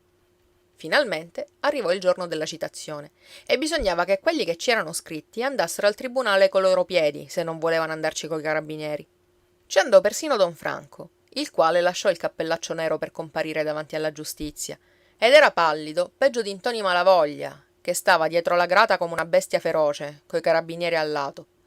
Don Franco non ci aveva avuto mai a fare con la giustizia e gli rompeva le scarabattole dover comparire per la prima volta davanti a quella manica di giudici e di sbirri che uno ve lo mettono dietro la grata come Ntoni Malavoglia in un batter d'occhio.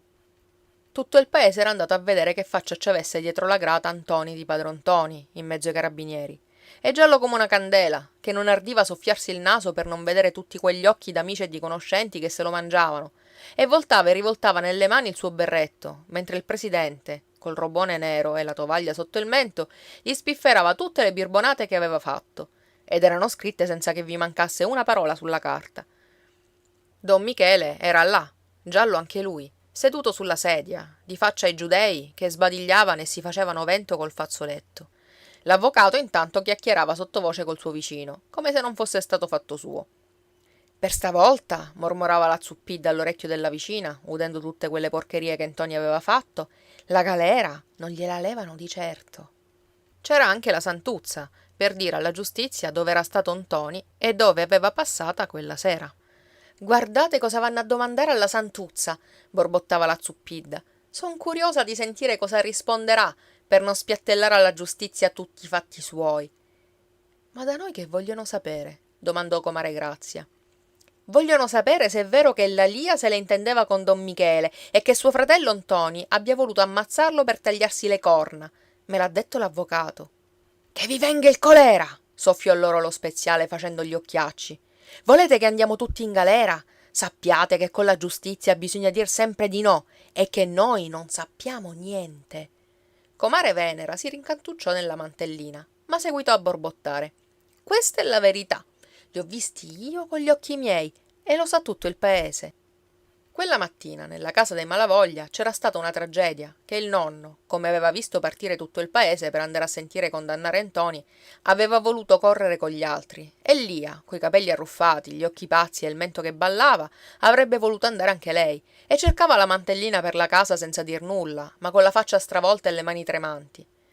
Mena però l'aveva afferrata per le mani, pallida anche lei, e le diceva «No, tu non ci devi andare, tu non ci devi andare!» e non le diceva altro. Il nonno aggiungeva che loro dovevano stare in casa a pregare la Madonna e il piagnisteo si udiva per tutta la strada del Nero. Il povero vecchio, appena fu alla città, nascosto dietro una cantonata, vide passare suo nipote in mezzo ai carabinieri e con le gambe che gli si piegavano ad ogni passo andò a sedersi sulla scala del tribunale, in mezzo alla gente che saliva e scendeva pei fatti suoi. Poi, al pensare che tutta quella gente andava a sentire condannare suo nipote, là in mezzo ai soldati, davanti ai giudici, gli parve come se l'avesse abbandonato in mezzo a una piazza o in un mare in burrasca, e salì anche lui con la folla, levandosi sulla punta dei piedi per vedere la grata in alto, coi cappelli dei carabinieri e le baionette che luccicavano. Ntoni però non si vedeva in mezzo a tutta quella gente, e il povero vecchio pensava sempre che adesso suo nipote era dei soldati. Intanto l'avvocato chiacchierava e chiacchierava che le parole andavano come la carrucola di un pozzo. Diceva di no, che non era vero che Ntoni Malavoglia avesse fatto tutte quelle birbonate. Il presidente era andato a scavarle fuori per cacciare nei guai un povero figliuolo, poiché questo era il suo mestiere. Ma infine, come poteva dirlo il presidente? L'aveva visto lui, forse, Ntoni Malavoglia quella notte col buio che faceva? Alla casa del povero ognuno ha ragione, e la forca è fatta pel disgraziato. Il presidente, senza darsene per inteso, lo guardava con gli occhiali e i gomiti appoggiati sui libracci. Il dottor Scipioni tornava a dire che voleva sapere dov'era il contrabbando e da quando in qua un galantuomo non potesse andare a spasso all'ora che gli pareva e piaceva, massime se ci aveva un po' di vino in testa per smaltirlo. Padron Ntoni allora affermava col capo e diceva di sì, con le lacrime agli occhi, che avrebbe abbracciato in quel momento l'avvocato, il quale diceva che Ntoni era un ubriacone. Ad un tratto rizzò il capo. Questa era buona. Questa che diceva l'avvocato valeva da sola 50 lire. Diceva che poiché volevano metterlo con le spalle al muro e volevano provargli come 4 e 48 che Ntoni l'avevano acchiappato proprio sul fatto, col coltello in mano, e gli avevano portato Don Michele là davanti, con la faccia da minchione per tanto di coltellata che s'era presa nello stomaco. Chi dice che gliel'ha data Ntoni Malavoglia? Predicava l'avvocato. Chi lo può provare? E chi lo sa se Don Michele non se l'era data da sé la coltellata, apposta per mandare in galera Ntoni Malavoglia? Ebbene, volevano saperlo. Il contrabbando non ci entrava proprio per nulla. Fra Don Michele e Ntoni di Padron Ntoni c'era della ruggine vecchia per affar di donne. E padron Ntoni tornava a far segno col capo, che se l'avessero fatto giurare davanti al crocifisso, l'avrebbe giurato, e lo sapeva tutto il paese, la storia della Santuzza con Don Michele, il quale si mangiava le mani dalla gelosia, dopo che la Santuzza s'era incapricciata di Ntoni, e s'erano incontrati di notte con Don Michele, e dopo che il ragazzo aveva bevuto. Si sa come succede quando non ci si vede più dagli occhi. L'avvocato continuava. Potevano domandarlo un'altra volta alla Zuppidda e a comare Venera e a 100.000 testimoni che don Michele se la intendeva con la Lia, la sorella di Ntoni Malavoglia, e ronzava là da quelle parti della strada del Nero tutte le sere per la ragazza. L'avevano visto anche quella notte della coltellata. Allora padron Ntoni non udì più nulla, perché le orecchie gli si misero a zufolare, e vide per la prima volta Ntoni, il quale s'era alzato anche lui nella gabbia e strappava il berretto con le mani, facendo certi occhi da spiritato, e voleva parlare, accennando col capo di no, di no. I vicini portarono via il vecchio, credendo che gli fosse venuto un accidente, e i carabinieri lo coricarono giusto nella camera dei testimoni, sul tavolaccio, e gli buttarono l'acqua sulla faccia. Più tardi, mentre lo facevano scendere per le scale, barcollante, reggendolo sotto le ascelle, la folla usciva anch'essa come una fiumana e si sentiva dire: l'hanno condannato ai ferri per 5 anni. In quel momento Ntoni usciva dall'altra porticina anche lui, pallido, in mezzo ai carabinieri, ammanettato come un Cristo. La gnà Grazia si mise a correre verso il paese e arrivò prima degli altri con tanto di lingua fuori, perché la mala nuova la porta l'uccello. Appena vide Lia, la quale aspettava sull'uscio come un'anima del purgatorio, le disse prendendole le mani e tutto sottosopra anche lei: cosa avete fatto, scellerata? Che al giudice hanno detto che ve l'intendete con don Michele e a vostro nonno gli è venuto un accidente. Lia non disse nulla, come non avesse udito o non gliene importasse niente. Rimase a guardarla con gli occhi sbarrati e la bocca aperta. Infine, adagio cadde sulla sedia e parve che le avessero rotto le gambe in un colpo. Poi, dopo che fu stato un gran pezzo a quel modo, senza muoversi e senza dire una parola, che comare Grazia le gettava l'acqua sulla faccia, cominciò a balbettare: voglio andarmene, non voglio più starci qui. E l'andava dicendo al canterano e alle seggiole, come una pazza, che invano sua sorella le andava dietro piangendo: te l'aveva detto, te l'aveva detto, e cercava di afferrarla un'altra volta per le mani. La sera, come portarono il nonno sul carro e Mena era corsa ad incontrarlo, che oramai non si vergognava più della gente, Lia uscì nel cortile e Poscia nella strada, e se ne andò davvero, e nessuno la vide più. Capitolo 15. La gente diceva che la lia era andata a stare con don Michele. Già i Malavoglia non avevano più niente da perdere, e don Michele almeno le avrebbe dato il pane. Padron Ntoni adesso era diventato del tutto un uccellaccio di camposanto, e non faceva altro che andare intorno, rotto in due, con quella faccia di pipa, a dir proverbi senza capo e senza coda. Ad un albero caduto, accetta, accetta! Chi cade nell'acqua è forza che si bagni. A cavallo magro, mosche. E a chi gli domandava perché andasse sempre in giro, diceva che la fame fa uscire il lupo dal bosco, e cane affamato non teme bastone. Ma di lui non volevano saperne, ora che era ridotto in quello stato. Ognuno gli diceva la sua, e gli domandava cosa aspettasse con le spalle al muro, lì sotto il campanile, che pareva lo zio crocifisso quando aspettava di imprestare dei denari alla gente, seduto a ridosso delle barche tirate in secco, come se ci avesse in mare la paranza di padron Cipolla. E padron Ntoni rispondeva che aspettava la morte, la quale non voleva venire a prenderselo, perché lo sfortunato ha i giorni lunghi.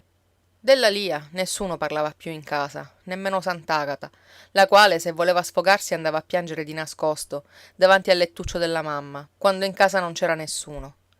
Adesso la casa era grande come il mare, e ci si perdevano dentro. I denari se n'erano andati con Ntoni. Alessi era sempre lontano, per guadagnarsi il pane, di qua e di là, e la Nunziata faceva la carità di venire ad accendere il fuoco quando la Mena doveva andare a prendere il nonno per mano verso l'Ave Maria, come un bambino, perché di sera non ci vedeva più, peggio di una gallina. Don Silvestro e gli altri del paese dicevano che Alessi avrebbe fatto meglio a mandare il nonno all'albergo dei poveri, ora che non era più buono a nulla. Ma questa era la sola cosa che facesse paura al poveraccio. Ogni volta che la Mena andava a metterlo al sole, conducendolo per mano, e ci stava per tutta la giornata ad aspettare la morte, credeva che lo portassero all'albergo, talmente era diventato un cucco, e balbettava: la morte non viene mai, tanto che certuni andavano a chiedergli ridendo dove fosse arrivata.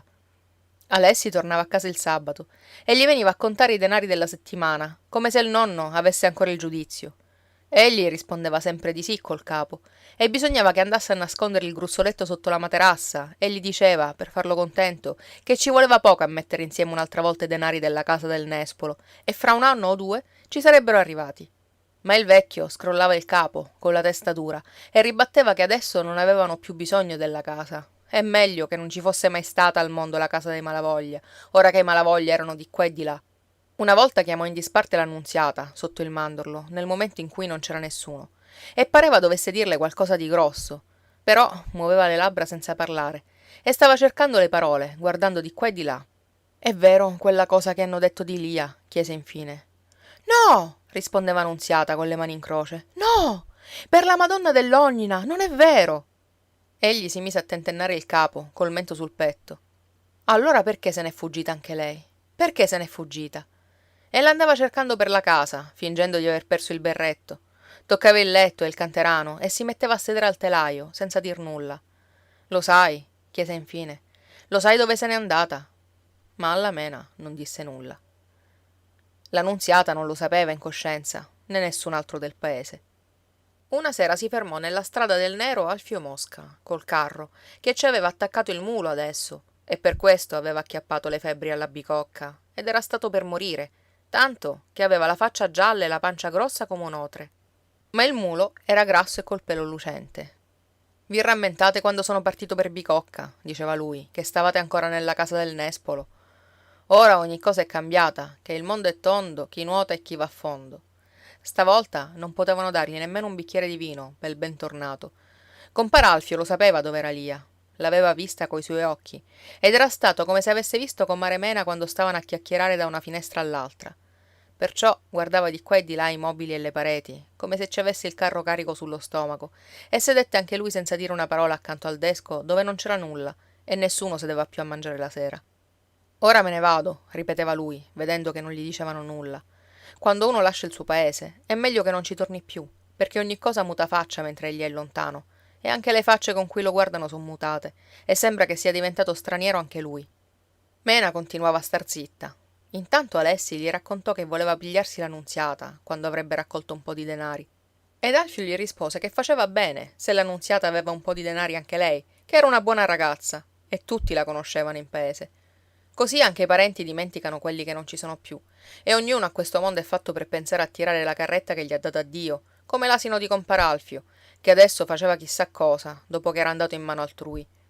La Nunziata ci aveva la sua dote anche lei, dacché i suoi fratellini cominciavano a buscarsi qualche soldo, e non aveva voluto comprarsi né oro né roba bianca, perché diceva che quelle cose son fatte per i ricchi, e la roba bianca non era bene di farsela intanto che cresceva ancora.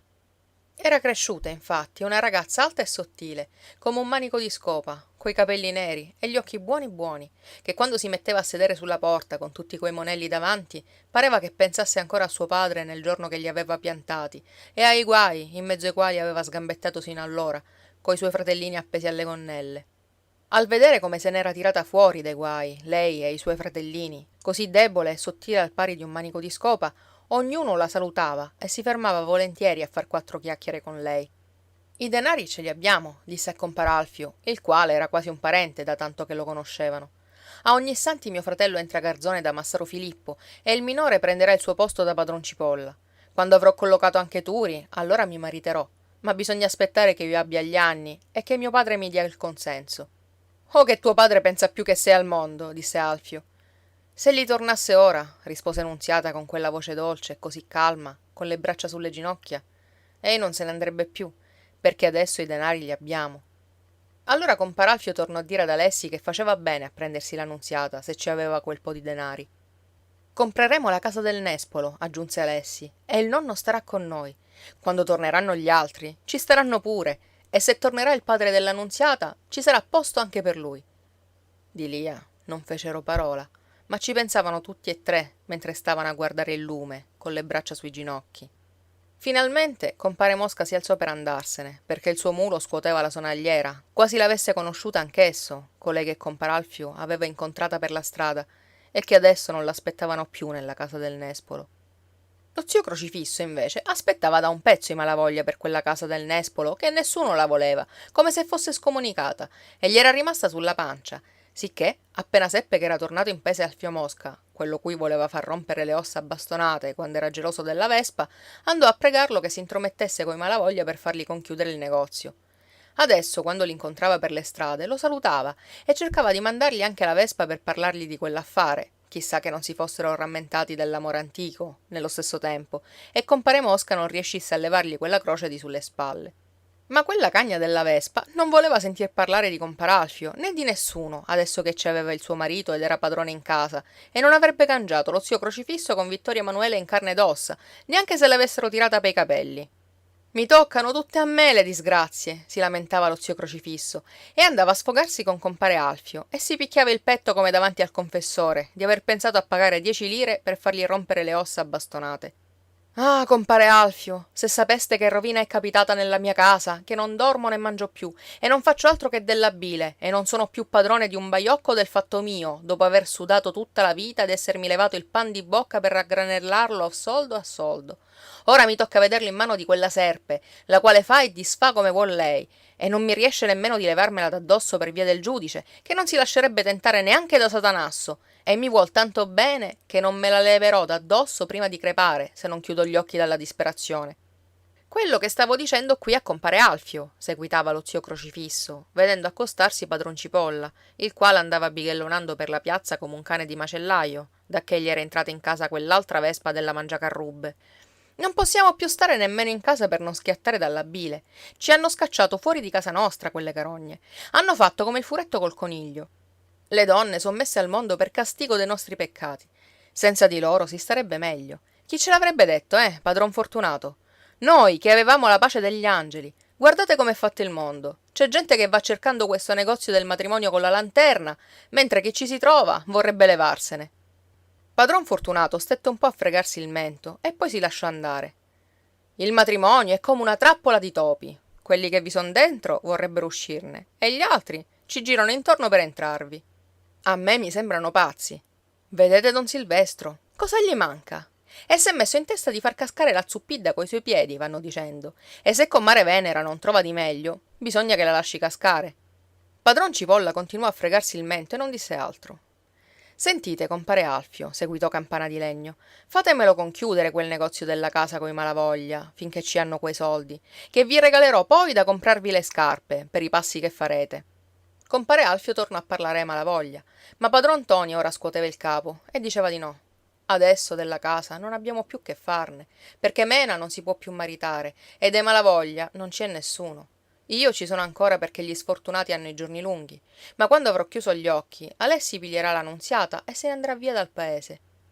Anch'egli stava per andarsene. Il più del tempo lo passava in letto, come un gambero sotto i ciottoli, abbaiando peggio di un cane.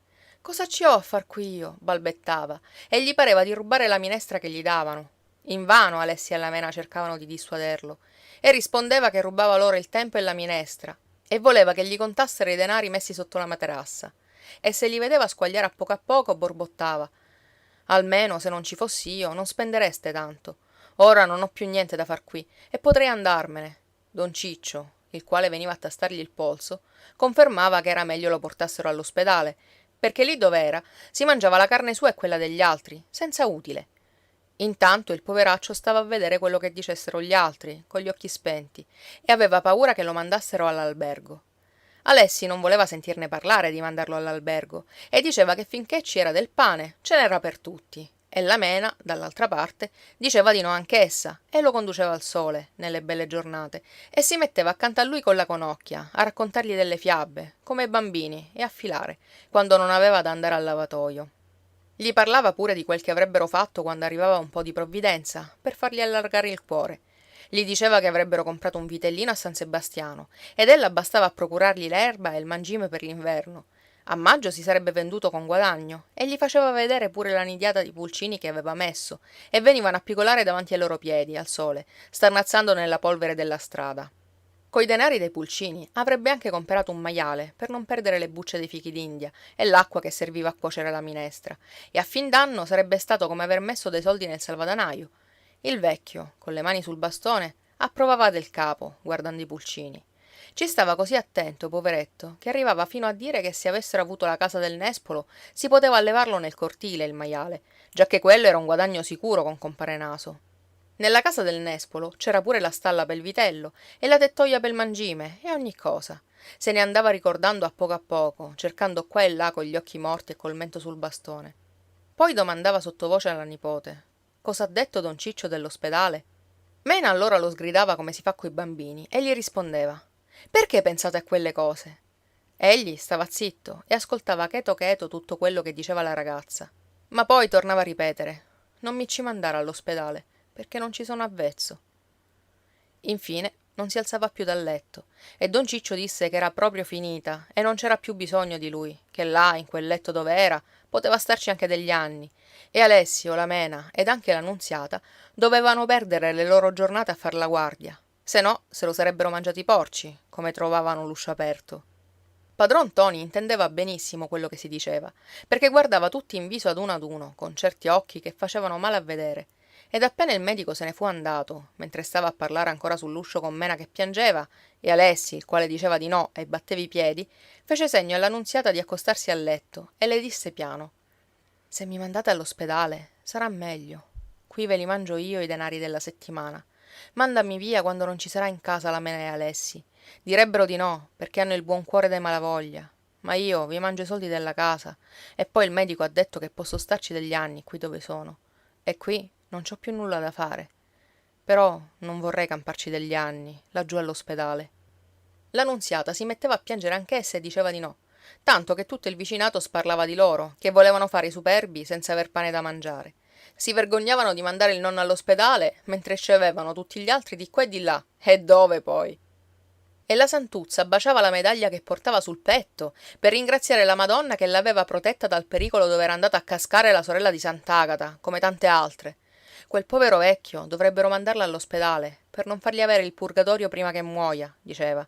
Almeno lei non gli faceva mancar nulla a suo padre, adesso che era invalido, e se lo teneva sull'uscio. E vi aiuta, anzi, aggiungeva Piedipapera.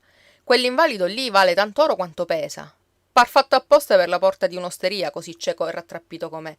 E dovreste pregare la Madonna che vi campi 100 anni. Già cosa vi costa? La Santuzza aveva ragione di baciare la medaglia. Nessuno poteva dire nulla dei fatti suoi, dacché don Michele se n'era andato. Massaro Filippo non si faceva veder più nemmeno lui, e la gente diceva che colui non sapeva stare senza l'aiuto di don Michele.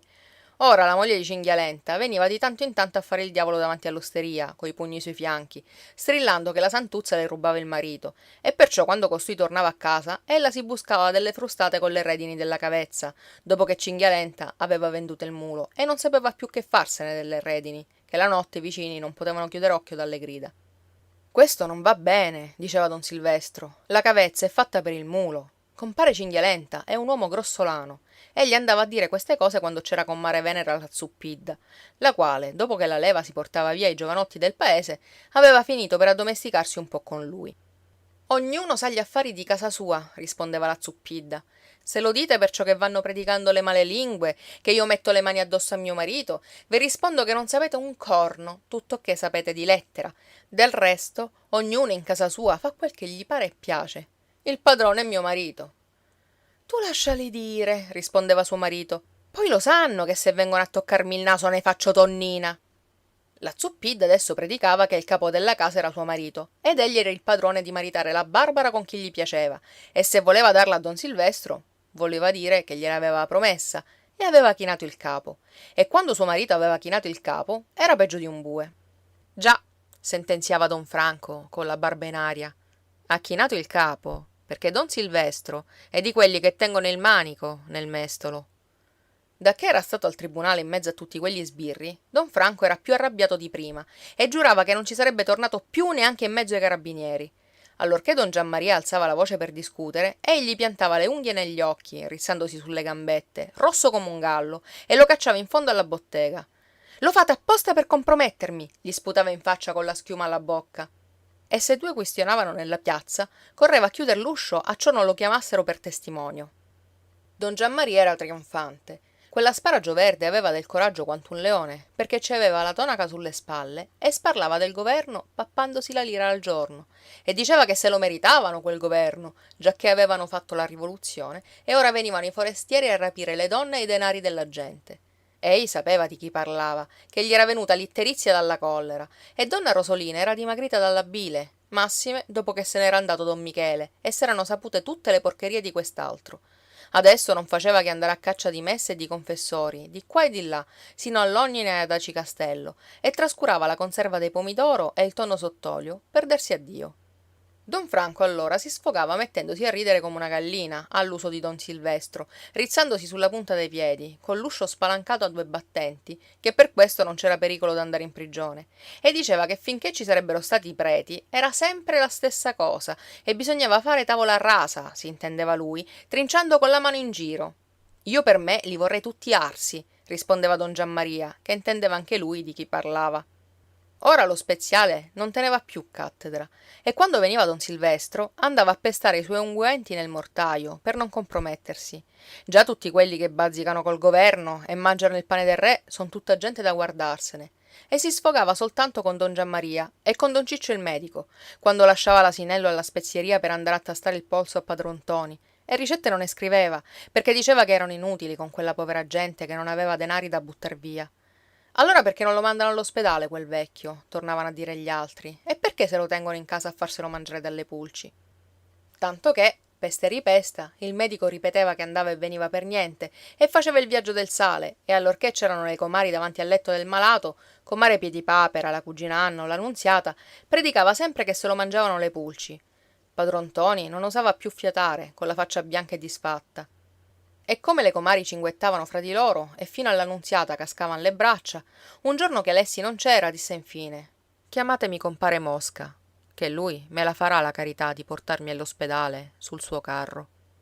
Così padron Ntoni se ne andò all'ospedale sul carro di Alfio Mosca, il quale ci aveva messo la materassa di guanciali, ma il povero malato, sebbene non dicesse nulla, andava guardando dappertutto, mentre lo portavano fuori reggendolo per le ascelle, il giorno in cui Alessi era andato a riposto, e avevano mandato via la mena con un pretesto, che se no non l'avrebbero lasciato partire. Sulla strada del Nero, nel passare davanti alla casa del Nespolo e nell'attraversare la piazza, padron Ntoni continuava a guardare di qua e di là per stamparsi in mente ogni cosa. Alfio guidava il mulo da una parte e Nunziata, la quale aveva lasciato in custodia a Turi il vitello, i tacchini e le pollastre, veniva a piedi dall'altro lato, col fagotto delle camicie sotto il braccio. Al vedere passare il carro ognuno si affacciava sulla porta e stava a guardare, E don Silvestro disse che avevano fatto bene, per questo il comune pagava la sua rata all'ospedale. E don Franco avrebbe anche spifferata la sua predica, che ce l'aveva in testa bella e fatta, se non ci fosse stato lì presente don Silvestro. Almeno quel povero diavolo va a stare in pace, conchiuse lo zio Crocifisso. Necessità abbassa nobiltà, rispose padron Cipolla. E la santuzza disse un'avemaria pel poveretto. Solo la cugina Anna e comare Grazia Piedipapera si asciugavano gli occhi col grembiule, come il carro se ne andava lentamente sobbalzando sui sassi. Ma compare Tino rimbeccò alla moglie. O perché mi fai il pianisteo? Che son forse morto io? A te che te ne importa?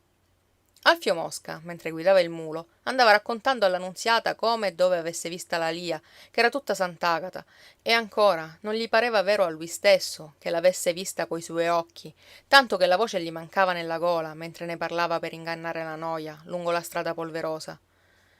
Ah, Nunziata, chi l'avrebbe detto quando stavamo a chiacchierare da un uscio all'altro e c'era la luna e i vicini discorrevano lì davanti e si udiva colpettare tutto il giorno quel telaio di Sant'Agata e quelle galline che la conoscevano soltanto all'aprire che faceva il rastrello e la longa che la chiamava pel cortile, che ogni cosa si udiva da casa mia come se fosse stato proprio là dentro. Povera longa. Adesso vedi che c'ho il mulo e ogni cosa come desideravo, che se fosse venuto a dirmelo l'angelo del cielo non ci avrei creduto. Adesso penso sempre a quelle sere là, quando udivo la voce di voi altre, mentre governavo l'asino, e vedevo il lume nella casa del nespolo, che ora è chiusa. E quando son tornato non ho trovato più niente di quel che avevo lasciato. E comare Mena non mi è parsa più quella. Uno che se ne va dal paese è meglio non ci torni più. Vedi, ora penso pure a quel povero asino che ha lavorato con me tanto tempo. E andava sempre, sole o pioggia, col capo basso e le orecchie larghe. Adesso chissà dove lo cacciano, e con quali carichi, e per quali strade, con le orecchie più basse ancora, che anch'egli fiuta col naso la terra che deve raccoglierlo, come si fa vecchio, povera bestia. Padron Ntoni, disteso sulla materassa, non udiva nulla, e ci avevano messo sul carro una coperta con le canne, sicché sembrava che portassero un morto. Per lui è meglio che non oda più nulla, seguitava compare Alfio. L'angustia di Ntoni l'ha già sentita, e un giorno o l'altro gli toccherebbe anche di sentire come è andata a finire la Lia. Me lo domandava spesso quando eravamo soli, rispose la Nunziata. Voleva sapere dove fosse. È andata dietro a suo fratello. Noi poveretti siamo come le pecore e andiamo sempre con gli occhi chiusi dove vanno gli altri. Tu non glielo dire, né lo dire a nessuno del paese dove ho visto la Lia, che sarebbe un colpo di coltello per Sant'Agata.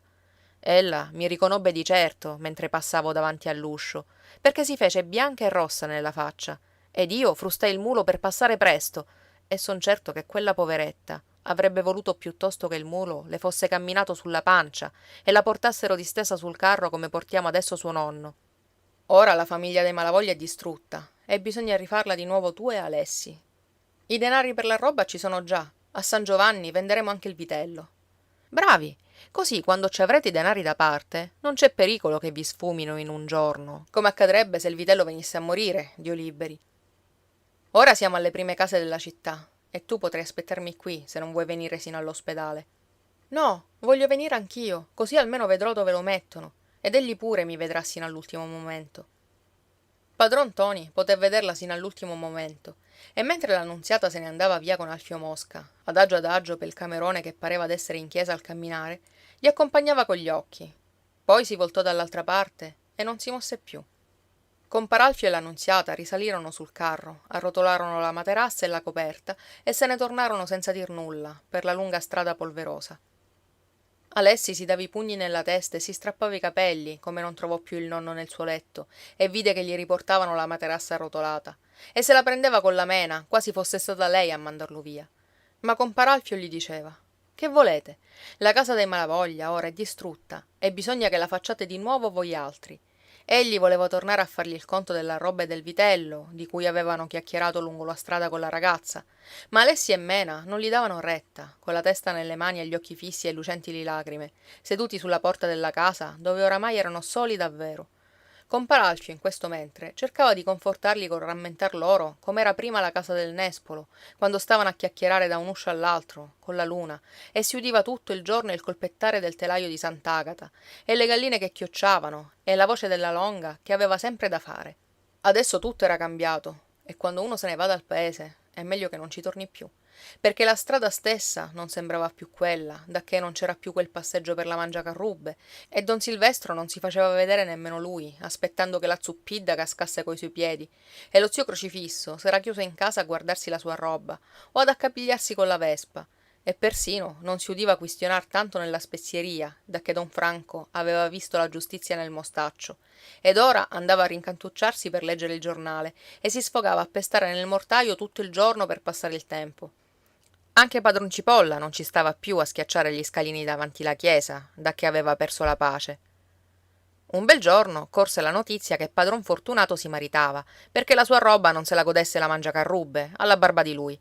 Per questo non ci stava più a schiacciare gli scalini, e si pigliava la zuppidda. E mi diceva che il matrimonio è come una trappola di topi, andava brontolando allora lo zio Crocifisso. Ora state a fidarvi degli uomini.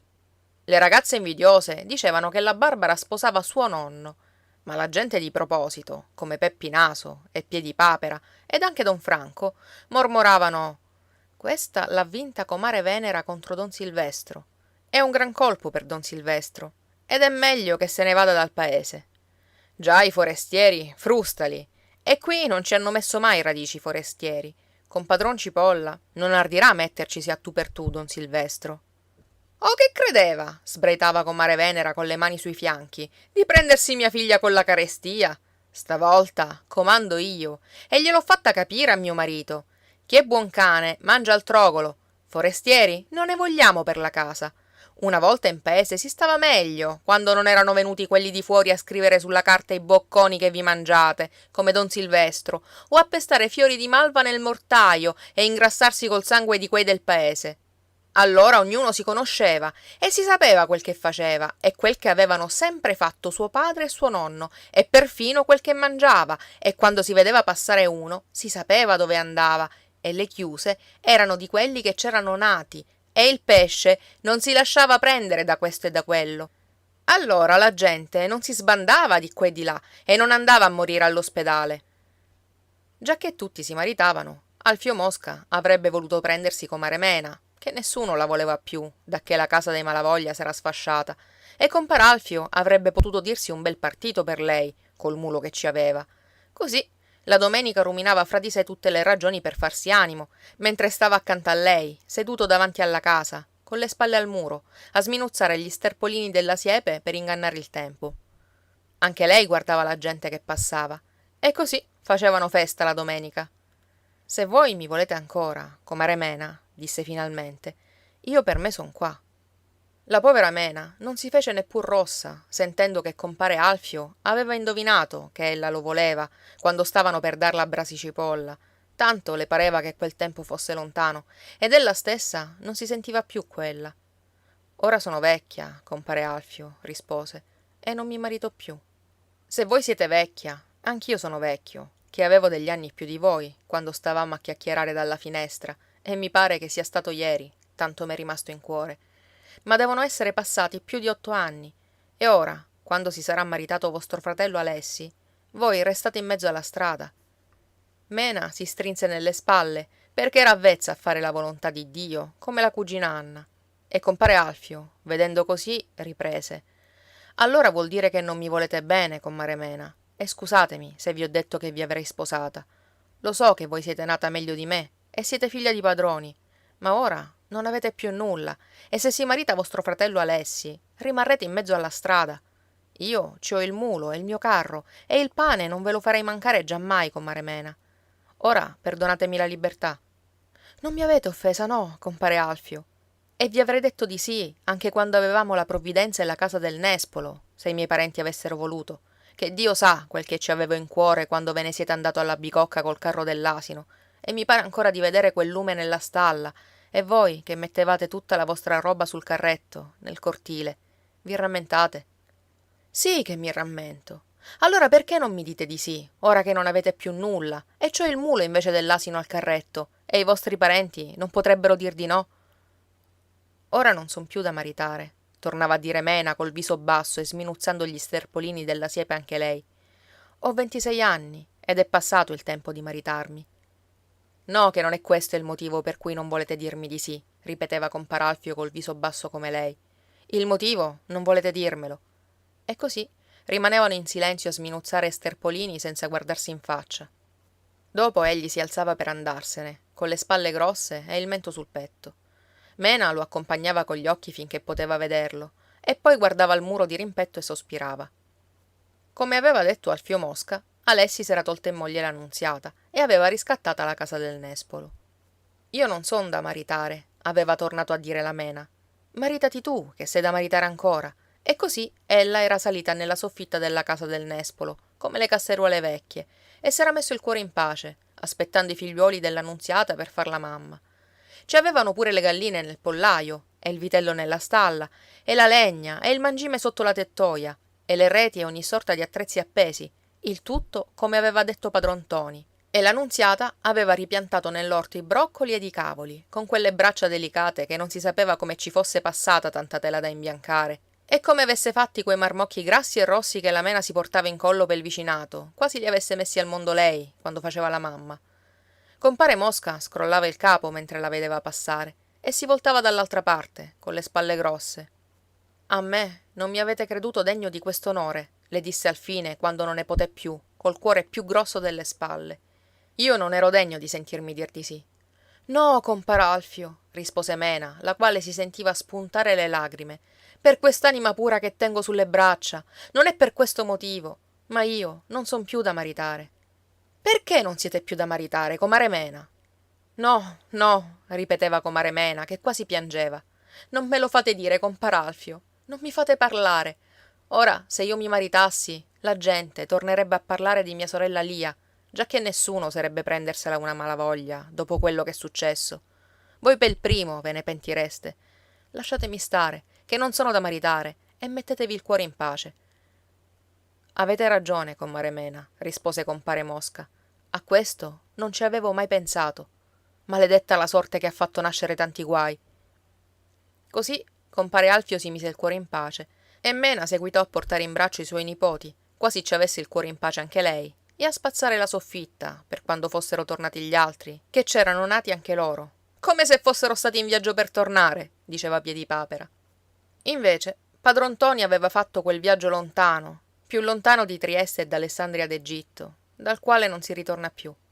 E quando il suo nome cadeva nel discorso, mentre si riposavano, tirando il conto della settimana e facendo i disegni per l'avvenire, all'ombra del nespolo e con le scodelle fra le ginocchia, le chiacchiere morivano di botto, che a tutti pareva d'avere il povero vecchio davanti agli occhi, come l'avevano visto l'ultima volta che erano andati a trovarlo in quella gran cameraccia coi letti in fila, che bisognava cercarlo per trovarlo, e il nonno gli aspettava come un'anima del purgatorio, con gli occhi alla porta, sebbene non ci vedesse quasi, e gli andava toccando per accertarsi che erano loro, e poi non diceva più nulla, mentre gli si vedeva in faccia che aveva tante cose da dire, e spezzava il cuore con quella pena che gli si leggeva in faccia e non la poteva dire.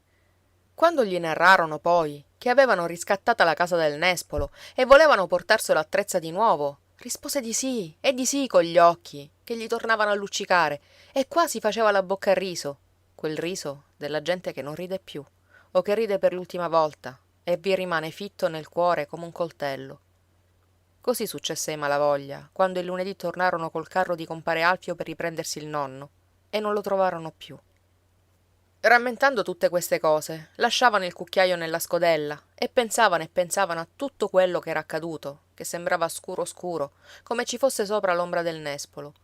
Ora, quando veniva la cugina Anna a filare un po' con le comari, aveva i capelli bianchi e diceva che aveva perso il riso della bocca, perché non aveva tempo di stare allegra, con la famiglia che aveva sulle spalle, e Rocco, che tutti i giorni bisognava andare a cercare di qua e di là, per le strade e davanti la bettola, e cacciarlo verso casa come un vitello vagabondo. Anche dei Malavoglia ce n'erano 2 vagabondi, e Alessi si tormentava il cervello a cercarli dove potevano essere, per le strade arse di sole e bianche di polvere, che in paese non sarebbero tornati più dopo tanto tempo. Una sera, tardi, il cane si mise ad abbaiare dietro l'uscio del cortile, e lo stesso Alessi, che andò ad aprire, non riconobbe Ntoni, il quale tornava con la sporta sotto il braccio, tanto era mutato, coperto di polvere e con la barba lunga. Come fu entrato e si fu messo a sedere in un cantuccio, non osavano quasi fargli festa. Ei non sembrava più quello, e andava guardando in giro le pareti come non le avesse mai viste. Fino il cane gli abbaiava, che non l'aveva conosciuto mai. Gli misero fra le gambe la scodella, perché aveva fame e sete, ed egli mangiò in silenzio la minestra che gli diedero, come non avesse visto grazia di Dio da 8 giorni, col naso nel piatto. Ma gli altri non avevano fame, tanto avevano il cuore serrato. Poi ntoni, quando si fu sfamato e riposato alquanto, prese la sua sporta e si alzò per andarsene. Alessi non osava dirgli nulla, tanto suo fratello era mutato, ma al vedergli riprendere la sporta si sentì balzare il cuore dal petto e Mena gli disse tutta smarrita: «Te ne vai?» «Sì», rispose ntoni. «E dove vai?» chiese Alessi. «Non lo so. Venni per vedervi. Ma dacché son qui la minestra mi è andata tutta in veleno. Peraltro qui non posso starci, che tutti mi conoscono, e perciò son venuto di sera. Andrò lontano, dove troverò da buscarmi il pane, e nessuno saprà chi sono».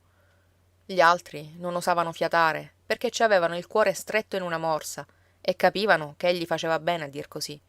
Ntoni continuava a guardare dappertutto e stava sulla porta, e non sapeva risolversi ad andarsene. «Ve lo farò sapere dove sarò», disse infine, e come fu nel cortile, sotto il nespolo che era scuro, disse anche: «E il nonno?» Alessi non rispose. Ntoni tacque anche lui, e dopo un pezzetto: «E la Lia, che non l'ho vista?» E siccome aspettava inutilmente la risposta, aggiunse con la voce tremante, quasi avesse freddo: «È morta anche lei?» Alessi non rispose nemmeno. Allora Ntoni, che era sotto il nespolo, con la sporta in mano, fece per sedersi, poiché le gambe gli tremavano, ma si rizzò di botto, balbettando: «Addio, addio, lo vedete che devo andarmene». Prima d'andarsene, voleva fare un giro per la casa, onde vedere se ogni cosa fosse al suo posto come prima. Ma adesso, a lui, che gli era abbassato l'animo di lasciarla e di dare una coltellata a don Michele e di starsene nei guai, non gli bastava l'animo di passare da una camera all'altra se non glielo dicevano. Alessi, che gli vide negli occhi il desiderio, lo fece entrare nella stalla, col pretesto del vitello che aveva comperato la Nunziata, ed era grasso e lucente, e in un canto c'era pure la chioccia coi pulcini. Poi lo condusse in cucina, dove avevano fatto il forno nuovo, e nella camera accanto, che vi dormiva la Mena coi bambini della Nunziata, e pareva che li avesse fatti lei. Ntoni guardava ogni cosa, e approvava col capo, e diceva: «Qui pure il nonno avrebbe voluto metterci il vitello. Qui c'erano le chiocce, e qui dormivano le ragazze, quando c'era anche quell'altra». Ma allora non aggiunse altro, e stette zitto a guardare intorno, con gli occhi lustri. In quel momento passava la mangiacarrubbe, che andava sgridando brasi cipolla per la strada, e ntoni disse: «Questa qui l'ha trovato il marito, ed ora, quando avranno finito di quistionare, andranno a dormire nella loro casa». Gli altri stettero zitti, e per tutto il paese era un gran silenzio, soltanto si udiva sbattere ancora qualche porta che si chiudeva, e Alessi a quelle parole si fece coraggio per dirgli: «Se volessi, anche tu ci hai la tua casa. Di là c'è apposta il letto per te». «No», rispose ntoni, «io devo andarmene. Là c'era il letto della mamma, che lei inzuppava tutto di lagrime quando volevo andarmene. Ti rammenti le belle chiacchierate che si facevano la sera, mentre si salavano le acciughe? E la Nunziata che spiegava gli indovinelli? E la mamma, e la Lia, tutti lì, al chiaro di luna, che si sentiva chiacchierare per tutto il paese, come fossimo tutti una famiglia. Anch'io allora non sapevo nulla, e qui non volevo starci. Ma ora che so ogni cosa, devo andarmene». In quel momento parlava con gli occhi fissi a terra e il capo rannicchiato nelle spalle. Allora Alessi gli buttò le braccia al collo. «Addio», ripeté ntoni. «Vedi che avevo ragione d'andarmene. Qui non posso starci. Addio, perdonatemi tutti». E se ne andò, con la sua sporta sotto il braccio. Poi, quando fu lontano, in mezzo alla piazza scura e deserta, che tutti gli usci erano chiusi, si fermò ad ascoltare se chiudessero la porta della casa del nespolo, mentre il cane gli abbaiava dietro, e gli diceva, col suo abbaiare, che era solo, in mezzo al paese. Soltanto il mare gli brontolava la solita storia, lì sotto, in mezzo ai fariglioni, perché il mare non ha paese nemmen lui, ed è di tutti quelli che lo stanno ad ascoltare, di qua e di là dove nasce e muore il sole. Anzi, ad Aci Trezza ha un modo tutto suo di brontolare, e si riconosce subito al gorgogliare che fa tra quegli scogli nei quali si irrompe, e par la voce di un amico. Allora Ntoni si fermò in mezzo alla strada a guardare il paese tutto nero, come non gli bastasse il cuore di staccarsene, adesso che sapeva ogni cosa, e sedette sul muricciolo della vigna di Massaro Filippo. Così stette un gran pezzo pensando a tante cose, guardando il paese nero e ascoltando il mare che gli brontolava lì sotto. e ci stette fin quando cominciarono ad udirsi certi rumori che ei conosceva, e delle voci che si chiamavano dietro gli usci, e sbatter d'imposte, e dei passi per le strade buie. Sulla riva, in fondo alla piazza, cominciavano a formicolare dei lumi. Egli levò il capo a guardare i tre re che luccicavano, e la puddara che annunziava l'alba, come l'aveva vista tante volte. Allora tornò a chinare il capo sul petto e a pensare a tutta la sua storia. A poco il mare cominciò a farsi bianco e i tre re ad impallidire, e le case spuntavano ad una nelle vie scure, con gli usci chiusi, che si conoscevano tutte, e solo davanti alla bottega di Pizzuto c'era il lumicino, e Rocco Spatu, con le mani nelle tasche che tossiva e sputacchiava. Fra poco lo zio Santoro aprirà la porta, pensò Ntoni, e si accoccolerà sull'uscio a cominciare la sua giornata anche lui. Tornò a guardare il mare, che s'era fatto amaranto, tutto seminato di barche che avevano cominciato la loro giornata anche loro. Riprese la sua sporta e disse: «Ora è tempo d'andarmene, perché fra poco comincerà a passar gente». Ma il primo di tutti a cominciare la sua giornata è stato Rocco Spatu. Fine della seconda e ultima parte. Fine dei Malavoglia di Giovanni Verga. Grazie per aver ascoltato con noi. Se l'audiolibro ti è piaciuto, lascia un mi piace, un commento e, se vuoi, iscriviti e attiva la campanella per rimanere aggiornato sui prossimi contenuti. A presto e buona continuazione!